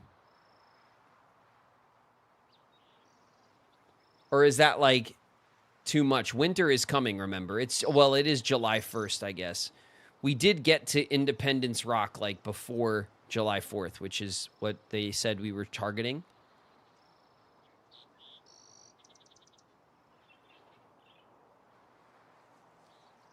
Should we double down on rest, or are we good to go?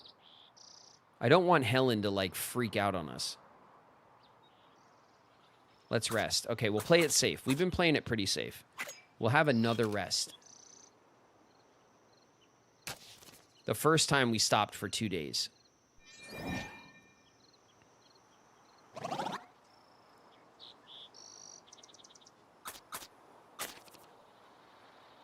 All right, that's really much, much better, isn't it? All right, we're departing.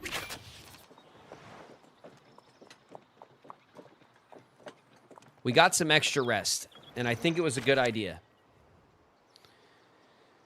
We can head south which I think they said was like the desert route, but it'll take us to Fort Bridger, or we head north and we go straight to Soda Springs. We want to head to the fort, right?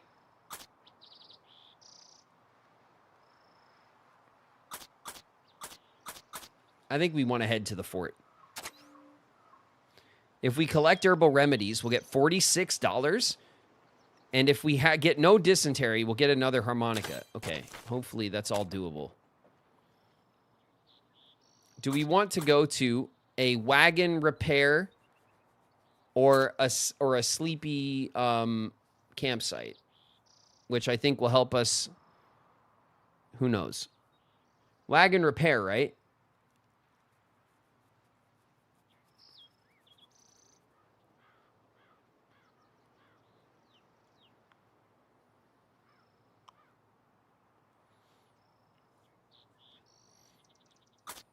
All right, we'll travel here to try to get some wagon repair items. Rugged sagebrush fields stretch out before the party, marking the end of the Continental Divide and the onset of Oregon country proper. Damn, are we in Oregon country? Ruby begins scratching her stomach furiously. It seems she's been bitten by many mites, hiding in the grass along the trail.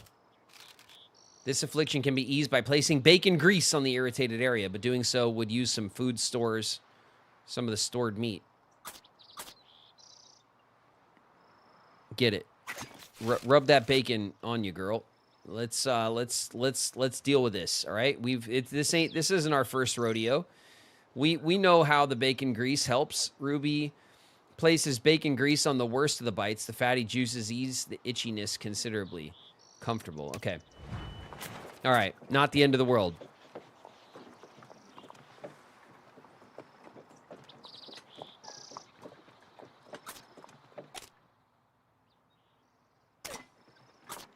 Bam.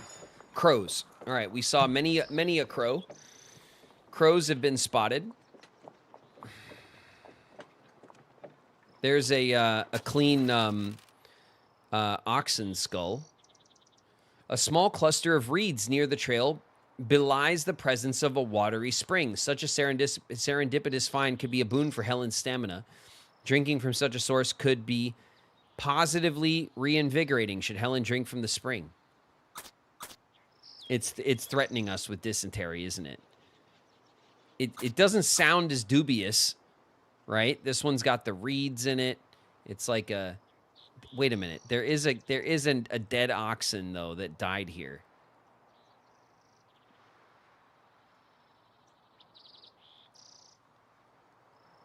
There's a dead oxen that died right in the water, didn't it?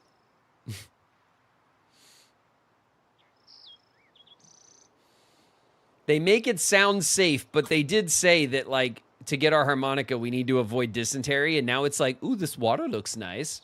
They're trying, right? All right, we're going to push on. We're not falling for that shit. Helen eyes the sparkling water with thirst on her lips, but thinks perhaps it's best not to drink from a random stagnant pond. I agree. I think the skull was foreboding enough. Oh my God, everyone started stanking really hard. Helen! Helen, what happened, Helen? It's an emergency. Helen desperately needs new clothes and still doesn't smell that great. Oof. All right.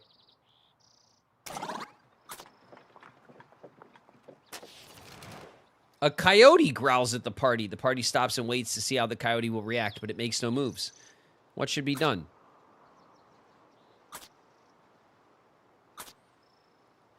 Pet that dog. It's a coyote. It's a coyote. It is related to the dog, but it is not a dog. It's a coyote. I don't know if petting a wild animal is a great idea. I don't want rabies. Yeah, rabies.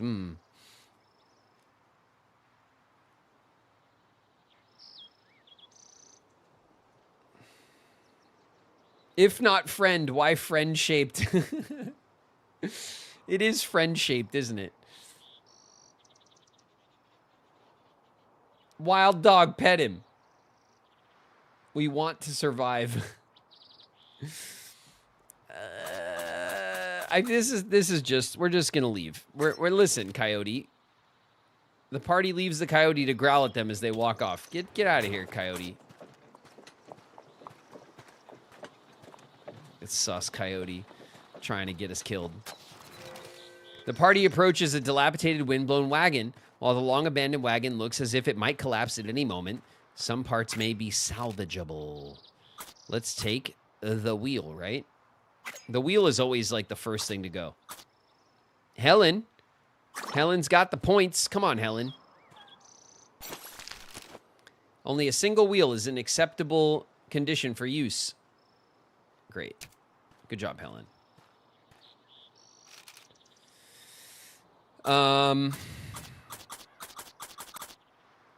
How's our storage looking?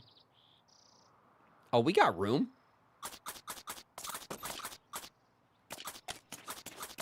We got room for an axle. Let's take the axle.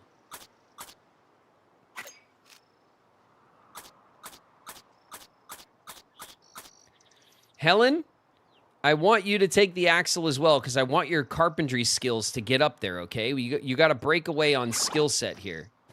Oh, no. Stamina's bad. Helen got it. Oh, shit. Nothing left to take. Bad reaction on my part. I don't know what is happening. Did we get the axle? No. Okay, we failed. We failed. Chat, all of us together, we failed. Oof. Helen is tired AF. No one's stanking too bad. Ruby has smelled better, but is not stanking too bad. Morale is down. -3, -3, -2, -1. It might be time for a little harmonica. Yeah. It's time for a little harmonica. I confirm. I confirm that it's harmonica time. Okay. That's better. We now have nothing for stamina or morale, though. But we have plenty of health resources, plenty of food resources. We have 16 bullets and 25 bait. We have some hunting resources. We do have good repair resources and river fording resources. So, and we have a decent amount of money, too. I'm not even going to look. Oh, wait a minute. I can repair that. Hold on. 2.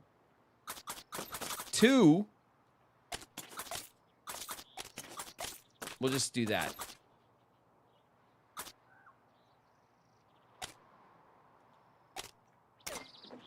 That's fine. What's that? A desert horned lizard. Lizard. It's a lizard. A loud crack over the wagons runs over a sharp, heavy rock. One of the wheels has been warped. Oh, we got the wheel. Man, already. All right, let's repack the wagon.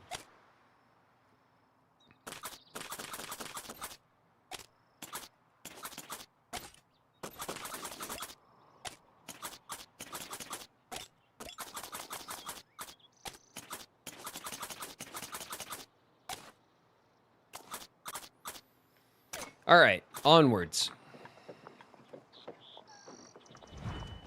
Helen is so tired because she's carrying today. That is kind of true. Actually, Ruby stanks real bad now. Ruby needs a change of clothes, which we do not have.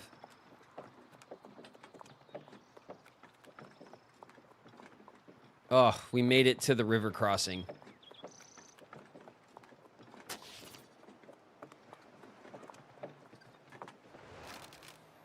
The muddy red-brown waters of the mysteriously named Green River can be heard ahead. This is one of the deadliest crossings of the trail. The party needs to be prepared. Shit. All right, let's talk. Who's got shit to say? Let's see. Let's talk to this young man who looks like Dave. What's up, not Dave? My family didn't buy enough food in Independence. We have been eating very small rations since Fort Laramie. Because of that, our health is poor. My sister has mountain fever. So we stopped here for a while. Let's offer a medicine. Oh, that gave us some morale. Thank you kindly. This will surely break my sister's fever. The boy snatches the medicine, runs off to treat his ailing sister. Okay, I feel good about that. We got lots of medicine. Let's talk to Harriet. Why on God's earth did somebody name this the Green River? There's preciously little that's green about it. Okay. Let's talk to Henry. Soda Springs is a few days' journey from here. Some say the water there bubbles on its own and can be combined with other drinks. I'll just be happy if I live to see it. Oh my God, Soda Springs. Sounds like my kind of place. We'll get the bubblies. We'll get some bubbly soda water and mix it with the fruit, and we'll have a nice, we'll just stop there. That'll be fine. We'll set up a little, you know, fizzy drink shop, you know. That we could make a life there. Heading to Oregon? Well, you're well over the halfway mark. That's good. Don't let that get to your head. The most dangerous part of the trail lies ahead. I figured. The waters of the Green River are definitely not green. Okay, ferry operator. Let's talk to him. Welcome to the Robertson Ferry. How can I help? What would you like to ask the ferry operator about himself? How are you today, Lewis? Maybe we'll butter him up first. Moved out here a few years back. Family and I lived on a farmstead not far from here. Welcome to the Robertson Ferry. How can I help? Let's ask him about crossing the river. To ford a river means to pull your wagon across a shallow part of the river with the wheels still attached. It's only practical when the water level is below the height of the wagon. I know that. To caulk the wagon means to seal it so that no water can get in. The wagon can then be floated across like a boat. It's the only way to do it if the water's high. Still has its risks. We're sure the wagon is sealed and tight. I wouldn't be much of a salesman if I didn't recommend my ferry. But seriously, the Green River is not a river that likes to be reasoned with. A small cost here could save many losses if you even manage to make the far bank. Let's ask for advice. Wouldn't be much of a salesman if I didn't recommend my ferry, but seriously. Oh, that's what he just said. Okay. Let's ask about the ferry. The ferry was founded by the Mormons. I bought it off them a few years back with my partner, Isaac Bullock. Since all westbound immigrants have to cross the Green River, the ferry's been a lucrative business for the two of us and our families. Welcome. All right. That's interesting. We should probably just pay the ferryman here, right? If it's so dangerous. Let's try to trade. Let's see what we can get. We need clothes. This guy's got pelts, toolboxes, 26 bullets. All right. We probably want the toolboxes, and we probably want the bullets if we can get them.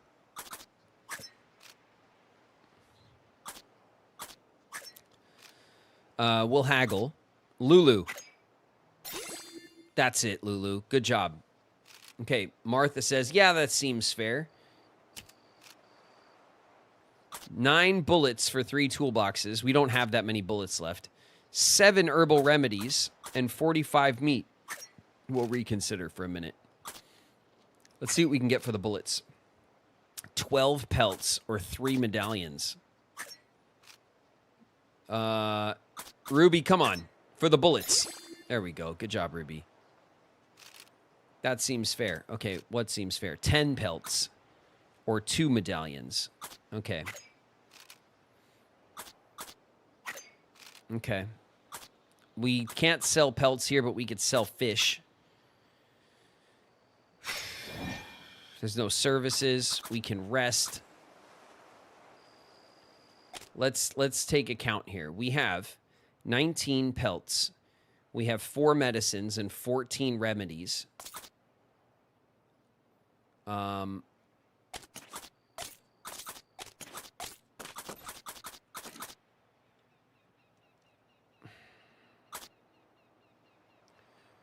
We have 144 pounds of meat. We ate all our berries, apparently. We couldn't get enough of the berries, I guess. Our wagon is not damaged or exposed at all, and we have 3 toolboxes. That's not bad.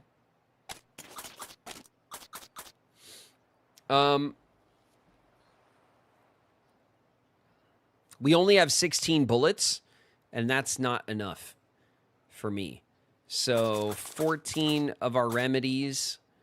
We could sell some of our remedies, but I don't want to. Let's see.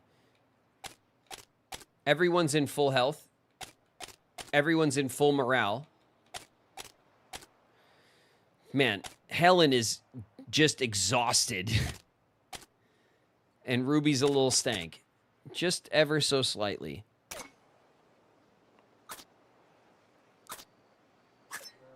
All right, we need these bullets. For 26 bullets. Let's trade the pelts, right?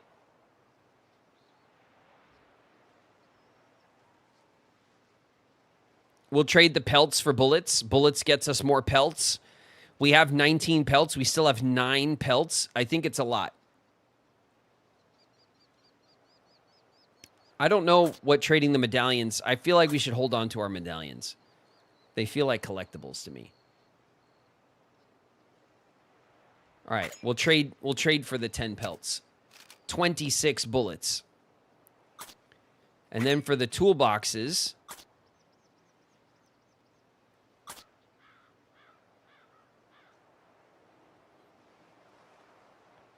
$45 meat, 7 herbal remedies. That's half of our herbal remedies.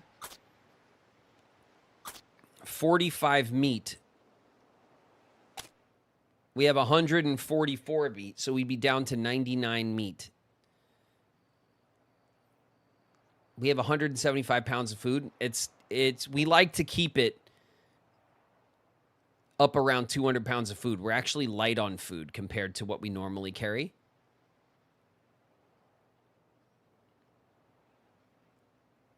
We now have 42 bullets. So we can trade 9 bullets for the toolboxes, and that means that for the pelts, we got bullets and toolboxes just for the pelts that we traded. Because we're trading less bullets than we just got. So that makes sense, right? 9 bullets. Yeah, okay. We'll trade the bullets. So that means we traded up our pelts for toolboxes and bullets. I'd call that a good. I'd say that's fair enough. And we're not going to sell any of our fish or food. We want to keep all of our food. We're going to rest. Resting ends the current day, gives the party a chance to recover stamina, slightly improve river conditions. We're going to rest. The wagon bed's rearranged. Great. Everyone needs a rest. I mean, Helen needs a rest really bad. Helen's stamina +1. And we lost 11 hours.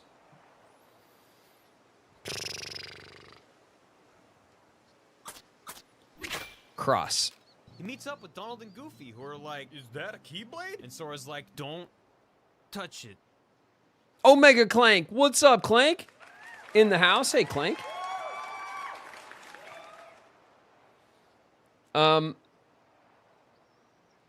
We could use the ferry. It's going to cost us money. We have a decent amount of money, so I'm assuming we could afford this, but I'm not sure. Fording the river is not... It's 6.5 feet. It's not happening.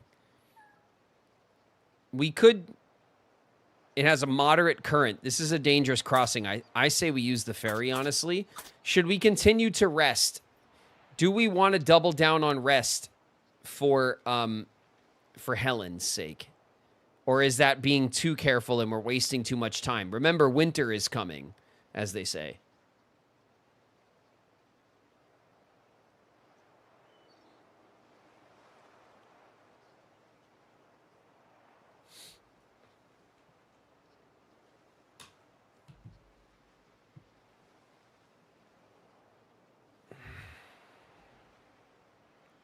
How long till winter arrives?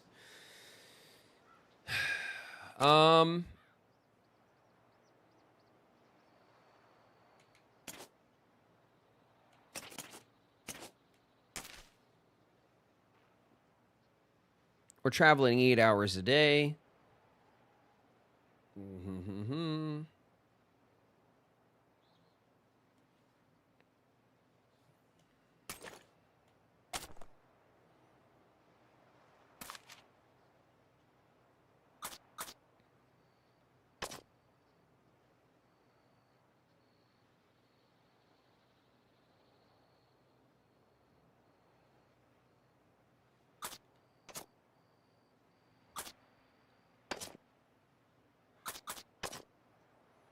I don't know. It does say, we have seen like a thing, but it kind of pops up once in a while. I don't know how to check.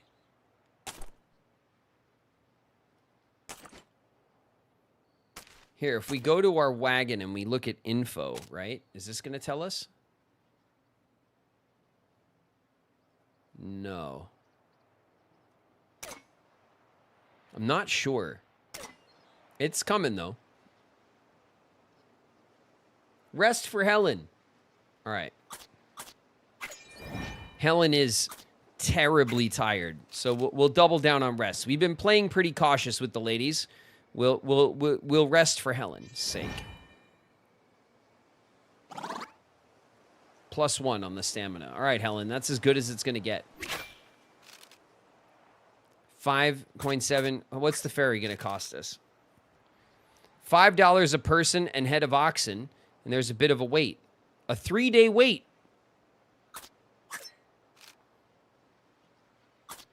Helen? You haggle against your own rest. Well, I think that's fair. $4 a person, 28 bucks. We take our turn for the ferry. Helen's stamina +2. Nice.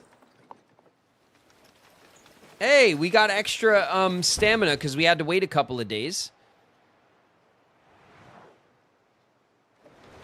And for 24 bucks, we got across a dangerous crossing. I'd call that a hell of a win.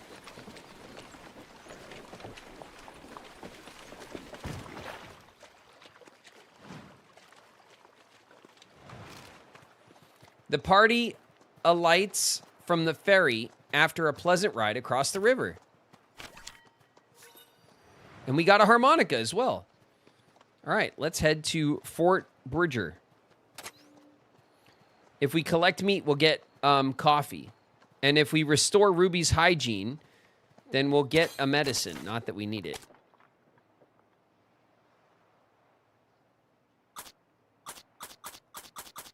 All right, north guy or south guy? Which guy looks more like the guy? South. All right.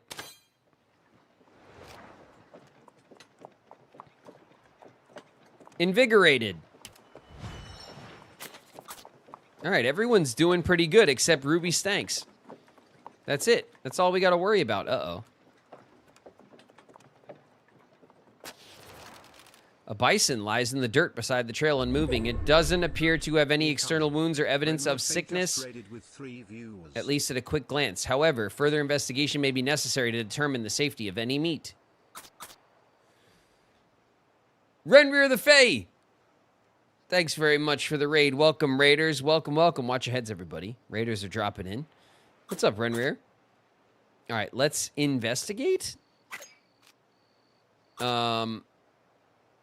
Lulu, you investigate. You know farm animals because you're a farmer. You know everything about farm animals. Lulu holds her breath, investigates. She can see nothing external to suggest the meat is unsafe, concludes it's likely the bison simply perished of old age. With a little time, the carcass can be butchered and greatly aid the party's meat supplies. Lulu butchers the bison, collecting as much good meat as possible, hefts it back to the wagon. 100 meat. And 2 more pelts. Hell yeah. All right, good. We got some meat. Winter in 128 days. Okay, that seems like a lot of time, actually. Without warning, the wagon's surrounded by sand borne on the wind. The grains grate against the party's skin. I can't take this. Oh my god. Health, hygiene. The sandstorm worsens, limiting vision, forcing the party to slow down. The party's coated in dust and sand. The air grows difficult to breathe. It tests the fortitude of all traveling through it.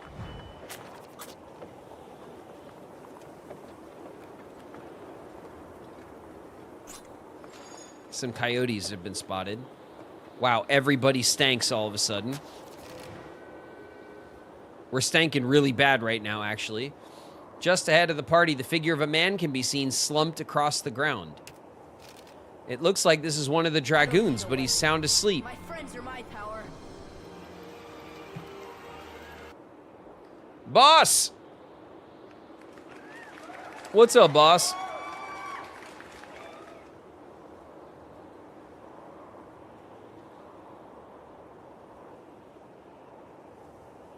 The sandstorms are no joke. Yeah. Right now, hygiene is our worst enemy. We could yell at him. We can give him coffee, but we would never. We could fire a gun to scare the shit out of him. We could kick him. Or we could just wait. Oh. We are not smelling great. We are not smelling too great right now, everybody.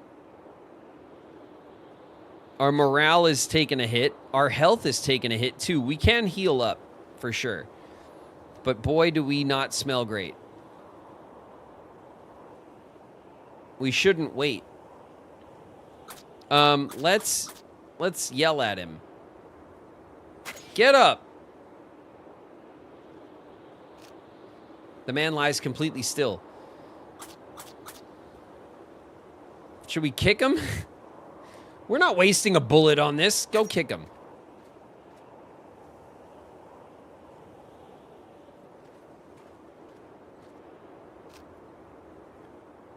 Unfazed. What the hell?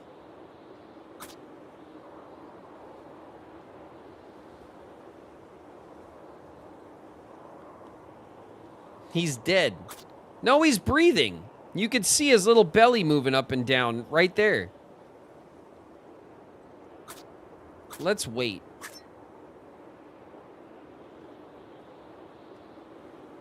We lost 6 hours. Did we get some rest? My God, there he goes. What's going on? Oh, I fell asleep again, huh? Thanks for waking me, travelers. I was on my way back to the captain. I best resume my journey. We got his medallion. Take my medallion for the trouble. You go on. I'll catch up with the captain in a little bit. I need to rest my eyes for a moment. You pain in the ass. Oh, we did. We got... Okay, cool. We got some stamina for resting, at least. That's not bad. Oh, boy, do we stank. We're stanking real hard right now. The party comes across a pair of musicians performing for a small crowd beside the trail. Their music is good, drowned out by the sound of their bickering. Could they be the brother and sister mentioned by Lewis Southworth? I bet. You're out of tune. You're not on the beat.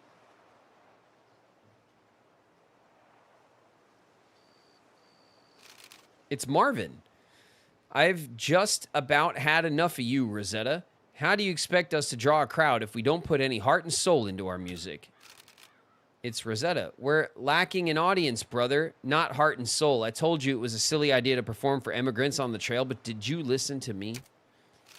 There doesn't seem to be much hope of hearing the siblings play again unless the argument can be resolved peacefully.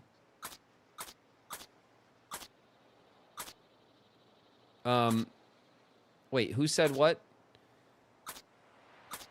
He said we need heart and soul. She said that it was dumb to play on the trail, right? Do we stay out of it? We can't hang out with the musicians while we're stanky. Well, I mean, we don't got a choice right now, do we? We're stanking. There's no way out of it. Do we stay out of the bickering? Or do we say, yeah, you need soul, right? Because that would be the one I would support over, like, don't play on the trail. Because we want them to play on the trail, like at the fort. Or is that, like, get off the trail and come with us to the fort? What do you guys think?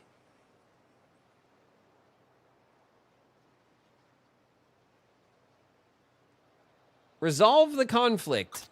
Well, yeah, we want to resolve it, but that's... we're not leaving, but like, do we stay out of their fight or do we like take a side? Don't interfere with sibling arguments. I support neither. Okay, we support neither. You're both wrong. Your music has plenty of heart, and there's no shortage of travelers to hear it. What you need is something else entirely. Oh, go Helen. And just who are you? Why is our music business any of yours? Yes, I'd like to know the answer to that as well. I don't recall asking the advice of complete strangers. The musical duo looks at the party expectantly, waiting for a response. How should the party introduce themselves? Your inspiration. Let's mention Lewis, right? Lewis Southworth, the fiddler? Why, we saw him play back in Independence. You really know him? He wants to put a band together to play at Fort Boise. It's going to be a big show, and he asked for you specifically. Did he now? Well, if that's true, we can't really say no, but I want you to swear on your honor that you're not trying to pull the wool over our eyes. Who should attempt to convince the musicians? Oh my God, who can talk to the musicians? Maybe Helen. Helen's been on a streak, right? Or do we send maybe Ada? Lulu's been doing like farmer. I don't think music is like the farmer cue, and Ruby is like our hunter. Ada's our banker, right? So maybe Ada's got like the sass. Maybe the Ada. Give Ruby a shot. No way. No, not Ruby. Not for the musicians. Ruby's a hunter. We want Ada. Ada's our banker. Let's send the banker in. Lewis Southworth talked of a brother and sister duo he saw back in Independence. He said they played guitar and banjo and have an amazing sound. I believe you matched the description. Well, I'll be. He really called our sound amazing. I don't know what to say. I say we join his band. Who knows when we'll get another opportunity like this. Still, Fort Boise, that's a long way to walk carrying our instruments. I'd much rather store them in your wagon. We can arrange for our own transport at Fort Hall. If you can meet us there, then Marvin and I will pick up our instruments from you. We can trust that you won't drop them, can't we? Oh, shit. Well, I mean, you could try to trust that we won't drop them. A guitar and a banjo. Cool, we got plenty of room. Thanks for checking with us on that. Thank you.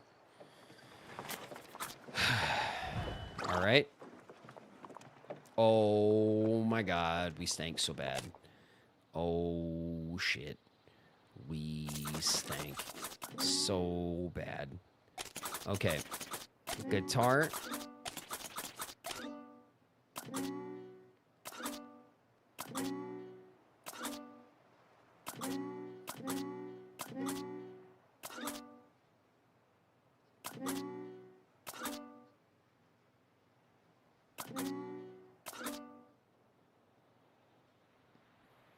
You don't have a bar of soap. We do not.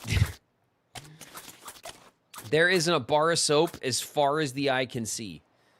Sorry to say.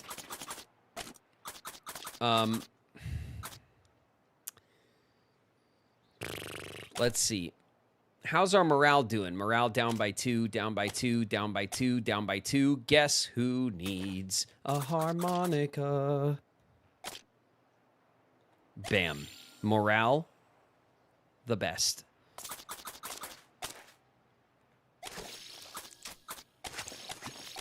Health, the best. Okay. Our health is looking great, actually.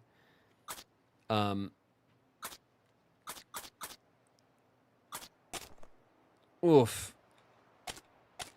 Our stamina is not terrible, but man, our hygiene is going to get us killed at the moment. Wait a minute. We know that Ruby has a composure of 2? When did we find that out? Oh, and we know Ada's composure as well. So now we have no mystery stats anymore. Man, Ruby could really use an increase in possible composure, it seems.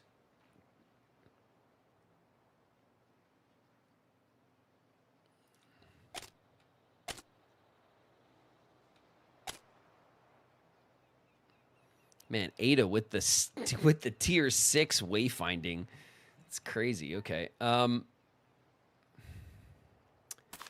Let's check our quest information.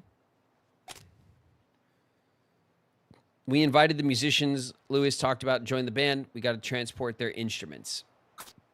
Yup. And we rescued Ralph from the creditors. With a bit of effort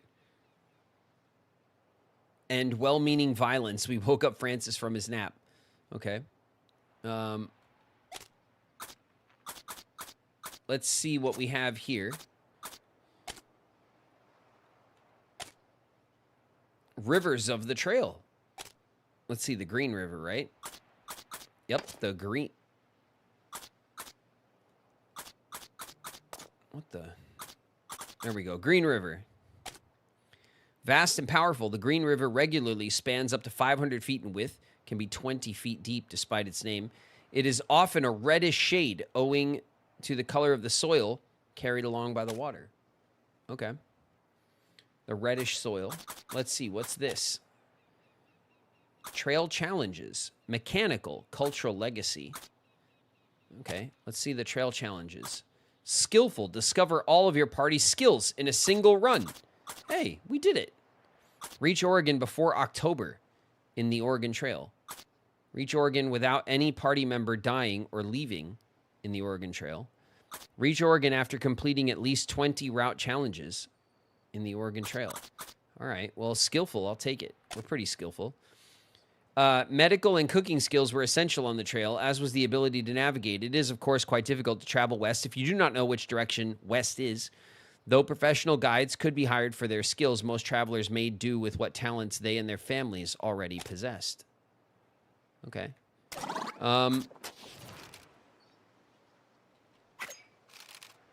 A snake had been coiled inside the wagon. Ruby, athletic, has just narrowly avoided a bite. Oh my god, I'm glad I pressed the button. The reptile slithers off down the trail before anyone can react. Whoo! All right, we did it. Oh my god, what I wouldn't give for a clothing store right now. We need clothes so bad. It's really bad, actually. Oh, we're pulling into Fort Bridger. God, we got to be able to buy clothes, right? We're going to spend so much money on clothes right now.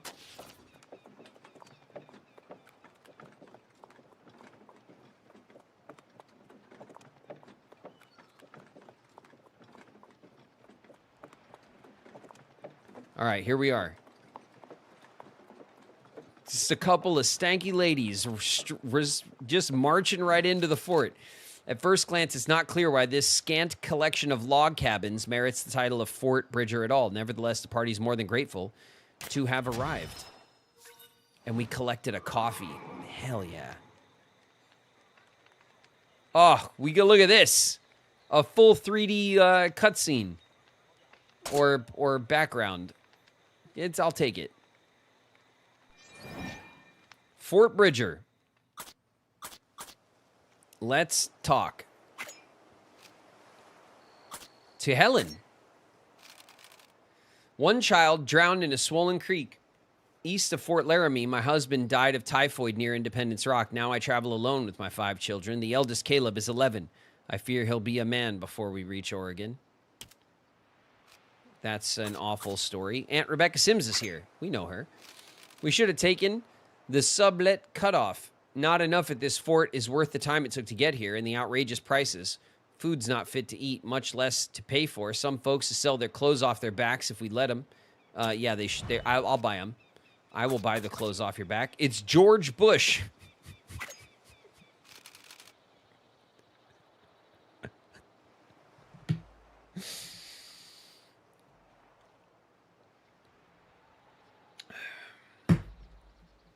We found him, everybody. It's George Bush.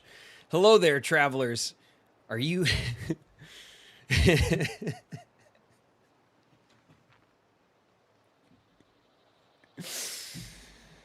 It's which one? I don't know. It's got to be W, right? It's got to be W. Hello there, travelers. You headed west too? You fool me once, you ain't gonna fool me again. I brought us some lovely fruit and shade trees to plant when we settle into Oregon. God, I love that quote so much. Say, you look like you could do with some extra supplies yourself. Please take some of mine. Oh, what a generous Mr. George Bush. How lovely. Okay, Trader Jim. It's Trader Jim. It's got to be W, right? This fort was built by Jim Bridger. Jim was a mountain man before he put in this blacksmith shop and small store to supply the overlanders. Does a big trade in horses. Jim and his partner, Vasquez. All right, cool. We could trade. There's a store. There's services. What kind of services we got? Oh, the barber. What's the barber? My success is in your tonsorial satisfaction. I don't know what that's. You stay away from my tonsils, sir. I have services for all, even the hairless. My tonics will restore the lushest of locks, even to the shiniest. Pates? A barber can restore hygiene. Okay. The barber costs $5. $5. Is that for like a full restoration?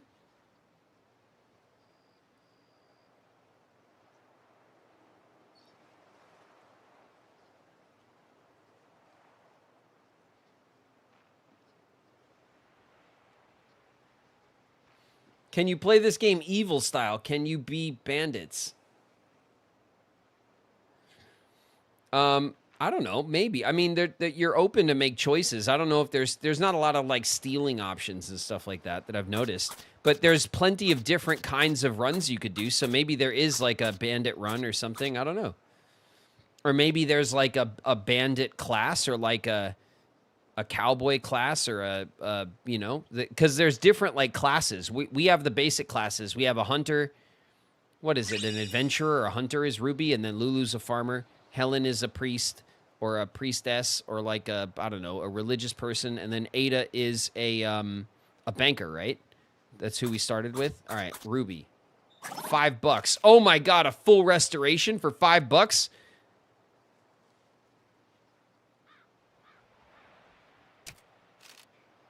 $7? Oh, shit. All right, Helen. $7 for Helen. Okay. $11? It's too much, right? It's getting too expensive. If clothes are $6, then $5 is a deal. Okay, yeah. Well, let's. The barber bids the party farewell. Okay. Okay. This was. I mean, that was something. Wagon condition. We don't need anything else. What we need to do is check the store. This is the wagon you already got. Cool. I don't want your wagons. How much coffee you got? One? $23 for coffee? Holy. All right. 10 shirts for $75. That means they're $7.50 a shirt, right? $7.50 a shirt. And the shirt repairs 3. Oh my God, the prices here are high. Because we're out in the desert?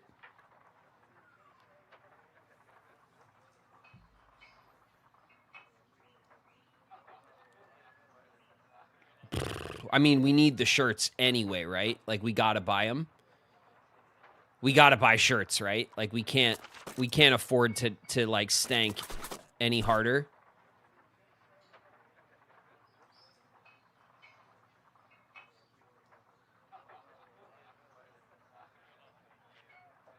Is the barber gone? No, the barber's still there, but the barber, the more you use the barber, the higher they cost, which is really weird. Because that's not how, like, real barbers charge you. They're not like, oh, the first person is $5, the second person is $10. Like, that doesn't, you know, make sense. I don't like that the game does that.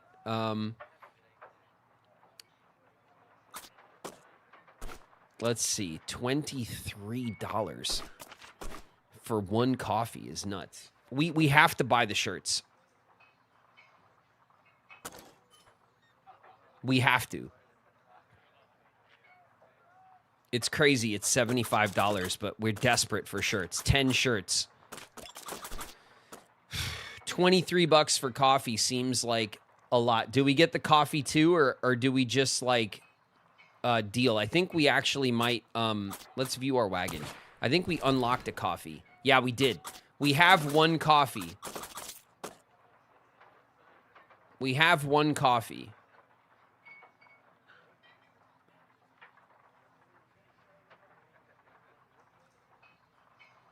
It's coffee for the whole party, yes, but we have one. So we might not want to,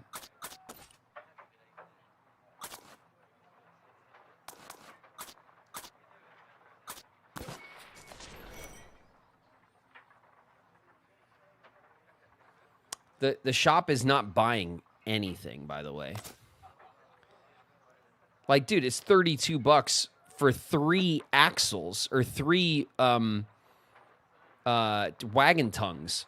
3 wagon tongues are just a little more than a little bit of coffee. Crazy, dude. Coffee is the luxury.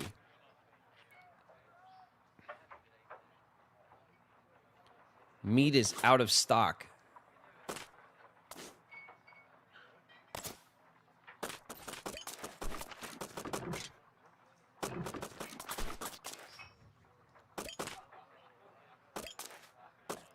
I think that's all we get, right?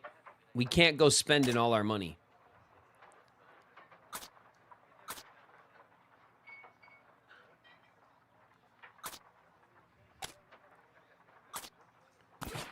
View wagon. Pay now. Confirm. Okay. So now...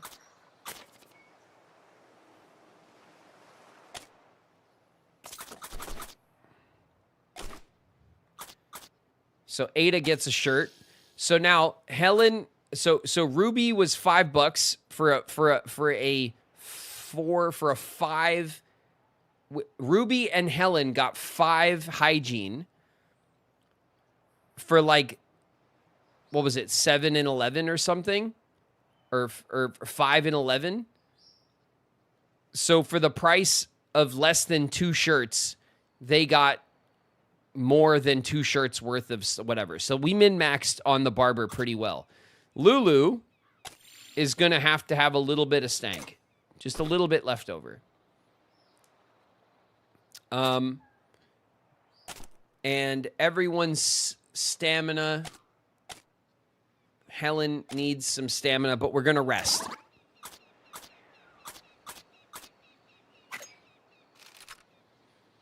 Okay, we'll rest. We'll let the ladies rest, and that should be fine.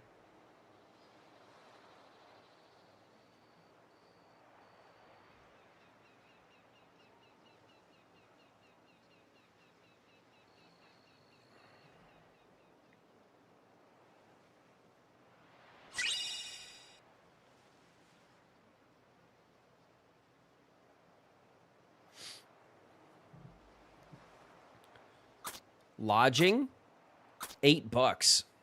Oh.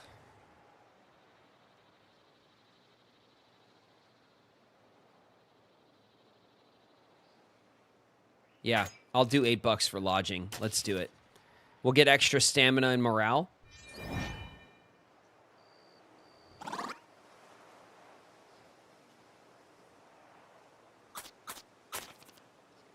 Okay. Helen's got a little bit of stamina. Lulu's got a little bit of stank. Let's get out of here.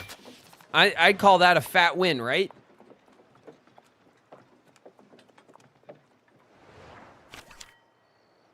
Soda Springs. If we collect herbal remedies, we'll make a lot of our money back.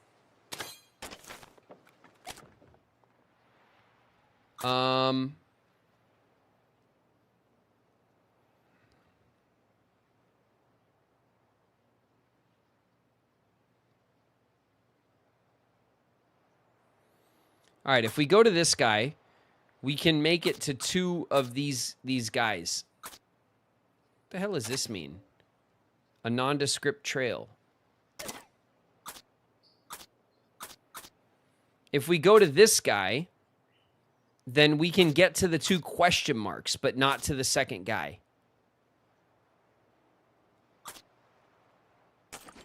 We have 4 doubloon dragoon medallions used to trade.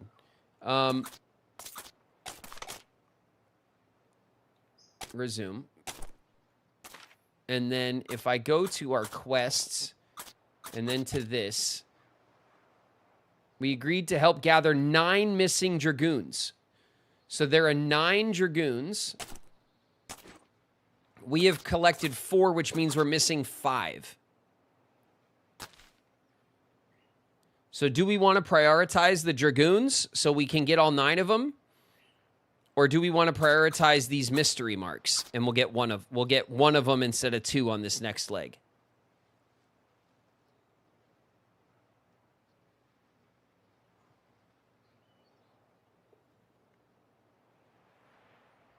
What do you guys think?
Sorry about that, chat. I'm messaging my buddy who was here last night, who's going to meet one of my other buddies down in town.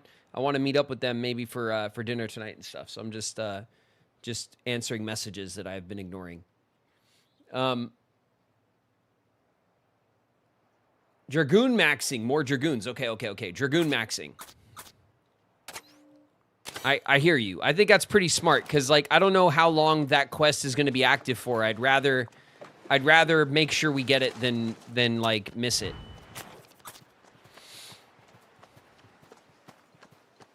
Do we want to check our pace? Our pace is steady. Do we want to keep our pace steady? We do, right? Because we still have like we don't have we have 1 coffee and that's it. So we actually struggle with our stamina. All right, we'll leave our pace steady. We don't want to mess with our stamina. The party happens upon a small pool of still clear water. Perhaps drinkable, perhaps not. A brief investigation might resolve. All right, Ada. Ada has said. Ada smells the water. There's no mistaking a rank odor. Poisonous water. Ugh. Knowing the water to be undrinkable, the party passes it by, trekking further. Okay. Well done, Ada. Wait a minute. What the hell was that? It was a kawati. What's a kawati? The wagon lurches to a stop. A crack in the wheel. Repairing. All right, Helen. You got the skills to fix the wheels. Yeah. All right. And a skill up. That's what I like to see. You're a little tired from it, but that's okay. Let's repack. We're not throwing out 136 pounds of meat. Are you crazy, game?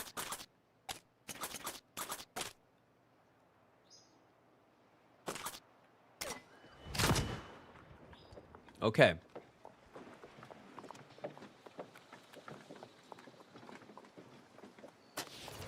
All right, here's this dude. Sound of a gunshot slowly fades. The party approaches a man on the trail who seems to be nursing his foot. Oh, no. He pulled a ruby. We can give him medicine. We can heal without medicine. Should we give him a medicine? He'll be so hyped. Yeah, I'll give him medicine. We got a lot of medicine. There you go, bud. Oh, he's like, oh, I feel better. I can tap dance again. Oh, thank you, strangers. My name is Sydney. I was trying to rendezvous with my captain, but my rifle misfired as I was traveling. I shan't make the same mistake again. Godspeed to you. Great. Thanks. Travel.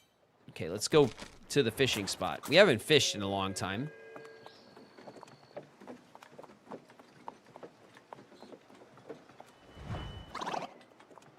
All right. Everyone has picked up a bit of stank. A musty, sour odor emanates from the wagon, betraying the poor quality of flour within. Cook 5 to make tack, sift, or discard 5.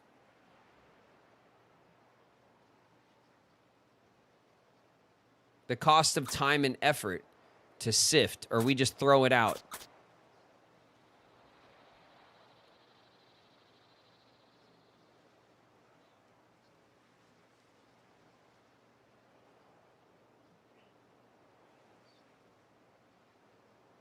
Quatties are cute. I mean, sure. Make hardtack. Yummy. I don't know about that, Wing. I don't know how yummy it is. Vote to toss. Discarding it would be quick. The reason why, like, if we make hardtack, it'll take time. And it's going to be gross. I bet hardtack's bad for morale. Sifting it takes time. I'm just going to throw it out. I think we just throw it out. We got 200. We have over 200 pounds of food. We're okay on food. What is that? The hell is that? Oh, it's a wagon wheel. Okay. All right, we're deep in the desert. Hello there, travelers. I've set up my challenge again. You did very well last time. Would you like to try to best yourselves? My challenge remains the same. I'll give you a few minutes to fish up as much as you can. Once that's done, I'll grade you. Harder to catch fish will be worth more. Rare fish are worth even more. Sound good? Yeah. Who will do the challenge? 3, 4, 5. All right. Helen is got the skills. Helen's been carrying so hard. Do we want to send Ada maybe? What's our stats looking like? Helen's a little stank and tired. We'll leave Helen out of it, okay? That leaves Ada or Lulu. Ada's in the best shape, so I say we send Ada.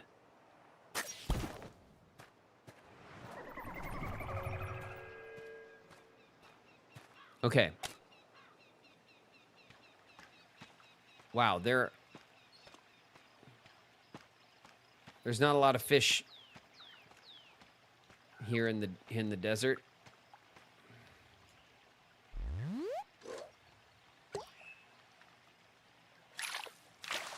Come here, you. Got him. Old tin can, 4 inches. All right.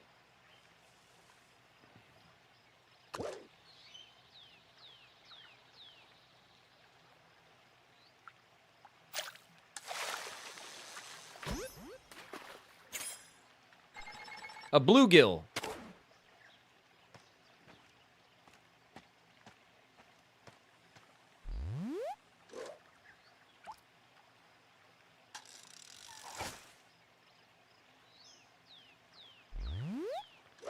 All right, the fishing is definitely tougher.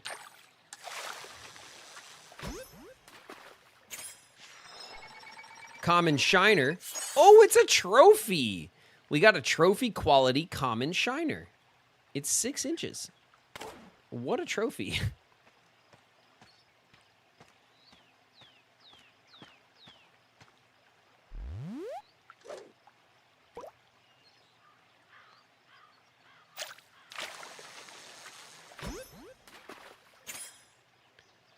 Another common shiner.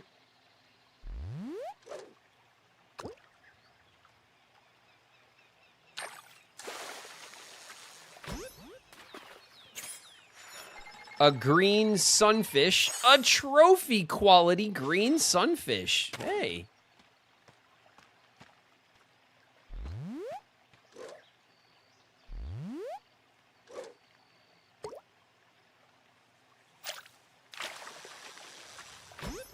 Two trophy fish.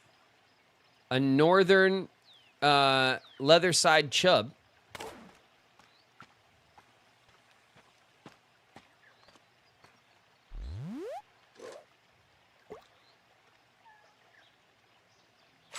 Might be our last one. Razorback sucker. 3, 2, 1. Oh, I tried. 7 fish, 41 pounds.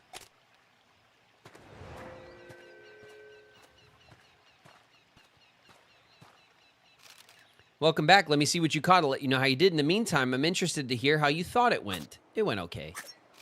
That's interesting. Always curious to hear how people think they actually did.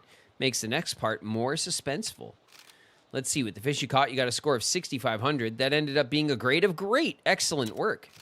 I prepared a little something in the way of a reward for you as well. Hopefully it'll make up for rushing around chasing fish for me. Ada managed to catch 41 pounds of fish, bringing it all back to storage. Without a proper knife, we can't properly clean the fish, and only some of the meat's obtained. Knives can be unlocked. Okay, so we got plus 16 fish, 3 fish traps, 1 trail map. Thank you for trying out my challenge. Maybe I'll meet you folks further along. I can offer you a challenge once again. I hope you're consider accepting. Okay, it's He Dao. Nice. That was our second fishing challenge with He Dao. And if we're going to, let's go up here, right? To this, what does this mean? A nondescript trail. All right, let's go check it out. Some items are not in the, okay, let's pack it up. Ooh, the fish traps are like big. Trail map, a current map of the constantly evolving trail, an essential part of any expedition, reveals nearby waypoints, single use.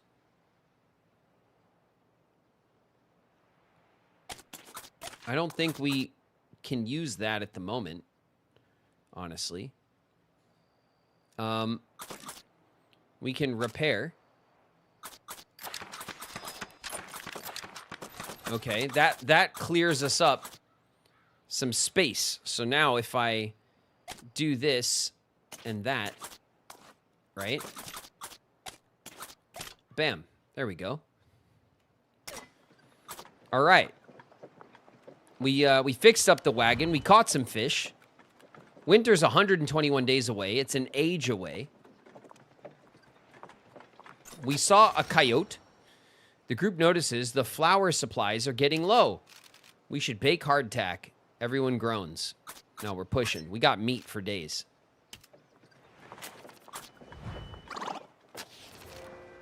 The party takes a moment to choose which trail to follow. Oh, it's just a nothing happens trail. All right, maybe we should have went fishing instead.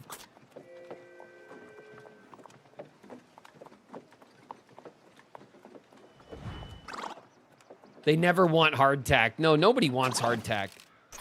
Uh-oh.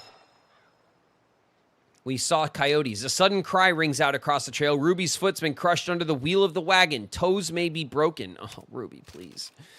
Depending on the extent of her injury, a good rest may be all Ruby needs. If the injury is more severe, however, forcing her to walk will likely invite greater misfortune. All right, we'll take a rest. We'll take a good rest. Ruby has a broken leg. Ruby takes some time to rest. Her foot doesn't get any better. Seems the foot is broken. Ruby might be able to keep walking. She might face further repercussions. Okay. Hold on a second. Hold on a second. Ladies. 55 days.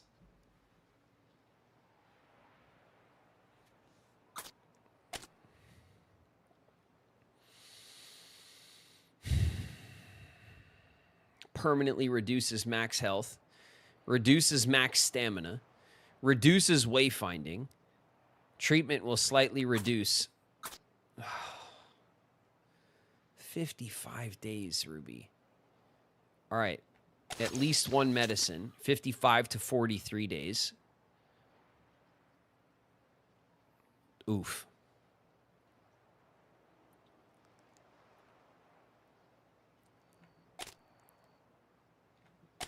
$32 days. Okay, we're not using our last medicine for sure. We're down to 32 days. God, it's over a month. It's still a long time to have a broken foot. 32 to 29.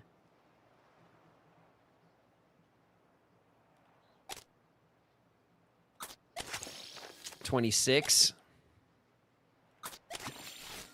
22. 19 days. 19 days, huh?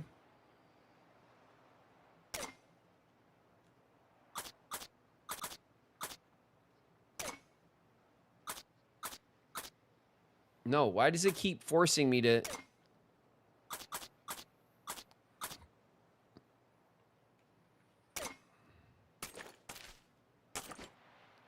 All right, we have 6.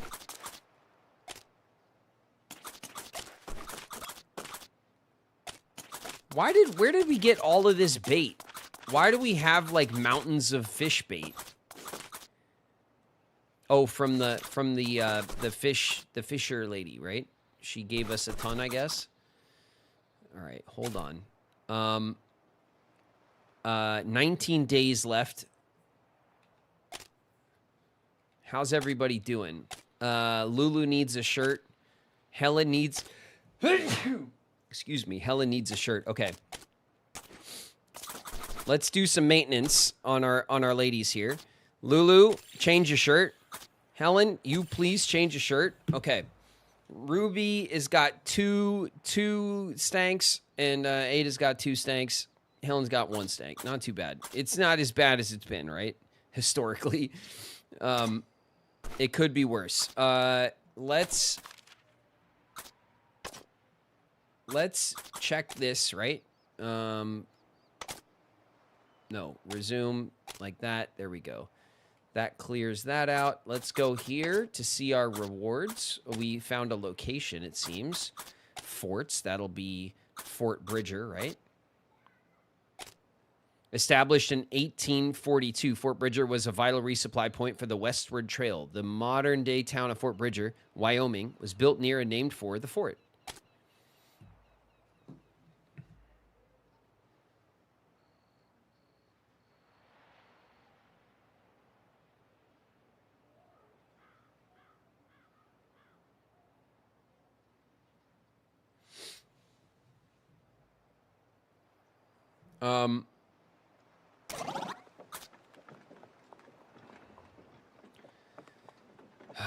All right.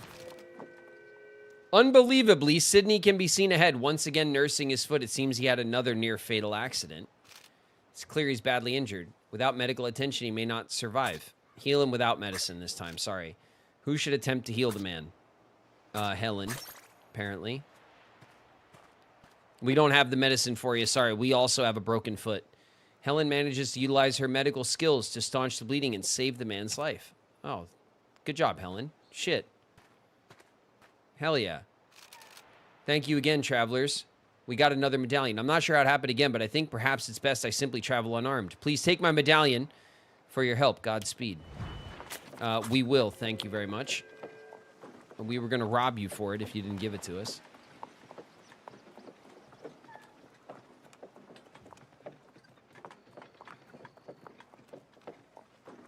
All right, Ruby's broken leg went down by 1. That was something that broke in the wagon, it seems. We'll push. We got 8 miles, 7 miles to Soda Springs. Come on, ladies. Oh, no. Oh, God. The wagon's back wheel sinks into the desert, shifting sands. Its axle jams. Hopelessly mired. It will move no farther. Biceps hoe.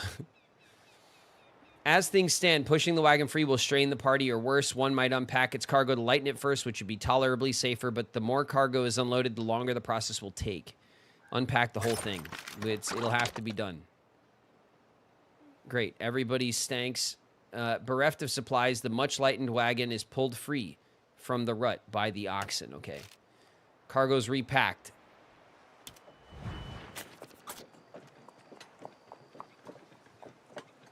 And, of course, the ladies are in dire need of a clothing change. Ruby, you deserve the shirt now. Helen again. Ada. What is with you? Why? Helen, what the heck? What's going on, Helen?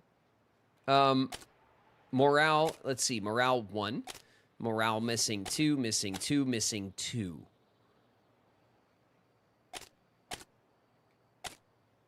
And we have some stamina issues, but mostly due also to the leg. She's messy. Yeah, she is messy. Do we have a Monica? A harmonica? We don't, huh?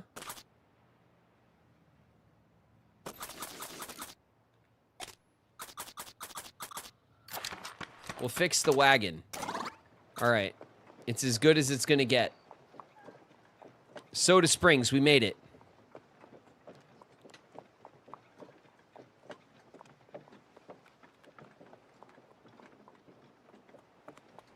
A little dirt is good for you. Long's Peak. Yes, sure. We definitely have a recurring issue, though, here.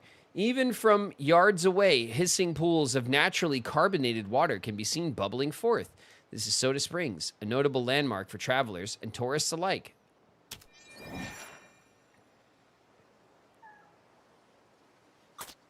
Let's talk. Who wants to talk to us? Jane. Hello again, travelers. It's certainly amazing how often we meet on the trail. My little Mary has not stopped talking about you folks since we last met. You really left an impression on her. She keeps asking questions about your group, but I have to keep telling her I don't know. Perhaps you'll take the time to talk to her. I could use a quiet moment to catch up on some reading. Will you guys babysit for me, please? Free of charge? She's just by the water. Don't worry. I've been keeping an eye on her to make sure she doesn't run off again. Jane points to the spring where little Mary is playfully splashing in the shallows. All right, we'll talk to little Mary. We like little Mary. Hi, everyone. Mommy said I might see you again. Did you come to play in the water, too? Yes. Yay, it's fun. You'll see. Mommy says you can use the water here to make a special drink. Can you show me how? Little Mary jumps and splashes in the spring with joy, spraying the group with water. Yes. The party spends some time showing little Mary how to make a carbonated drink from spring water. Little Mary's eager to take a big gulp of the effervescent beverage. Wow, this is so good. The bubbles tickle my throat. Little Mary drinks the beverage with a speed and alacrity perhaps befitting someone twice her size. It isn't long before she begins to hiccup. Oh, my tummy feels funny. Little Mary clutches her stomach. Moments pass. She struggles against the inevitable. Burp. Oh, my, I'm sorry. Please don't tell Mommy that I did that. She'll be so upset at my bad manners. Little Mary frantically apologizes for her belch, looking thoroughly embarrassed. The inevitable indeed. All right, Mary. Let's check with Charles. The water here is naturally carbonated, meaning it's got bubbles in it. Try mixing it with a drink or two of your own. Let's make a drink. All right, our morale went up. The party pours some of the spring water into their canteens, mixing it with drinks of their own to make delicious soda. Travelers clearly aren't shy about trying the famous bubbling spring water. Almost everybody in sight has a bottle or a cup in hand. Let's talk to Celinda Hines. My, the Soda Springs are so pretty. Seems to spout at regular intervals. Felt good to just rest and not be jostled in the wagon all day. When I get to Oregon, I'll have a soft feather bed and never sleep in a wagon again. The travelers here clearly aren't shy about trying the infamous bubbling water. All right, let's talk to a young man who's definitely not Dave, who's definitely not stalking us at every stop. My job every day is to find wood for the cook fire. Sometimes it's very hard to find enough, so I store extra pieces in a box under the wagon. On the prairie, I gathered buffalo chips to burn when there wasn't any wood. Buffalo chips means poop, chat, in case you're wondering. That means poop. Miles Hendricks. I've heard it said that there are many cutoffs to take to shorten the journey. That by taking all the shortcuts, you can save many days on the trail. And why not? Saving time and provisions is worth the risk. The travelers here clearly aren't shy about the springs. All right, let's talk to everybody. We could trade. We could rest. Let's see what we could trade. Supplies, of course, game. 4 wheel grease. Ooh, that's actually sounds really good. Flour. We have 145 pounds of food. We might want the flour. We don't need the traps. We can offer 3 toolboxes. We are chock full of shit. We got so much shit. We got 2 instruments.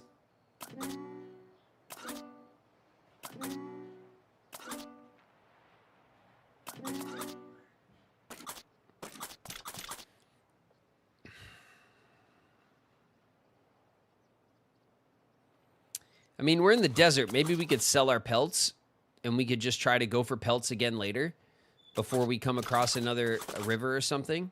I don't know. Our luck. We'll sell our pelts and then we'll immediately, like, have a river crossing or something. We could also sell this fish bait. We don't need this much fish bait. We have way too much. So there's that. Let's see. The wagon. Oh, I really want this grease, though. 82 flour. Do we have any flour left? Yeah, we have 78 flour. I think we can maybe get all of that flour into this one stack. Because I think the flour stacks to like 150 or something. If I remember correctly.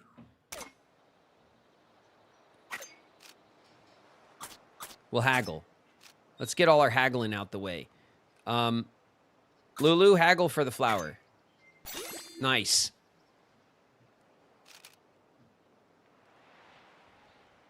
Yeah, that seems fair. After a short discussion, comes to an agreement.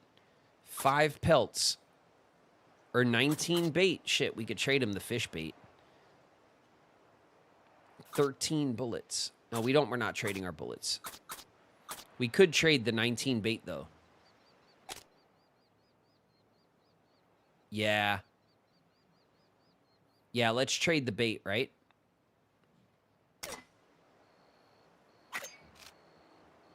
Okay. We got 82 flour. Let's see what they want for the toolboxes. A dragoon medal. Not on your life. Let's haggle.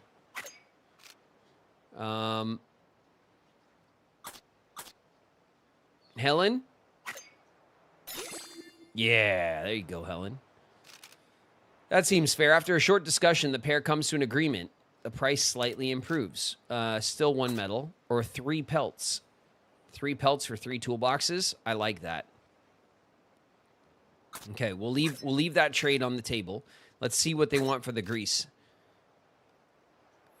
53 herbal remedies, 13 clothes, 429 flat. All right, the grease is out of this world. Traps? 33 bait for traps. I don't care about any of that. Let's get these toolboxes. 3 pelts, 3 toolboxes. You're on.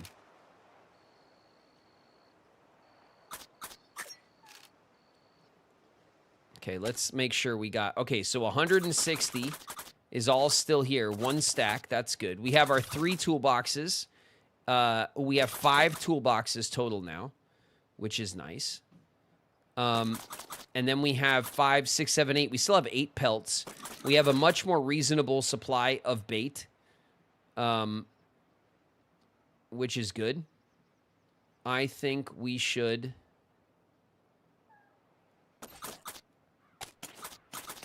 We'll put that down here. We'll move these over. We can get this up here.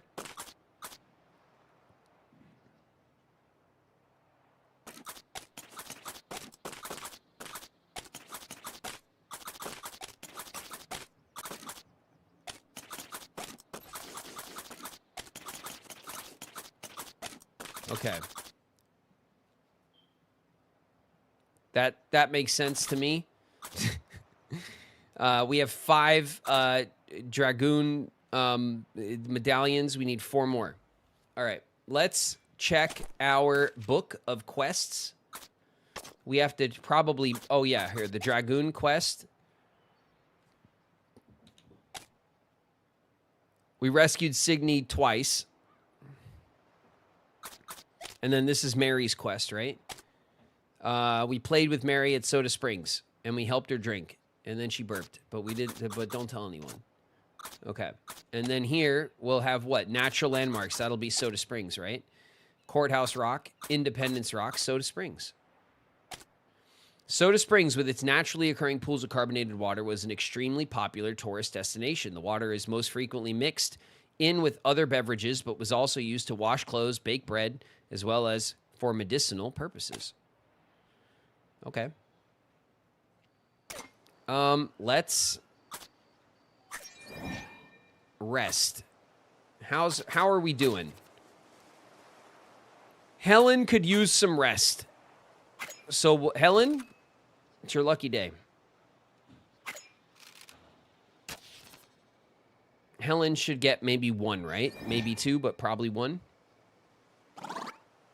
1. All right, Helen, let's get out of here.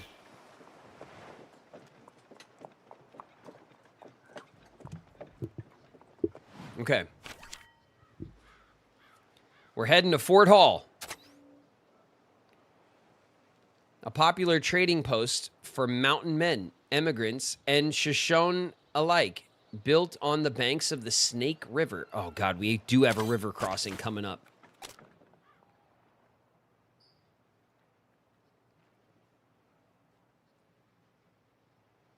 Okay.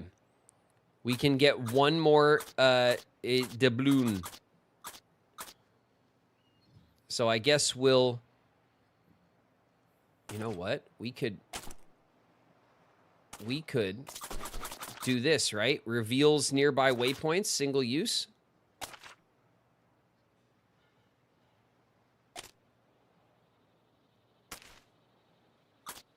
What is this? Oh, it's a hunting spot. Okay. Well, let's go here, right? We'll get a wagon piece, maybe. Do we even have room for a wagon piece? We do actually. Turns out we can move this here. We can move this here. We can move this here. This can go here.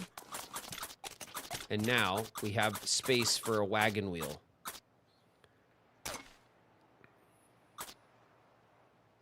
Or do we want to fish? We have 215 pounds of food, which is decent. But we have a lot of bait.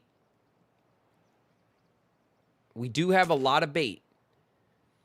So if we go for the fishing instead, and we do have quite a few, we have 5 toolkits to fix the wagon. So it's not like we're without wagon fixing abilities. We could double down on fish, get rid of some bait, and then we could still get a thing. What do you guys think? Meat will give us coffee. Yeah, but I don't know if fish meat counts. Maybe it does.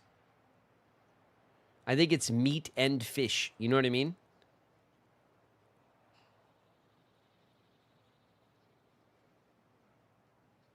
We should use the traps.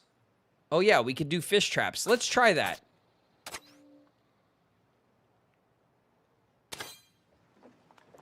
We haven't tried our... We might as well. We have these giant fish traps. Let's try to use them. All right, Ruby, please don't, like, do anything crazy, okay? Coyotes, I saw you. Dust swirls around the party, obscuring vision, making it hard to breathe. Okay, everyone's gonna stank from it. The party's forced to stop. Continuing in such a storm would only lead to disaster. Okay. Eventually, the storm clears, revealing some of the oxen broke from their yokes. During the commotion, what should be done? Search for the oxen. Tracking the beast could take a lot of time. Would require some skill at tracking. Ada? This is very clutch, Ada. Come on. Okay, that sounded good. Ada eventually finds the oxen cowering behind a rock. Dust built up as they were buffeted by the wind.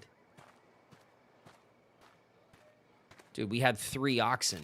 We can't just go with like 1 oxen. Good job, Ada. Ada for the clutch. And we gained some stamina. Ada did.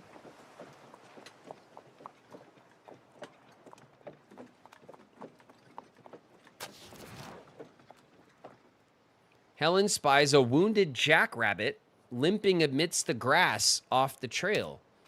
A swift gunshot would put it out of its misery and provide a little food. Who should take the shot?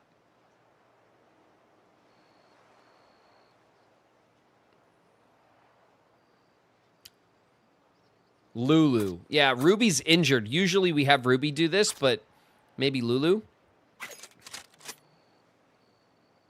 Just shoots. Jesus. Watch where you're pointing that thing, Lulu. Lulu wings the jackrabbit. The sound blast scares the animal, darts off, leaving a trail of blood. Oh, well. Lulu did get some shooting points, though, which is worth it. Worth the 1 bullet, right?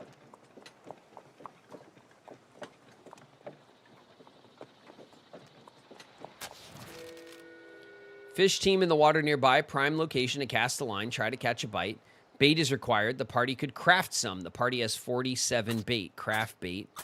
About fishing. Go fishing. Craft some bait.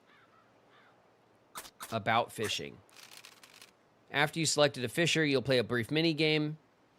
Selecting a fisher. The character that's chosen to fish will lose stamina. Their remaining stamina determines how much fish they can carry back. Yeah, but what about our stuff though?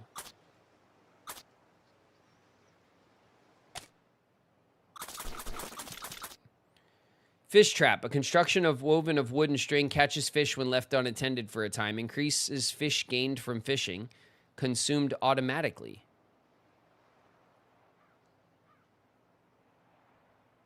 Okay. Consumed automatically, you say, game? Okay, go fishing.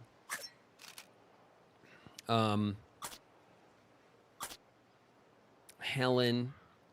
It says lose stamina. Like, Helen has a stamina issue, right? So let's send Ada or Lulu. The traps add extra fish after you're done fishing. Okay, all right. I hope that triggers. I guess why wouldn't it, right? Ada. Okay, Ada. Lulu. All right, Ada's the vote. Ada, go get him. All right.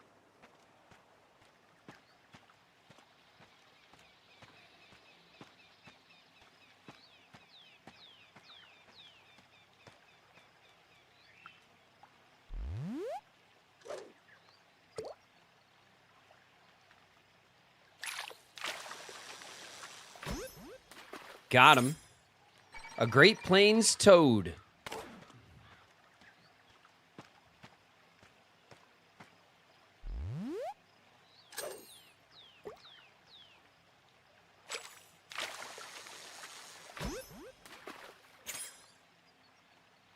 A boreal chorus frog.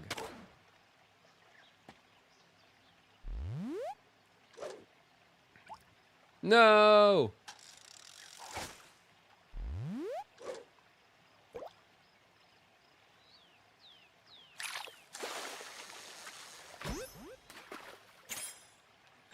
Northern leather-side chub.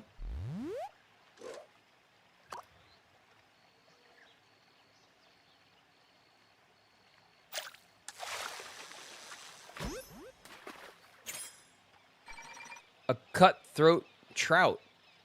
Nice.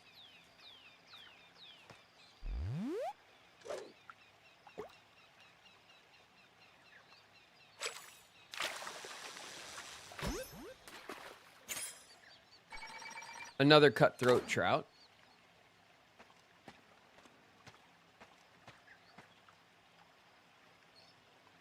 Hopefully this is a big one. It looks like a big one, right?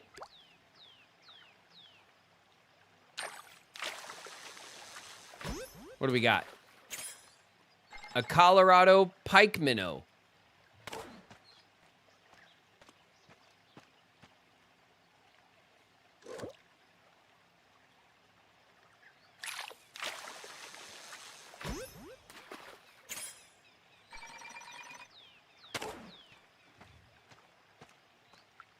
Am I just fishing until I'm done fishing?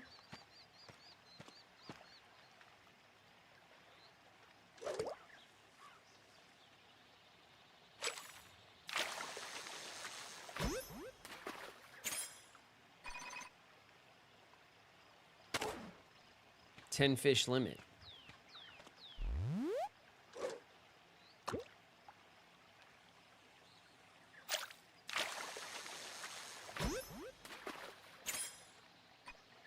An old tin can.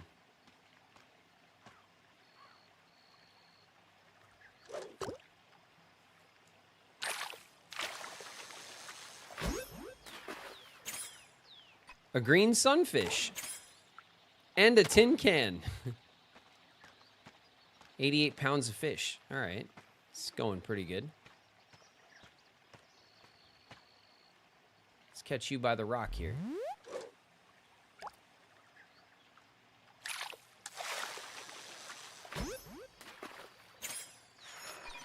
A desert pupfish. Better lake than never was the achievement that we're working towards, or maybe we got it. I don't know.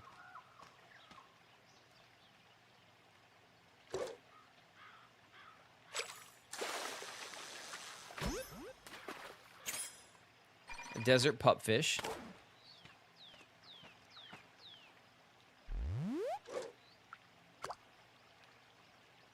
We're doing pretty good. Oh, except for right there where I wasn't paying attention.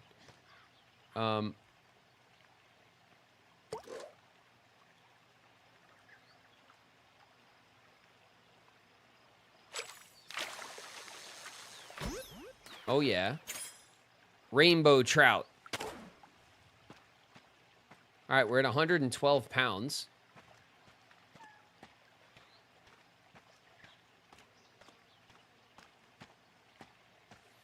We still have 32 bait, which is more than a full stack.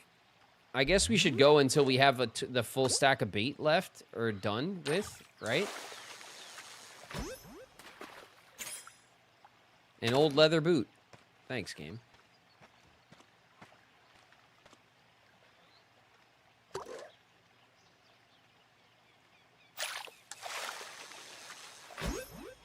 Is that a double?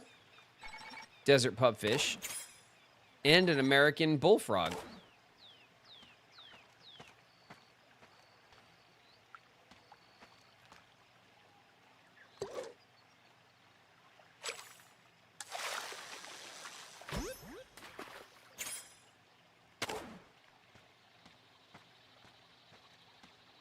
Let's try to get... Oh, damn it. I stepped into the water. Should we call it there? 119 pounds. I don't remember how much fish we can carry in one block. I think it's less than meat. Meat's like 200. I think it's like... Oh, is that a big one? Oh, it looks like a big boy. Gimme. Colorado pike minnow. It's a pretty good one. You've caught the maximum number of fish you can carry. Okay. 120 pounds. End game. 19 fish, 120 pounds.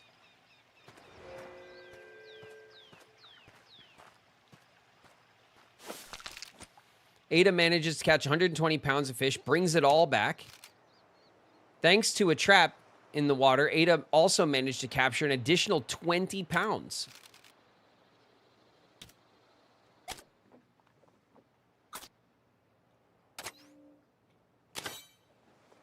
Killing it.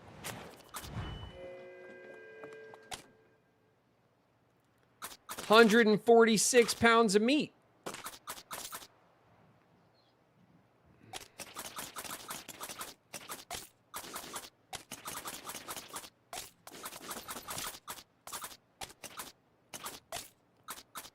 Okay.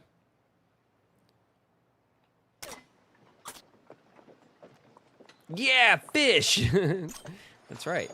We spotted some crows. Oof. A snake hastily slithers out of the wagon. Nobody managed to get a good look at its species. The creature has bitten Ada in the arm. Damn it! Suck out the venom. Sucking out the venom makes everyone sick. We'll treat it with medicine this time. Who should treat it? Helen.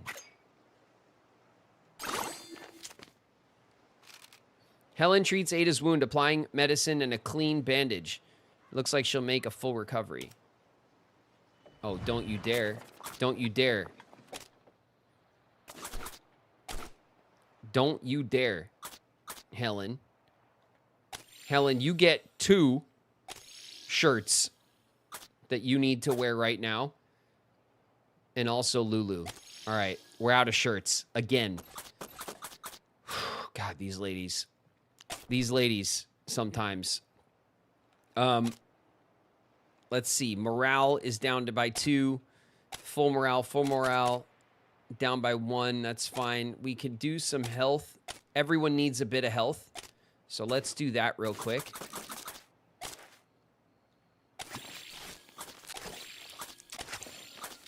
Okay. That helped everybody's health. Ruby's got the broken leg for 7 more days. We only have 2 little herbal remedies left. So we should probably just hold on to them, right? I think. Let's keep our fish bait down here with the fish.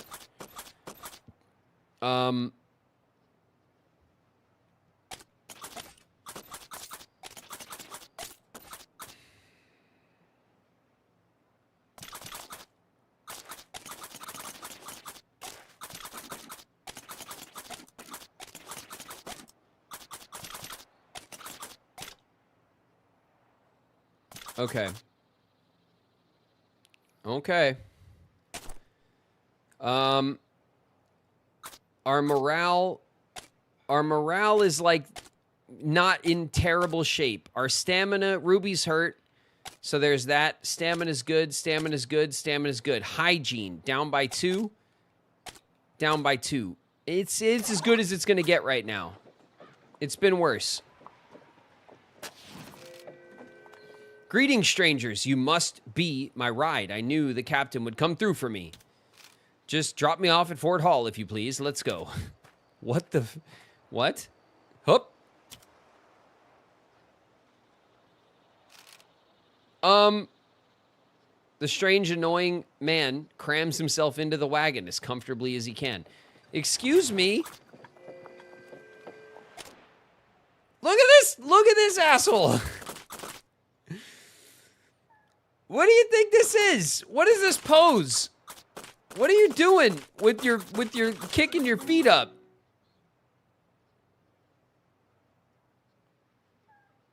What do you think this is?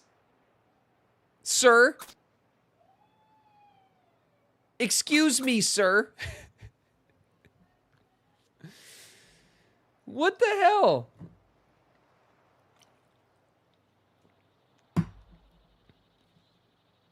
Get a war veteran, adventurer. His name's Robert Moore. Politician and hero, Robert Moore is perhaps the greatest man to ever brave the Oregon Trail. From the diary of Robert Moore. Yeah, I bet. I bet, you coward. What are you doing right now? Laying in our wagon. God, we can't even kick him out. Stop. Excuse me? Making demands? This'll do. I can walk the rest of the way. Thanks, friends. Have my medallion as a prize. I've got no idea what you could do with it, but I don't want it, so enjoy. All right, yeah, to hell with you. Get out of here.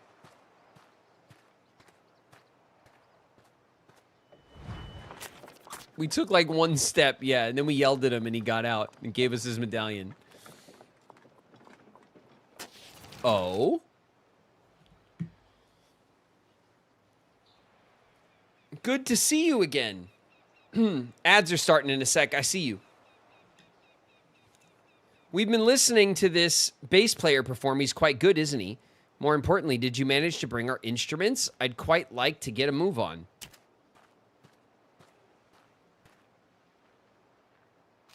Oh, thank God. Everything seems to be in order. We'll see you at Fort Boise for the performance. Rosetta waves goodbye.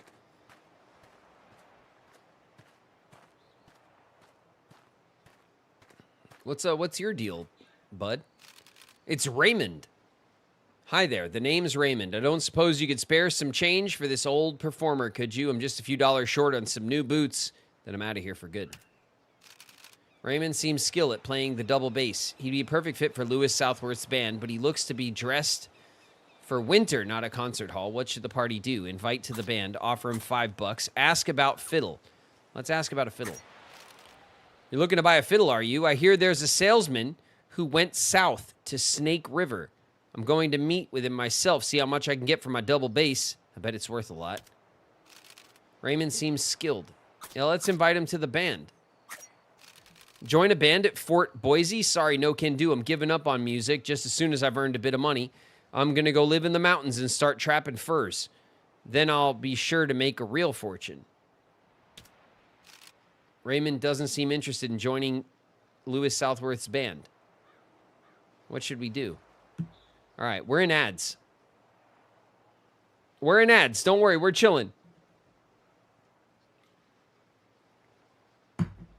We're chilling.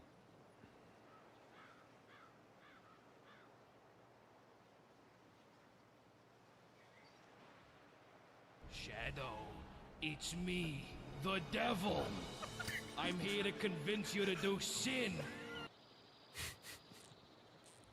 Ecto Teeth in the house. What up, Ecto?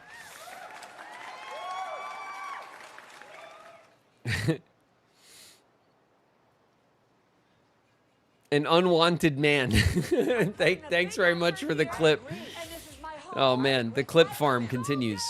I decorated. I did it nice. I'm ashamed. Earthbound in the house. What's up, Earthbound?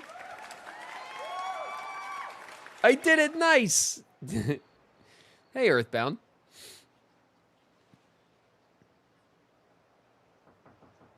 Hello? I was planning on, if I hopped off around 7, I could meet up with them around 8. Matt seemed a little like iffy on the whole thing. I don't know. I don't know how solid plans are. So I'm just kind of playing it by ear. I was waiting to see what Matt said once he got down there. Okay? So, I could always, eat twice, though, It's definitely possible that I could just eat and then eat again, Bye. Okay, bye.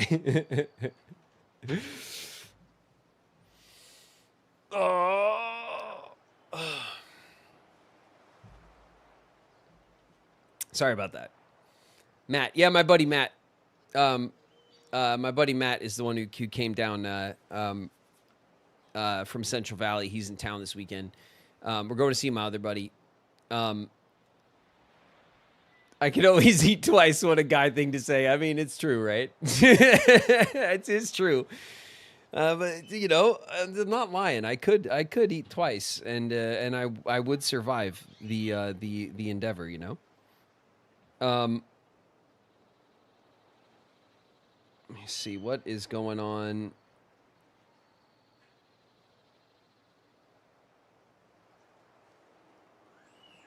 Oh my God, I have a bajillion.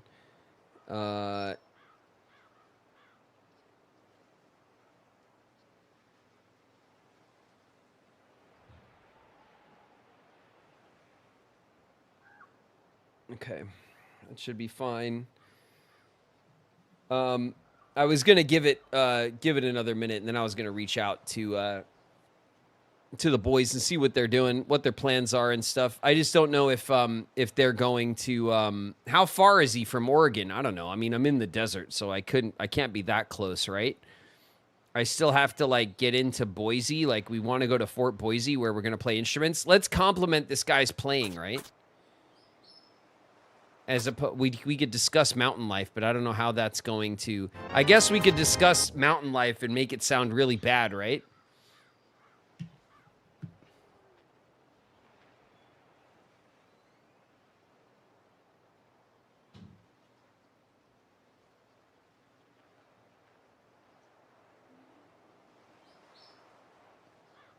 Oh, Lunny with the gift sub to Fuifa. One of us, Fuifa. Thanks very much, Lunny, for being generous to the community. I appreciate the gift sub. Thank you.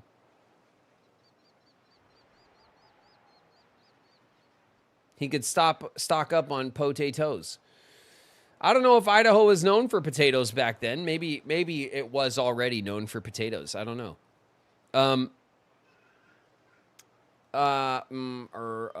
Do we want... Okay, so we could compliment his music playing, right? We're trying to convince him to join the band.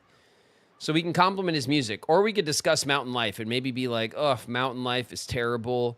Like, ask Helen, like, she's from the mountains and she stinks all the time. And, like, we could try to, like, make it sound real bad, you know? What do you guys think?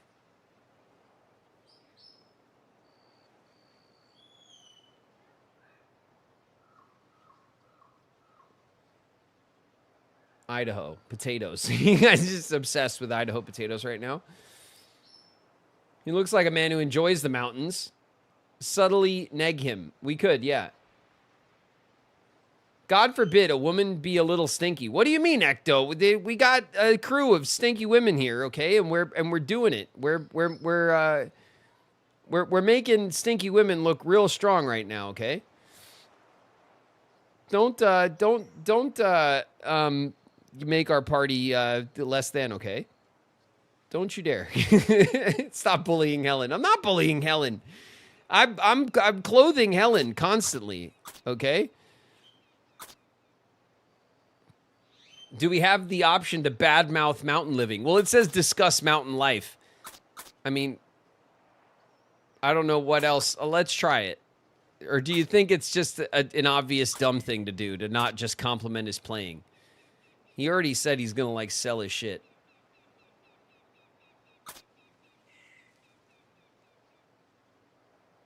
Yes or yes light.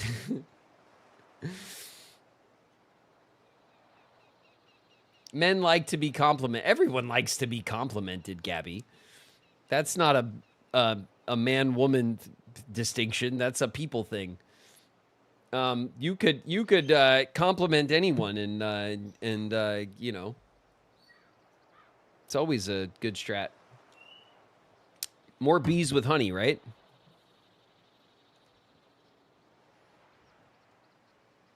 Complimenting might make him pursue a solo career.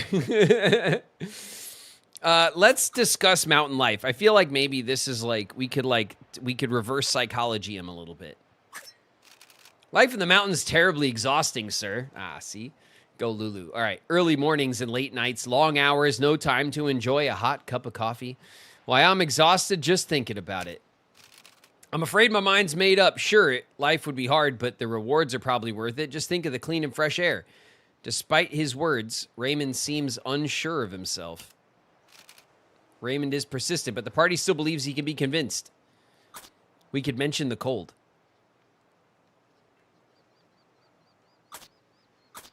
Oh, yeah, it's real cold. It's mighty cold up in the mountains, you know. I've heard stories of men who freeze to death in their sleep. I can't bear to imagine something like that happening to you. Of course it's cold. That's why I've got this thick coat, see? I've got it secondhand from a real fur trapper. I'll admit it's probably seen better days, but I'm sure I could fix it up. Raymond is starting to sound a bit doubtful. It's working. Much to the party's frustration, Raymond is still holding out. Enthuse about crowds. Discuss clothes making. Should we triple down, or should now we get enthusiastic about music, you know, and maybe, like, take a turn?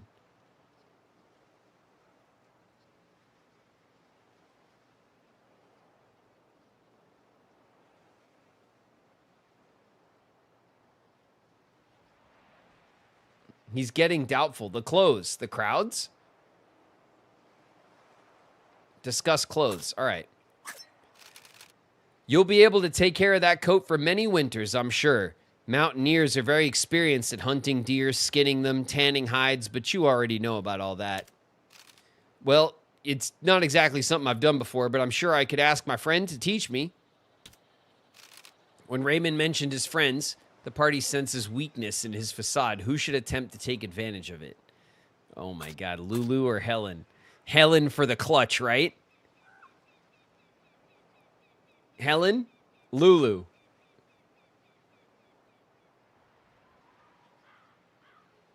I don't know. Helen goes in for the clutch lately. Helen Nuke. All right. Get him, Helen. You wouldn't have any friends in the mountains, Raymond. Not a one. You'd be alone for months with nobody to talk to. Do you understand? Helen delivers the final blow with calculated precision. I never thought of it like that. I was just managing a big adventure, but you're right. I really would be on my own. Raymond suddenly seems very pensive. Well, except for the bears and wolves. They could keep you company, I suppose. Are you much of an animal lover? Ooh. All right, you made your point. I guess I'm not really cut out for the mountain life after all. Here, you can have my coat. I don't think I'm going to need it. It smells a bit funny anyway. He's giving us his smelly coat like we need it. All right, +1 clothes. Whatever, we'll take it. Where did you say this band was performing? Fort Boise? I wasn't planning on traveling that far with my double bass. Do you reckon you can carry it for me? Oh, come on. My God, man. Everybody gives us their shit to carry. We literally carried an entire person already.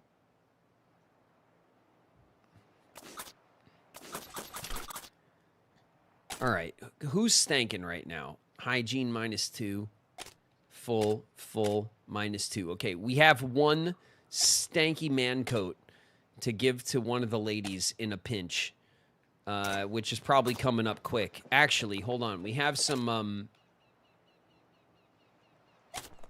we have something here. Here we go. Okay, so we invited the musicians Lewis talked about to join the band. We need to transport their instruments. We did that. And now we convinced the would-be mountain man to play. Now we need to carry his instrument to Fort Boise. Okay? And then we found more doubloons, or dragoons, or whatever. We quite literally dropped Robert off at his destination. Not a moment too soon. Yeah, get out of our cart, you son of a... And then let's see, what is this? Trivia.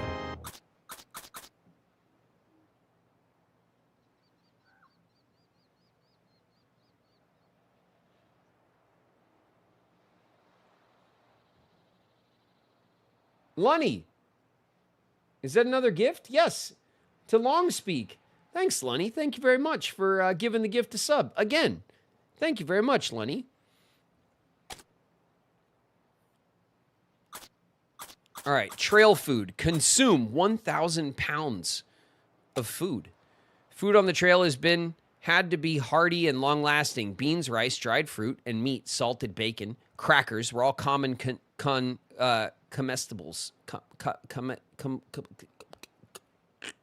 Dead. Comestibles. Flour and sugar were also used for baking on occasion. I completely shorted out, and now I'm dead. Okay. All right, we're doing okay. Our morale's dropping a little bit. In their downtime, the oxen struggled to find enough foliage to eat. There's not enough grass for them to graze. Should the oxen be fed with food from the wagon? 160 pounds of flour. We could supplement and lose 30 pounds of flour. I think that's reasonable, right? Let's do it. The oxen are fed from the food in the wagon. Hopefully this will get them through the worst of the desert.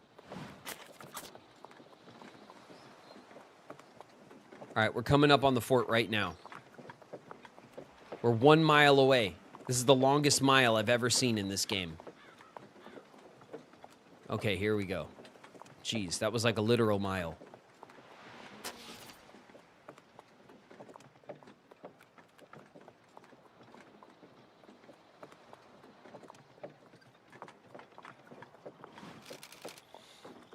I don't think we've ever allowed the oxen to graze during the trip. Negruto, I think it's like assumed that the oxen are grazing along the way because we haven't been feeding them from our rations. So, but like because we're in the desert region, then the check is there is no grazing. So what do? You know, do you let them suffer or do you give them like some food?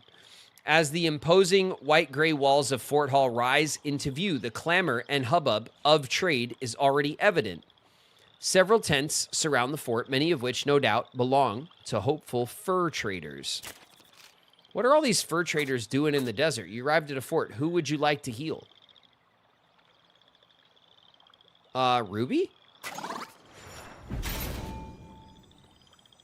Fort Hall.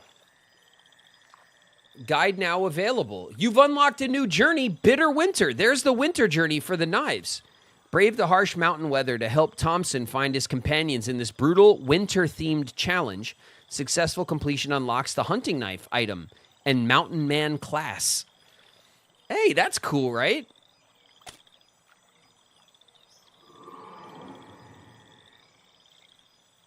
It's winter now. No, it's not winter now. We just unlocked the winter mission because we got this far. Fort Hall is one of the big, like, milestones on the trip.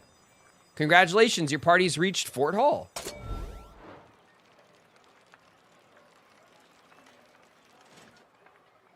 "89 days have traveled.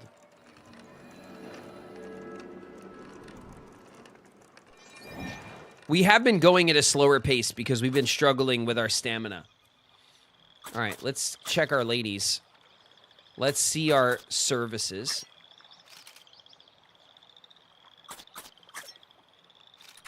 Welcome to my practice. The physician can restore health. Continue. Who would you like? Your ailments, travelers. I might treat you. Who would you like me to treat? Ruby. $30. $30. Cut it off, Ruby. You don't need a foot. You got another foot. Everyone's got 2 feet, Ruby. You're fine, right? $30. American healthcare. Oh God, it's so true. All right, damn it, $30. Ruby's broken leg has healed.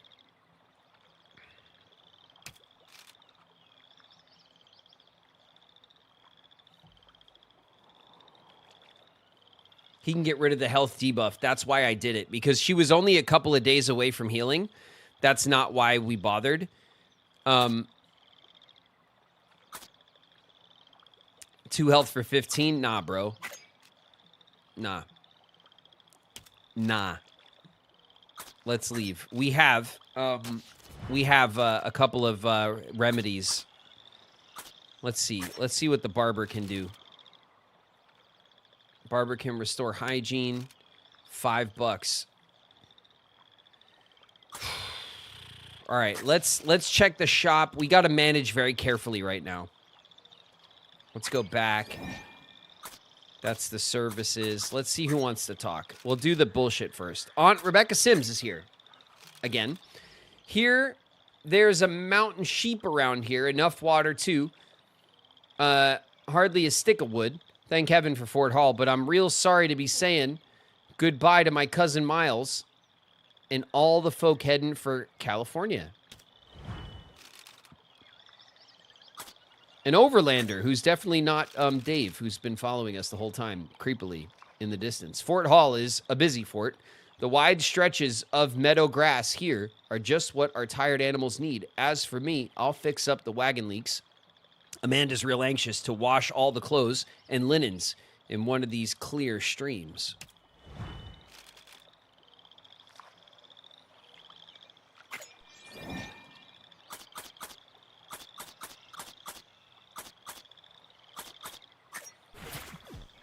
All right, store.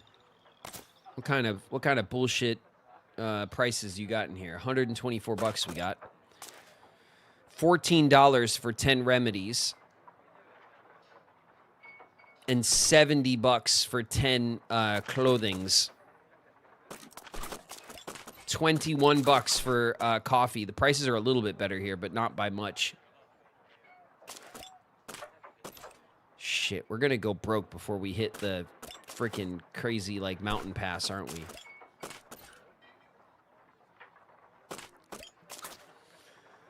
$70 for 10 clothes means that each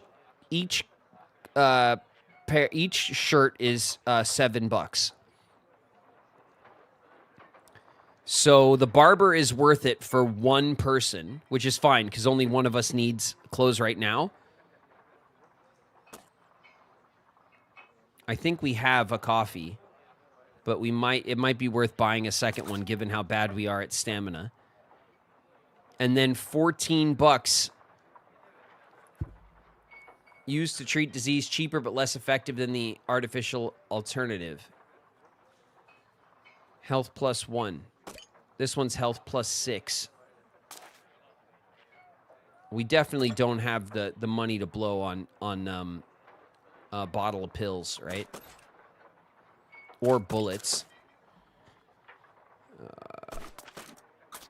Let's view our wagon. Let's assess. We have 32 bullets. We got lots of bullets. We have 5 wagon repair kits. That's a lot. We have 1 shirt. Just 1. We have 1 coffee as well. Okay. Our food stores, we have 252 pounds of food. That's quite a bit. We have a bunch of bait. We're doing okay on food, as usual. I think what we do, honestly, I say we use the barber, and then we buy some coffee, some remedies, and some clothes if we can. Because those are the things we go through a lot. So let's go to services. Let's hit the barber. Ada, for $5, is going to get cleaned up. There you go, Ada. Everyone's smelling fresh, okay, which is real nice.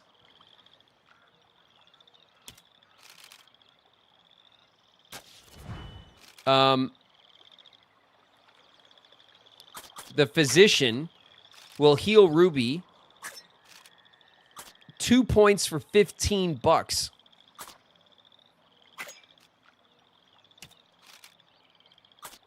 Which seems like a bad deal.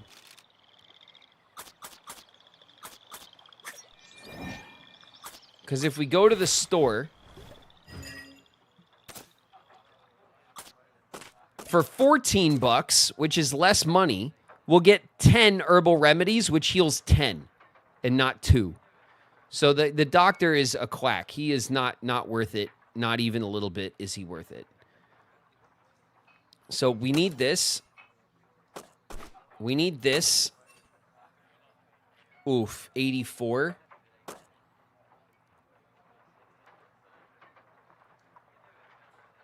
$105. We'll be left with $14 if we buy the coffee. We do have a coffee. I say we skip on the coffee. God, I hate saying it because we need it. But I don't think we can afford, we can't afford it. I don't want to get like down to $15. I'm already uncomfortable being down to like $30 or whatever we're going to be down to right now.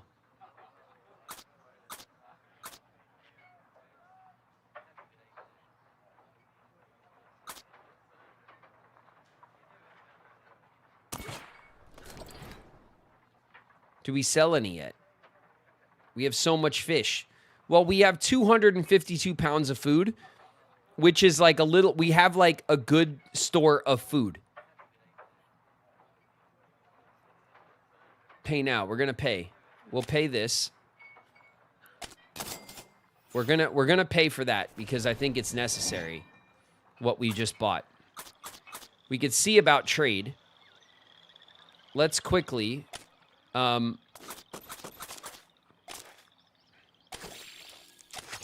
right, heal up. And then this.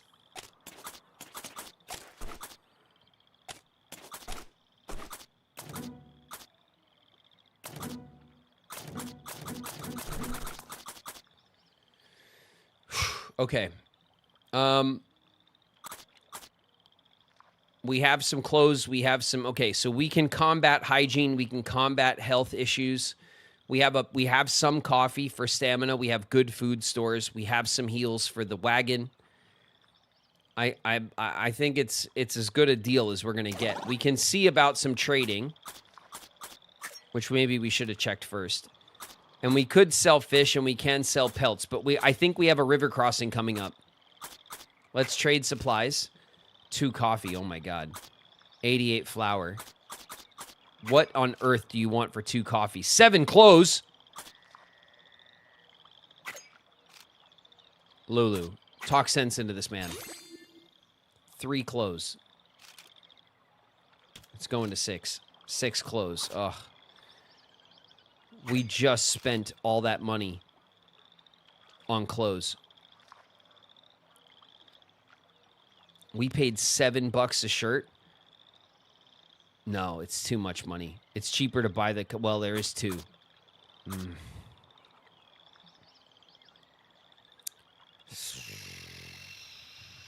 It's like $21. Like slightly cheaper than the store. It's not worth it.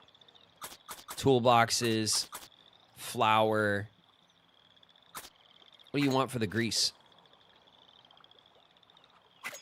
We're not going to be able to get any grease. Ruby, talk some sense. Okay.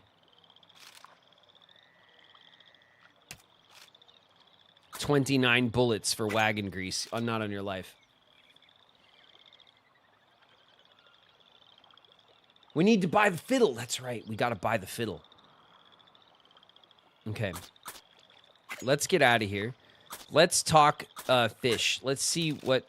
Sell 5 fish, 25 fish, 50 fish, 122 fish. $1 a fish.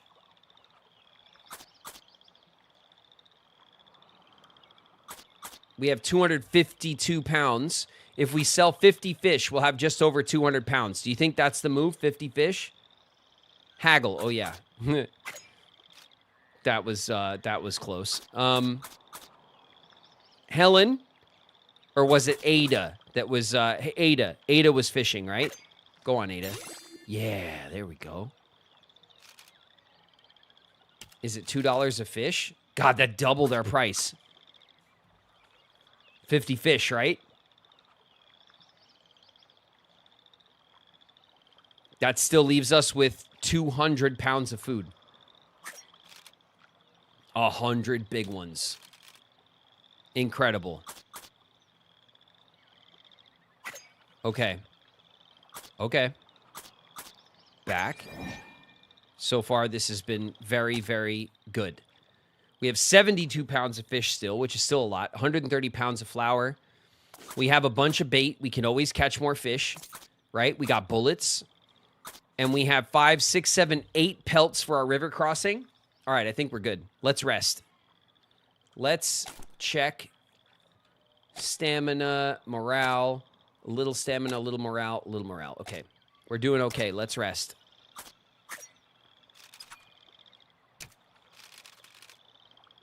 A regular rest, ladies. Sorry. Just a regular rest.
Three Island Lookout is the next. Then there's Three Island Crossing and Snake River Crossing. Oh my God, there's Snake River Crossing and then Snake River Crossing. There's 2 Snake River Crossings. Ugh. All right, let's go. 3 Island Lookout, the final lookout over the Snake River before descending into the river valley. Collect herbal remedies for money. And no cholera will get us a holy Bible. Okay.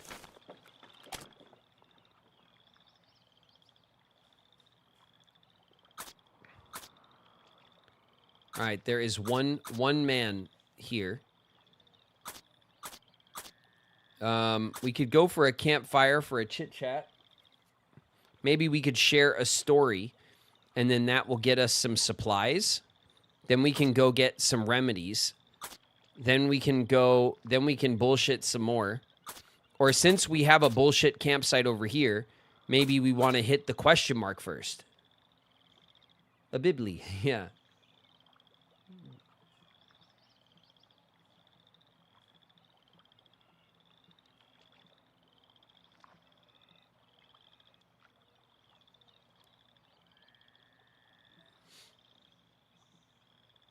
Question mark. Does anyone else? What do you guys think? We could go here, but then we also have this one here on our way to the dude for the dragoon. Should we question mark? Mystery. All right, let's do it.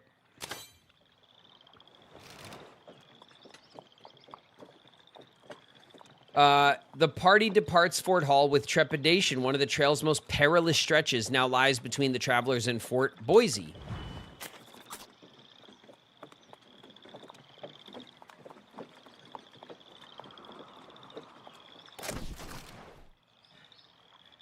Oh God, here we go. Helen?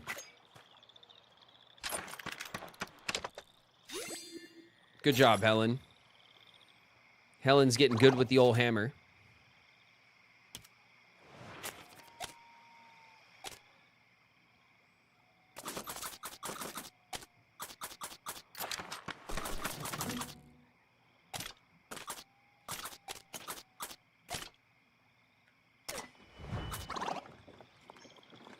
Whoa!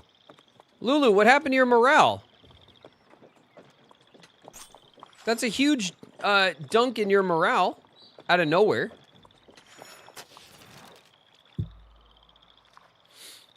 It's a gunslinger. Howdy, my name's, well, that's not important. I got some business to take care of, and I need to hone my shooting skills. Fancy a wager. I'll spot you the bullets. No need to concern yourself with that, but I won't accept a wager less than $10. Shit, I got you on $10. Let's go. Which of you is game enough? Lulu? How much are you prepared to risk? $50, sucker. No, what do you guys think?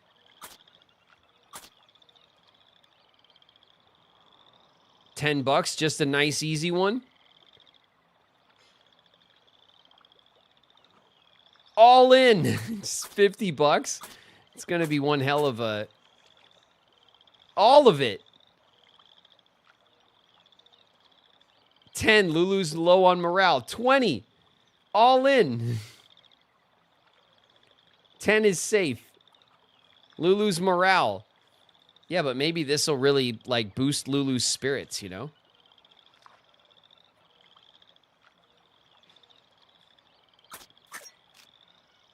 Suits me. Oh, God. Miss a target and it's all over. Too slow, same deal. I'll go first. Oh, shit.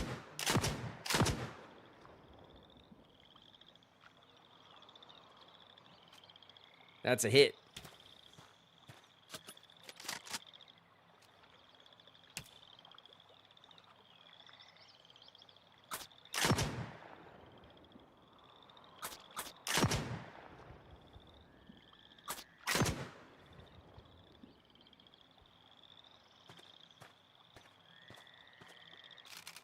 That's fine shooting. I hate to be on your bad side. Here's what I promise. Thanks for the diversion. $50. Yeah!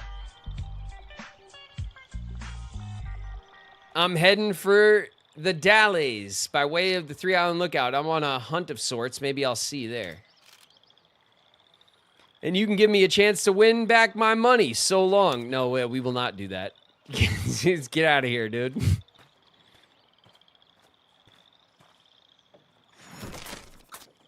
Oh my God. Would you please, wagon, stop it. A fox. Oh, it's a hunting zone. Hunting is ideally suited to those who've spent time in the wilderness. Keen shooting. Those with low stamina will be unable to carry a lot of meat. We have 32 bullets.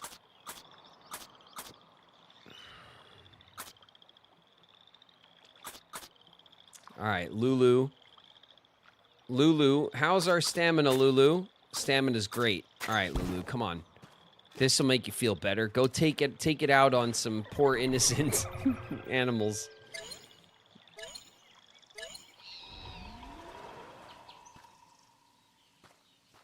What? Little foxes? Oh.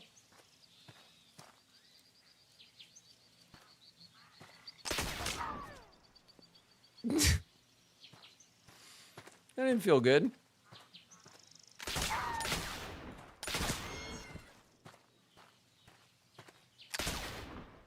Damn.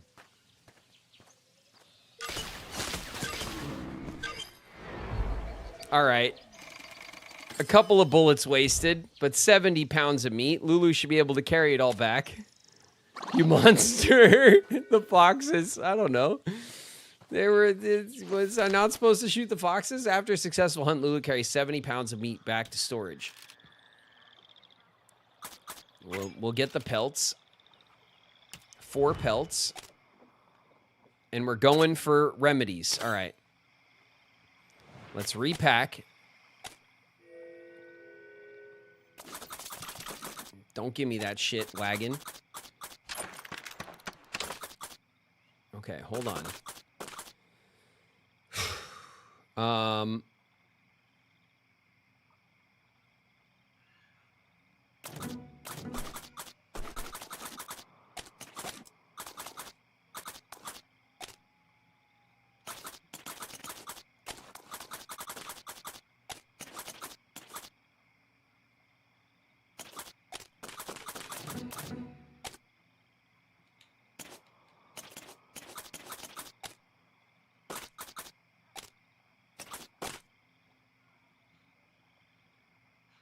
Okay.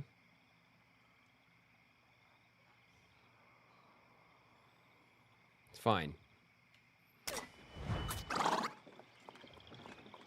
All right, Lulu did get some stamina back from the old hunt. Ooh, there's some birds. Rhinoceros auklet. Everyone feels stinky, of course. Oh, hello once again, my friends. It's good to see friendly faces this far west. I hope the trail has not been too hard on you. It's been a hard road for us since we last met, I'm afraid. We're running low on supplies. Little Mary has come down with a terrible sickness. Perhaps if you have time, you'd like to speak to her. She's grown very fond of you since we first met. Excuse me. Little Mary's nearby, clearly exhausted and with none of the youthful energy she had before.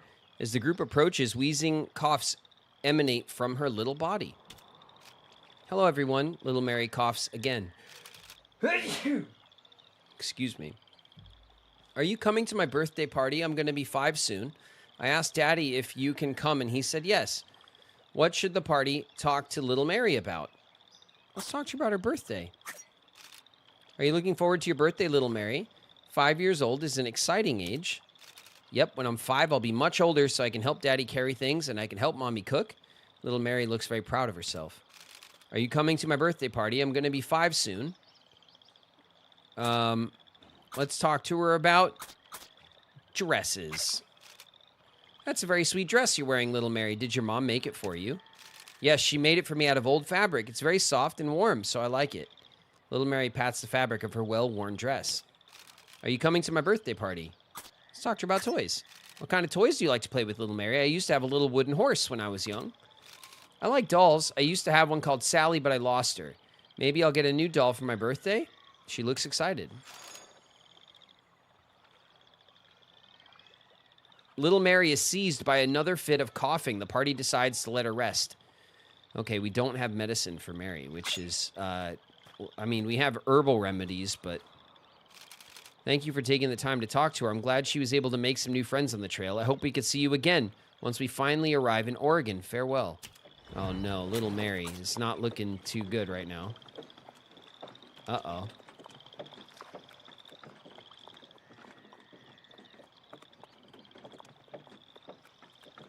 All right. We can harvest the shrubs.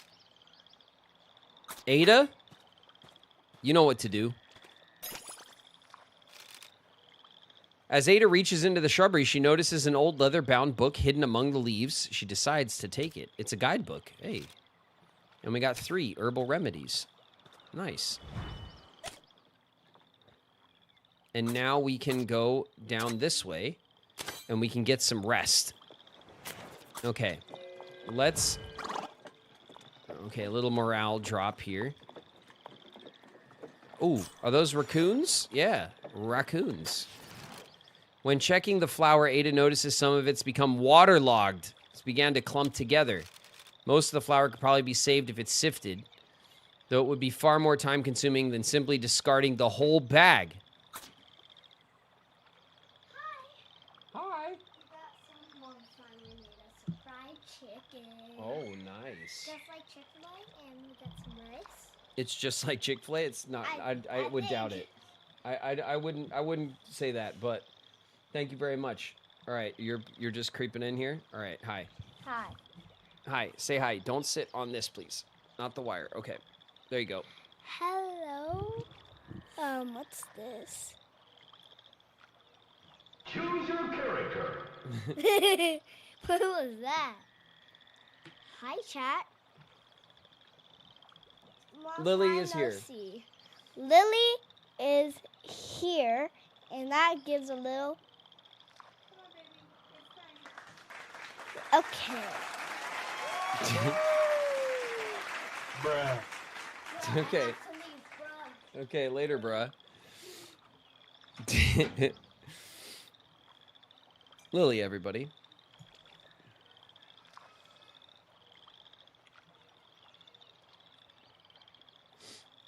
Now I got some chicken and rice.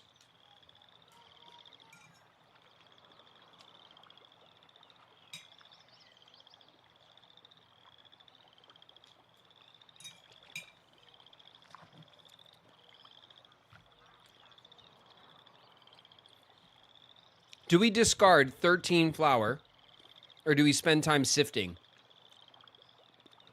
I think we toss it now, right? Yeah.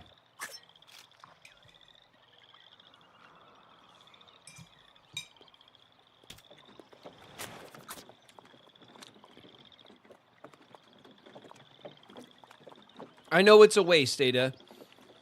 Waste not.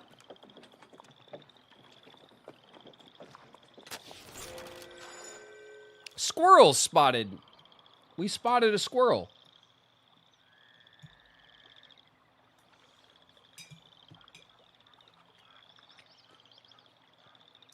Okay, let's set up camp.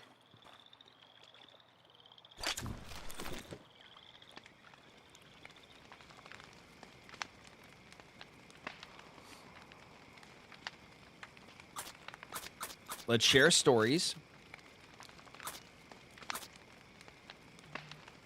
We could share a story for supplies.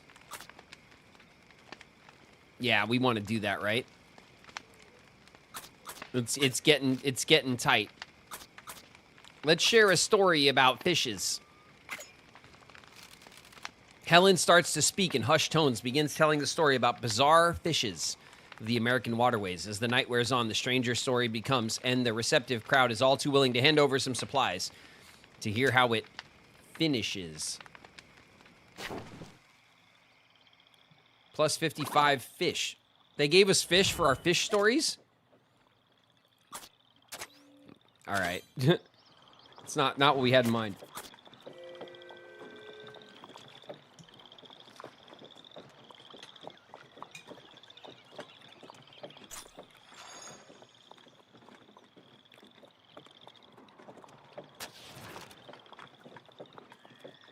A man draws near, dressed in the rough garb of a fur trapper. You folks heading west, you'll need meat. Then, and I sell it cheaper than the forts. Lord knows I can't carry it all back anyhow. How much you want then?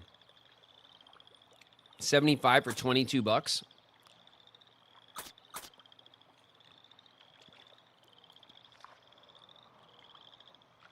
Do we need to like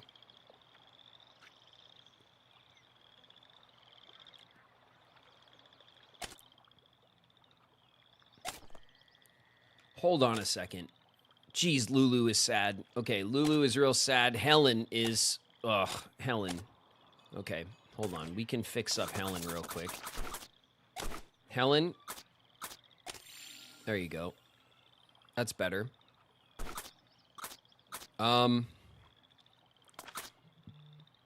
Character wayfinding +1. Let's use the book. We don't want to just hold it for no reason. Let's get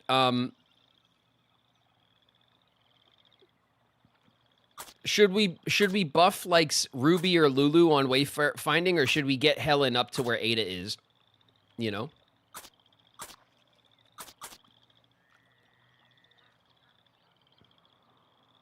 Helen. Ruby or Lulu? Lulu. Did I plan on going out? Yeah, I'm waiting to hear back. Actually, I have a message now.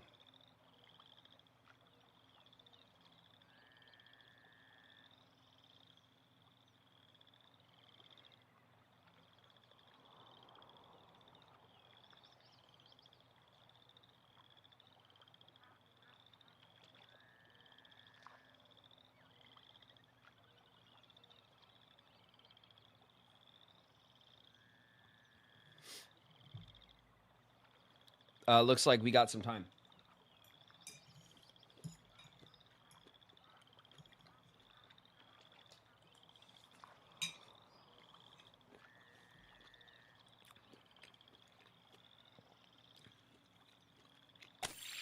All right, we'll give it to Helen. Ada's at 6. Helen's at 4. So that gives us a high wayfaring, a medium, and then we have Lulu and Ruby that are lacking on the wayfaring, but that's okay. Let's check this stuff out.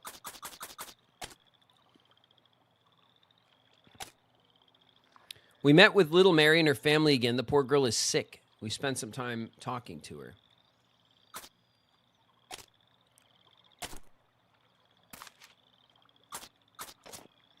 Okay, let's go here. Forts of the Trail. This will be Fort Hall, right? Located near the Snake River, Fort Hall was an immensely important trading post, perhaps best known as the launching point for Marcus Whitman's first wagon train. Okay. Then we have this checkpoint. Hold your peace. Gunsmoke. Win any one of the Gunslinger's challenges with a maximum bet. Hey! The black powder used in ammunition of the time produced large clouds of choking smoke. The experience of firing more than a few shots indoors was likened to being in a full-blown house fire. That's interesting.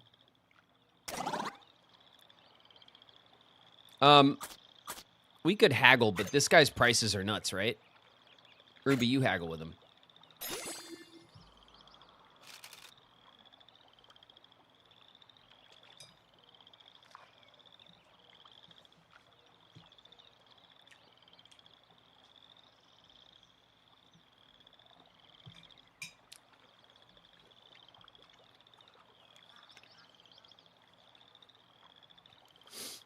Ruby's sharp wit and clever words managed to talk the man down to selling the meat for a reduced price. 75 for 20 bucks. This dude's like, oh, it's too much money, right? It's too much money. I'm not dealing with this dude.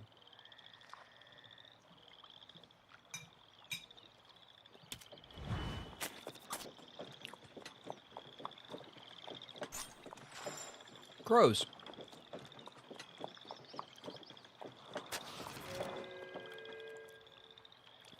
Obadiah Oakley.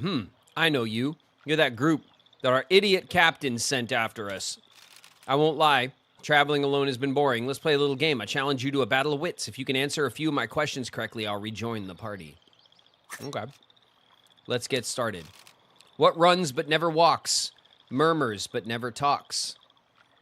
Has a bed but never sleeps? A river. Has a mouth but never eats? It's a river.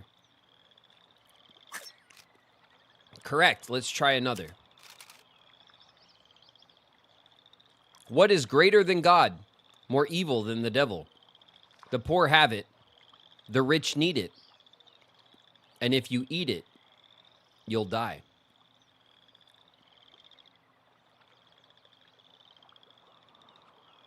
The answer is nothing, right? The poor have it because the poor have nothing. The rich need nothing. And if you eat nothing, you'll die. Correct. Let's try another. What is 3/7 chicken, 2/3 cat, and 2/4 goat? Your mother. Oh my God.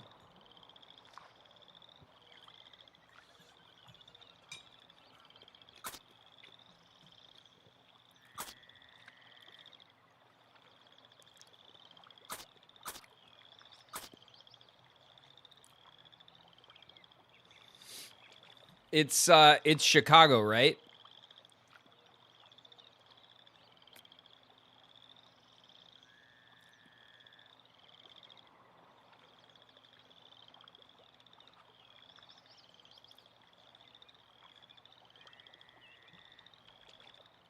Chicago.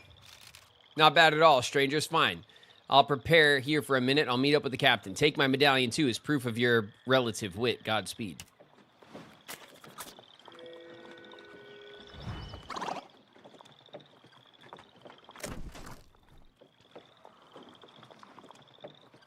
Squirrel! The wagon lurches to a halt. The oxen cry out in pain. The bitter sagebrush, common to the Snake River Valley, has vexed the poor beasts for too long, it seems. Pushing the animals farther through such terrain will surely exact a toll. The injuries should be tended to. Doing so will take quite some time. Let's tend to our oxen. Who should tend to the oxen? Helen? Clutch up, Helen. You got this. Oh, no! Helen tends to the oxen. There's much bandaging of legs. Some time is taken to rest. The treatment has little effect, however. The oxen struggle. Okay. Oof. Everybody is starting to stank. Predictably. Hold on a second. You get a shirt. You get a shirt. You get a shirt. Helen, you were the least stanky one this time. Well done. We'll put this here. We'll slide this up here. We have this nice void here that we're working with. We do have some exposed area of the wagon. Let's go over here and check. What's this? Our quest? Oh yeah, the Dragoon marker. We beat a man named Obadiah in a contest of wits. Okay. Let's see. Ruby's down 2 on morale. Whoa. Lulu's down 4 on morale. Helen's down 3. And Ada's down 3. Morale is our new, very punishing issue. What do we have for morale? Nothing. Oh, we don't have harmonicas. Oh, boy.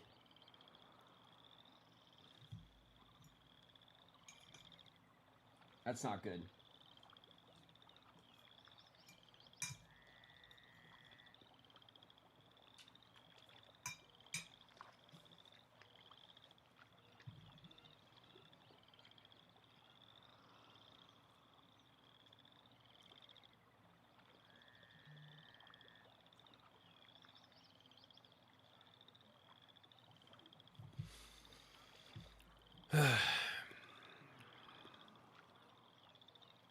Okay. There's nothing we could do for morale at the moment. Our morale is rough.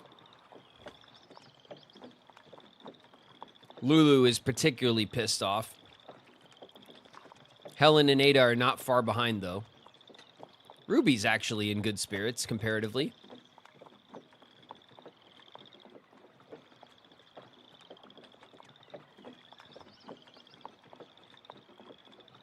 Okay. We're getting here to the 3-island lookout.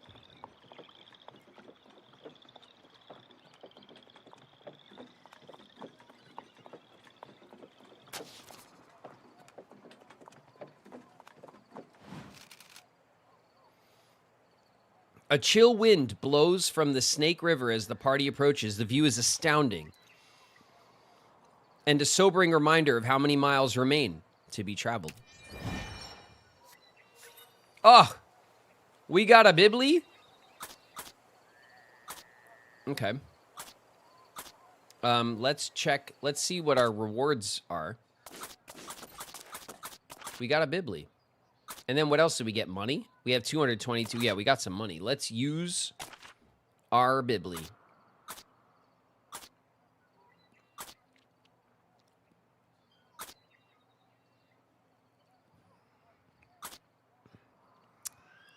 Ruby has the lowest composure. Maybe some composure for Ruby.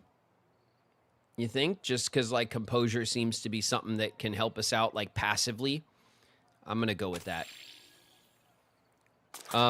Let's, I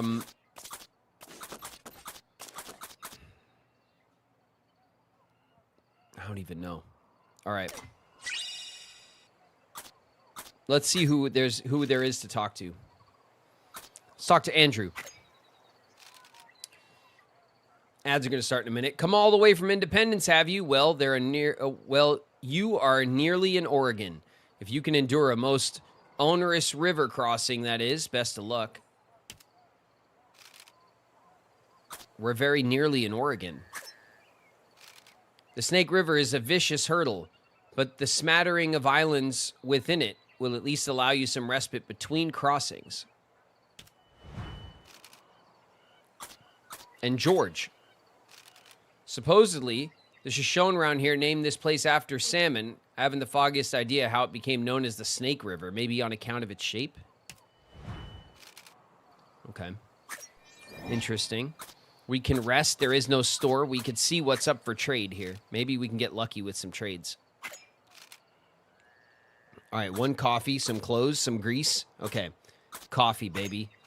What do we got? 7 pelts. Well, what about if Lulu talks to you and gives you a talking to? Now what?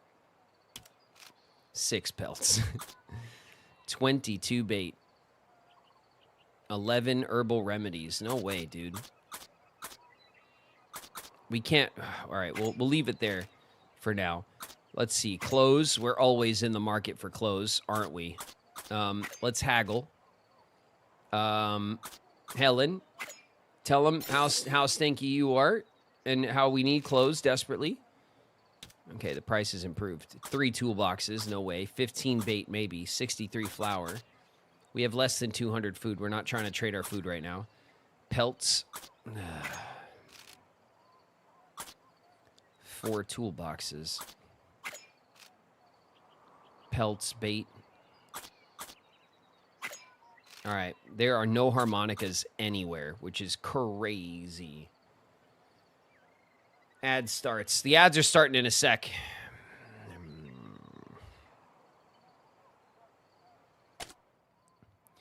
We have 7 clothes and 1 coffee.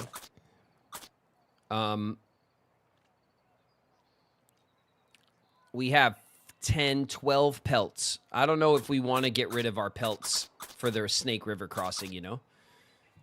I think the Snake River crossing might be a thing we want to hold, like, we want to be careful with. All right, we're going into ads. Let's chill for a sec.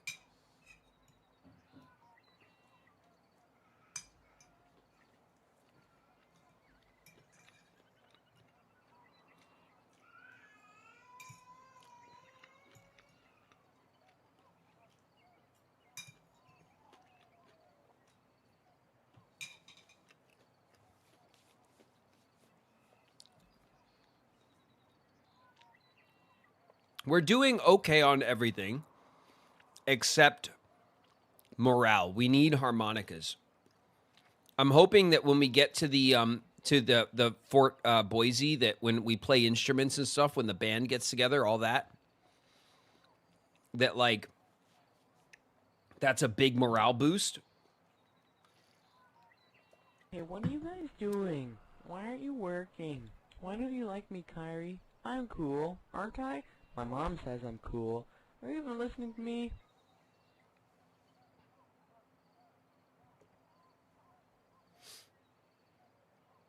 Puppy's in the house. What's up, pup?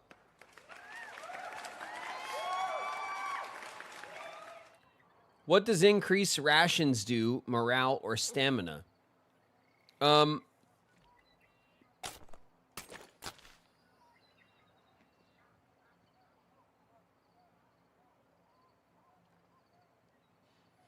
Increasing our rations makes us like flat on morale. It won't decrease our morale. We're eating 12 pounds of food a day, which seems like a lot.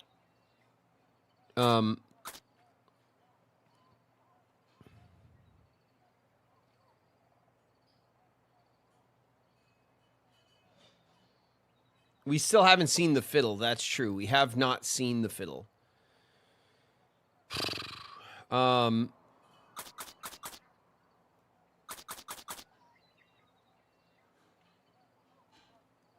we have under 200 pounds of food.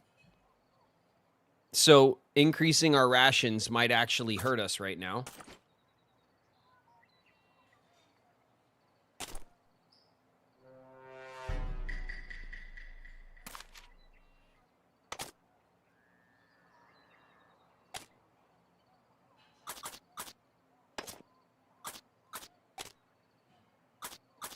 Natural landmarks. 3 Island Lookout. One of the most perilous stretches of the trail, the 3 Island crossing was just what it sounded like. 3 short yet treacherous river crossings in rapid succession.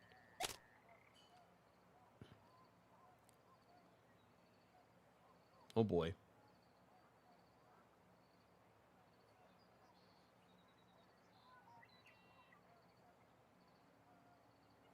$3 pounds of food for each woman isn't anything at all.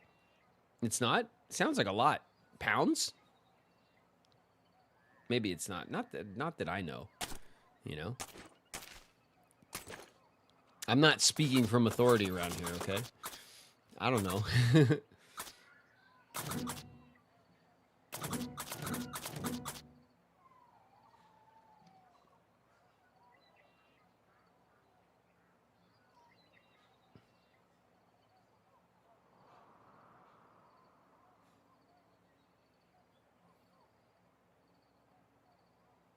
I probably eat 3 pounds of food in like 2 meals. All right. I'm sorry. Maybe it is a normal amount of food. It sounds like a lot, I guess, when you put it in, like in pounds.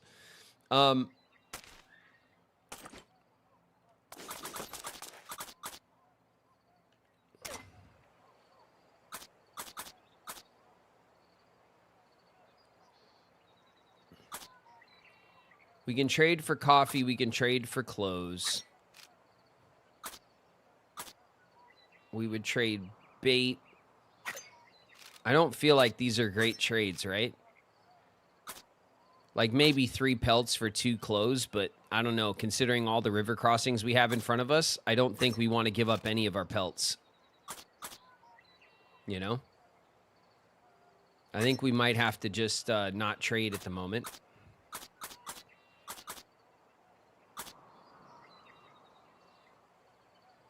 We need coffee and clothes. Well, we have clothes. We have 7 shirts. We have a decent amount of clothes. We have 1 coffee. So coffee could definitely... We could definitely have more coffee. What we desperately need right now is our harmonicas, which we have not seen for sale anywhere. I don't think harmonicas are for sale until you unlock them or something.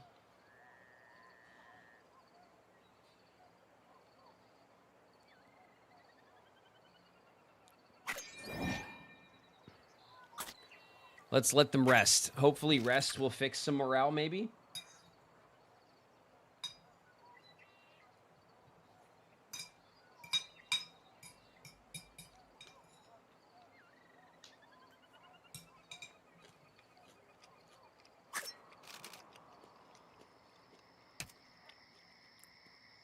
Oh, that didn't look good. Oh, boy. Lulu is forlorn. Oh, no.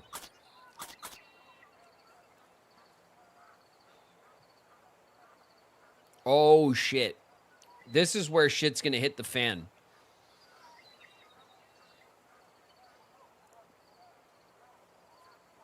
Oh, no.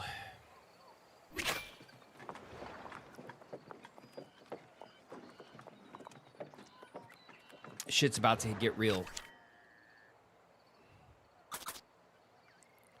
3 Island Crossing, Snake River Crossing, and Snake River Crossing. Okay.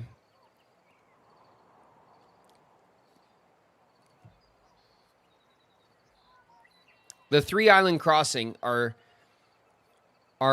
multiple crossings back to back. The Snake River Crossing, it looks like there's 2 separated by other events. The Fiddle is in the south. South 'cause Fiddle. Okay. I hear you. Avoid dysentery. We'll get a harmonica. Oh, let's go. Fish or... Cures animal exhaustion. Do we go for fish or animal exhaustion? We have just under 200 pounds of food.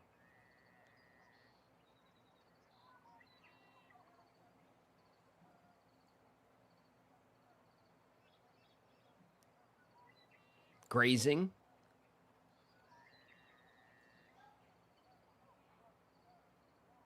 Grazing. How are the oxen? Let's see. The oxen look fine.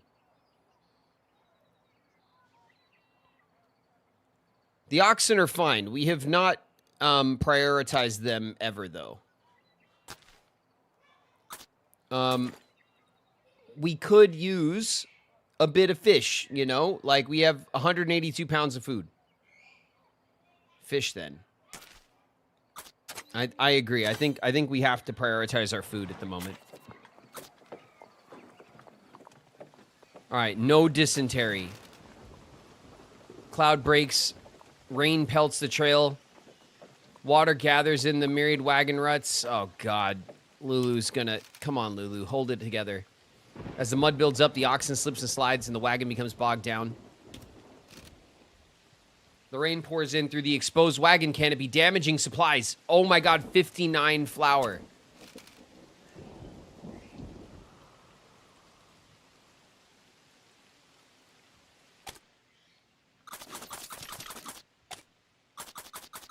You stop that right now, rain.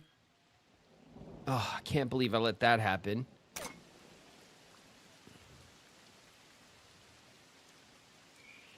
All right, we gotta wait it out. Lulu's gonna shit. She's gonna lose her shit if we like travel in the freaking rain or whatever. All right, we have some hygiene loss. The camp is packed, caked mud clean from the wagon wheels. Okay. Oh, God.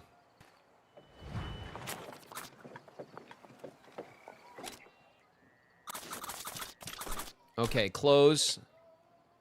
Helen, please. Not now. Okay, that's better. We desperately need harmonicas.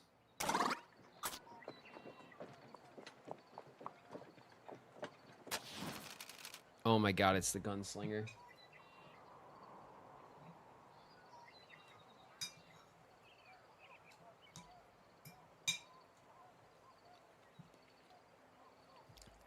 Good to see a familiar face. You're up for another wager. I need to practice so I can handle some family business. Remember, I don't pay for low stakes.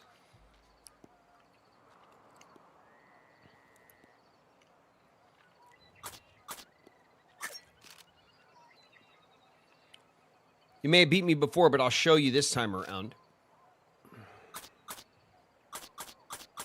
Do you think it will help Lulu's morale? If we win, obviously. Or do you think we give it to Ruby to do?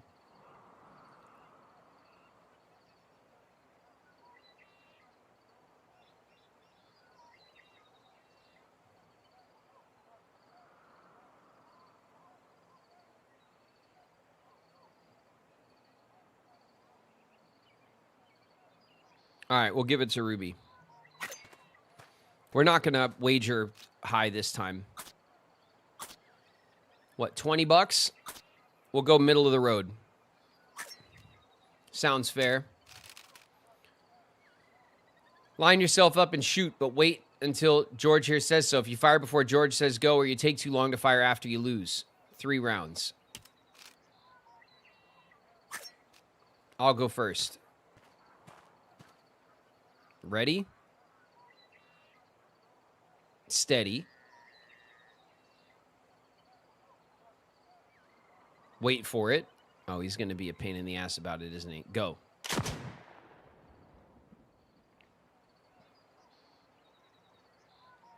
Hit.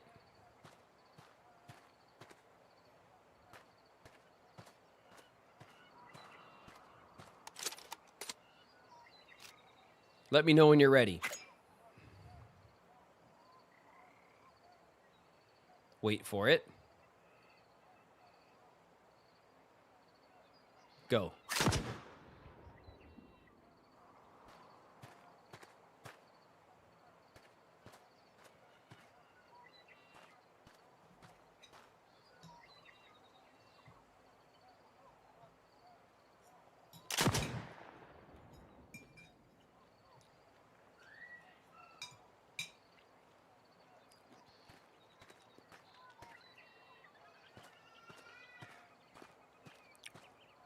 All right. I'm ready. Cough.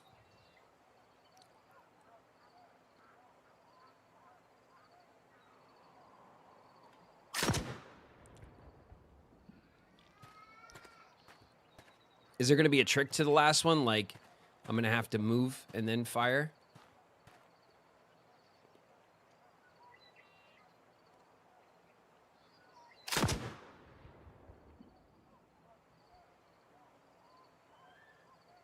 Hit. Okay.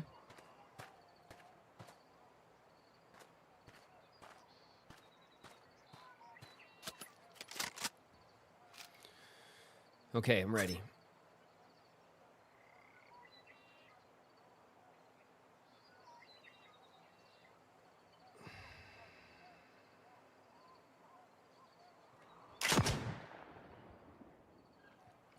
Okay.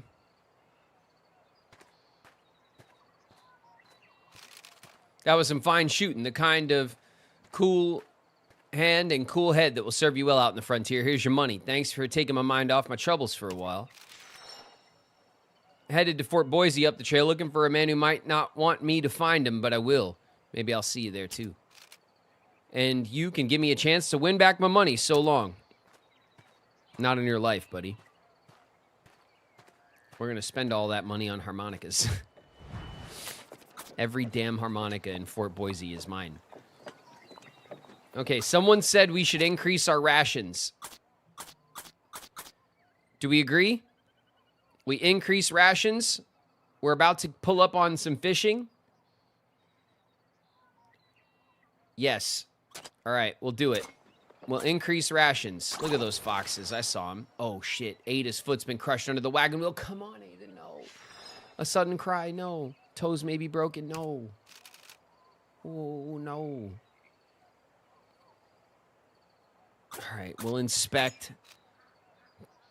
Helen. What's going on, Helen? Oh, Helen did not...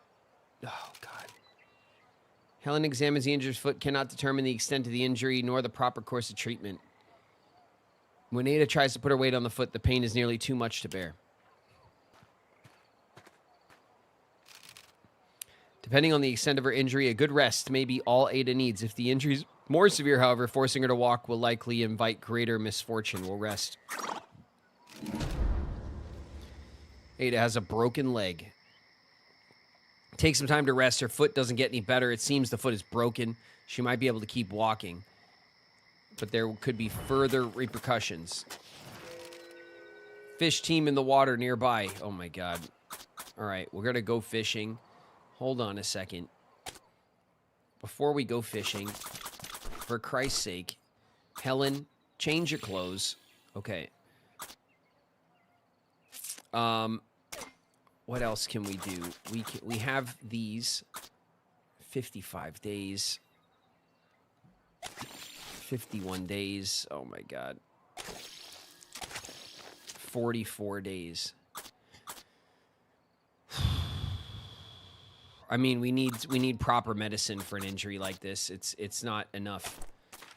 All right. Let's check this. We have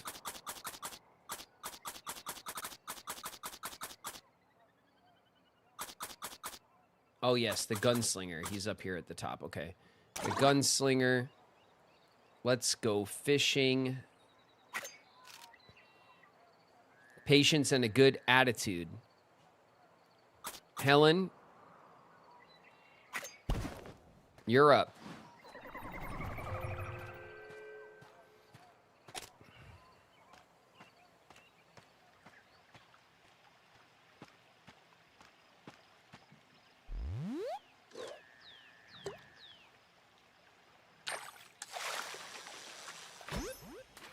Okay, what do we got?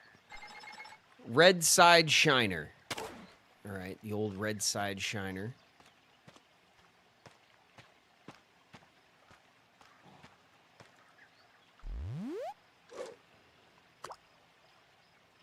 It looks like a big one.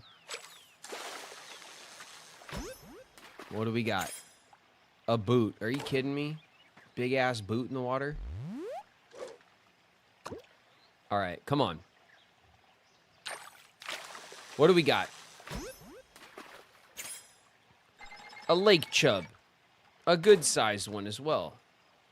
Okay.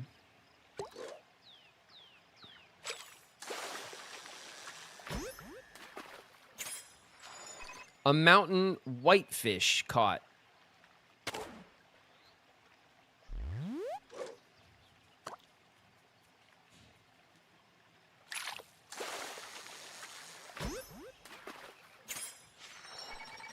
A yellowfin cutthroat trout.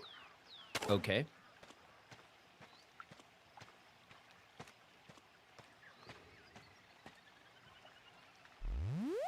I see you hiding. Are you a secret fish? Come here, secret fish. No, it's a red side shiner. You don't know. It could have been a secret fish.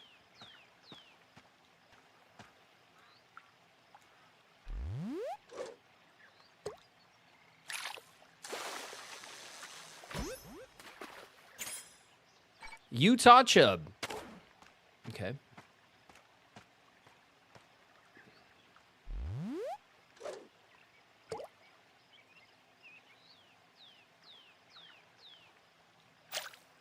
Bam. And a rainbow trout. Ooh, a good-sized rainbow trout. That sounds nice.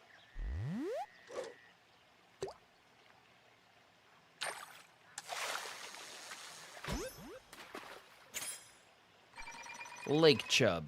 All right, little lake chub.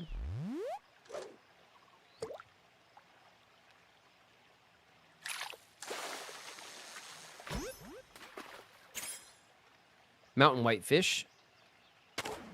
Of no particular size, apparently.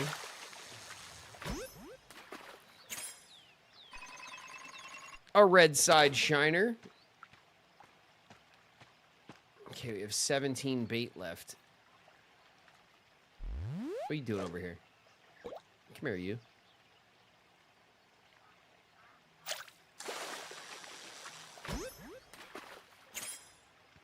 A bluegill. All right, continue.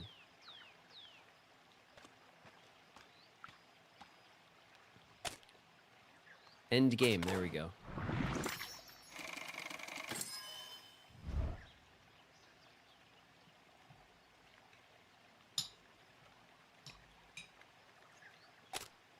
£120.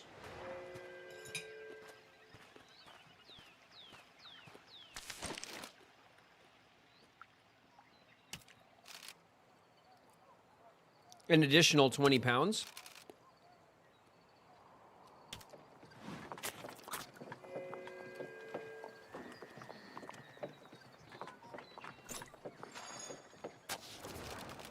A candy striped leaf hopper we found.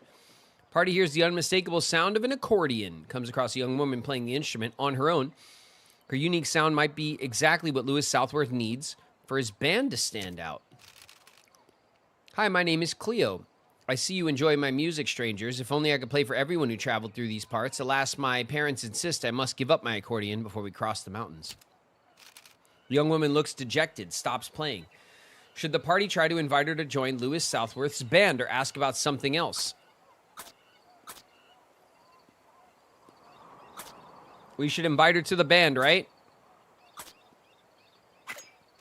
A band? Why, that would be magnificent. Oh, I've always dreamed of playing in a band. I've always thought that music is so inspirational, but I cannot go against the wishes of my parents, and with no accordion, I cannot play. It's obvious that Cleo would enjoy being a part of the band. The party thinks this is the time for an inspiring speech. Party takes out a notebook and thinks about what they should say to Cleo. What topic would make for a good opening? Accordions. Enjoyment. Parents. Parents are blah, blah, blah, blah, blah, blah, blah. But accordions are blah, blah, blah, blah, blah. Right? Like, how do we want to phrase this? Do we want to start with the downer and then work our way up?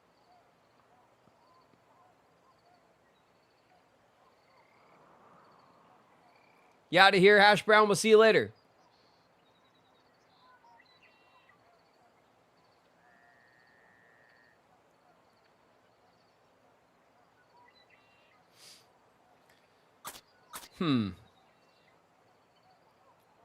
I say we start with the enjoyment, then parties that need bands. Start strong with enjoyment. All right, chat, we'll do it. The party confidently starts taking notes. What topics will be good for the middle of the speech? Dreams, stress relief, musical notes. Dreams, right? A conclusion, songs, inspiration, confidence. Inspiration, right?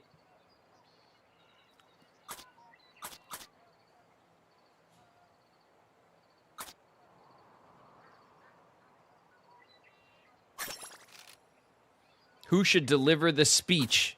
Helen. Helen. So clutch today. Come on, Helen. Helen reviews the notes one last time, looks up at Cleo, who's looking at her with a curious expression, takes a deep breath. Playing music is obviously something you love, Cleo. You shouldn't give up on it so easily or you'll lose an important source of joy in your life. You should follow your dreams. If you don't make time for them now, then when? It's never too early. When you're older, you should be able to look back on your life with no regrets. I want you to consider this. Your music might be the last thing people hear before they attempt to cross the Blue Mountains. How inspiring would it be to hear such a beautiful song? You might very well save somebody's life. Ooh, that was really good, Helen. You know what? You're right. I will play in your band. I don't know what my life would be once I reach Oregon, so I must seize the occasion while I can. Please take my accordion with you. Oh my God, just carry your own shit. I don't want my parents to know I'm keeping it, not yet. I'll see you again soon. I'll look forward to meeting you and the other musicians before long. Oh my God, everyone makes us carry their shit. We have an accordion. All right, Helen. It's clutch, as usual. And one hell of a clutch speech. Okay. The accordion makes an excellent noise.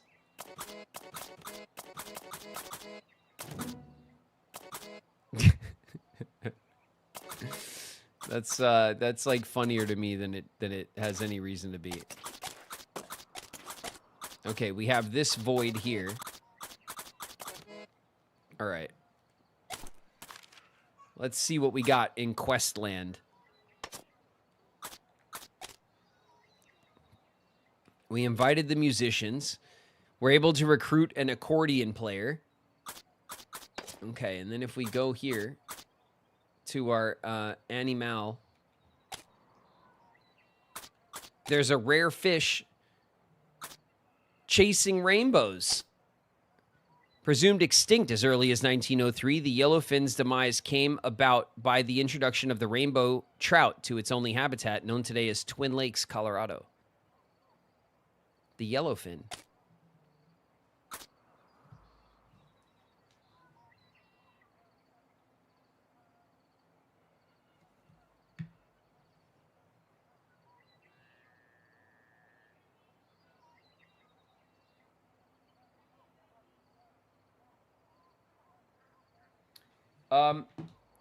Chat, give me a sec. Let me hop on a call with my buds and see what the plan is for the evening, okay? Because we might need to call it soon or not. Let me take 2 minutes and make a phone call. I will be right back.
Yo.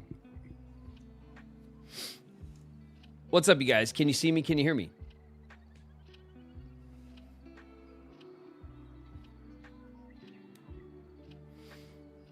Yeah. All right, cool. We're gonna call it. We went a little bit over today. But I am going to head out, okay? So what I'm gonna do is we'll play for a sec and find a spot, right, to call it, and then we will, okay? And then we'll pick this up. Obviously, we are still surviving out here, and things are going pretty okay. So we're not done with our Oregon Trail adventures, but I think that would be about a wheezing cough. Her poor health is beginning to exact a toll. Oh my God. Helen has heard rumors of a local plant known as Devil's Club. Crushed, its root and stem may be used as a poultice on wounds or ingested as a health tonic. Searching for the plant will take time. Please do it. Helen, you could do it. God, Helen is the MVP today by a mile. Oh no, Helen, no. There is no Devil's Club to be found.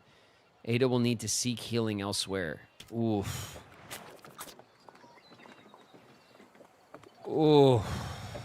Okay, we're at the Snake River crossing.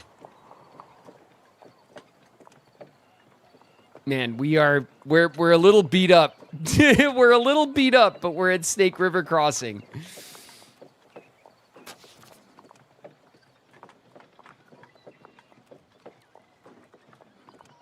We're leaving it on a cliffhanger, huh?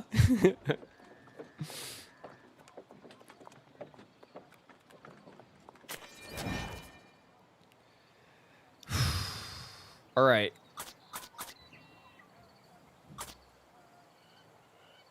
All right. Let's see. Hygiene is looking a little iffy across the board. Our stamina is okay. Our morale is not good. That's our biggest problem right now. And our health is good. At least we're in good health. Kind of, sort of.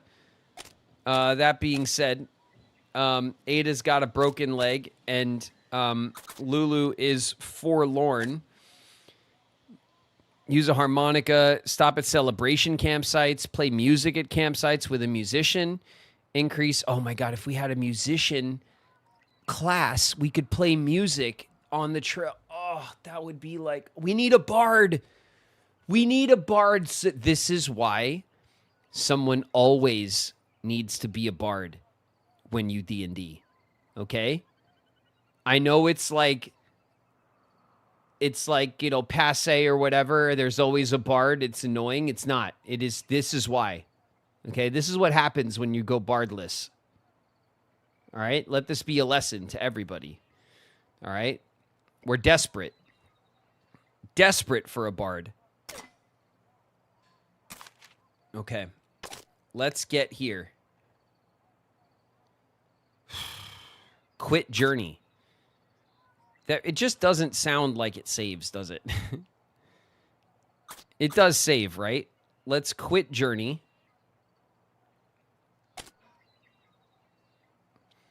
Pause your current journey and visit the main menu. Progress will be saved. Confirm. Okay. We're alive. It's going to be a close call to get to the next major stop. I know. It really is. But, you know, it's our first run, and we're getting far. Like, we're doing okay. You know, I guess. But yeah, Oregon Trail, everybody. I hope you enjoyed. Let's go back to chat. We'll have a sign off, all right? And then I'm going to get out of here, and I'll leave you guys to your Saturday night, okay?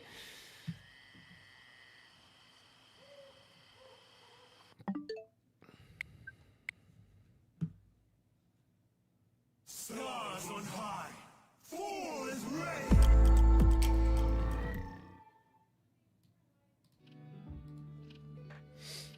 Undiscovery's in the house. It's Soul. What's up, Soul?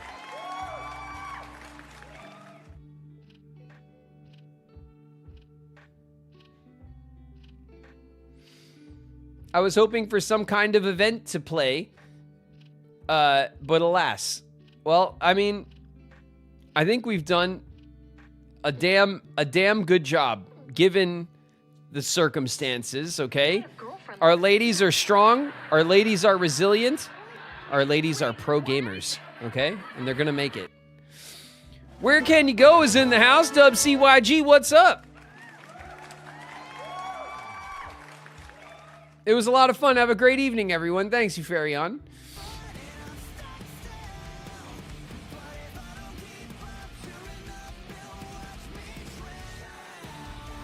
Cage Carolina's here. It's KC. What's up, KC? Listen, everybody, thank you guys so much. Thank you guys for the resubs. We have a lot of resubs. Thank you guys for the new subs. If you're new, my name's David Gallagher, but around here, I go by Graven. Thank you guys for hanging out, talking shit, playing games with me. I appreciate it. Everyone, go have a nice weekend. Have a nice Saturday. If I don't see you guys tomorrow, have a nice Sunday as well, okay? Tomorrow, we're off schedule. I have Sundays off schedule. If I have the time to pop on and play something, then I will do. But Sundays is my day to try to get to other shit if I can. So I make no promises on Sundays at the moment. I kind of need them open so that I can get to some stuff. But if I do have some time, maybe tomorrow afternoon in the evening, then I will hop on, okay? So either way, I hope you guys have a good weekend. Everybody be safe. Thank you guys very much for the bits and the gifts that you give to each other. Our community is very generous all the time, and it shows. We have a hype train that's starting right now, actually, which is something. Thanks very much, Max. Speaking of the generosity of the community, Max with a community gift. Thank you very, very much, Max. Thank you guys very much for the hype. The hype, the end of stream hype, the start of stream hype, all of it. You guys take great care of your streamer, and I appreciate you all. I'm going to head out. I'm going to go and spend some time with my buddies who I have not managed to hang out with in quite a little while. So I'll touch base with you guys in the sub club. And if I don't see you tomorrow, I will hang out with you guys on Monday. All right. Monday we'll get back into some blueprints for sure. Okay. And I look forward to it. All right. We've been having some killer game sessions lately. And I've been enjoying the change in the way that we treat the schedule, like digging into some of our games a little bit more.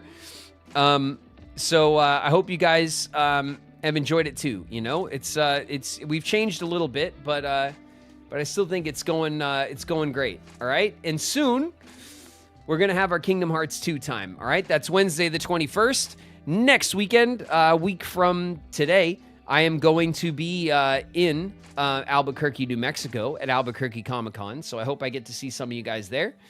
But in the meantime, get some rest, get some grub. I will catch you guys later. Everyone have a good night. Peace.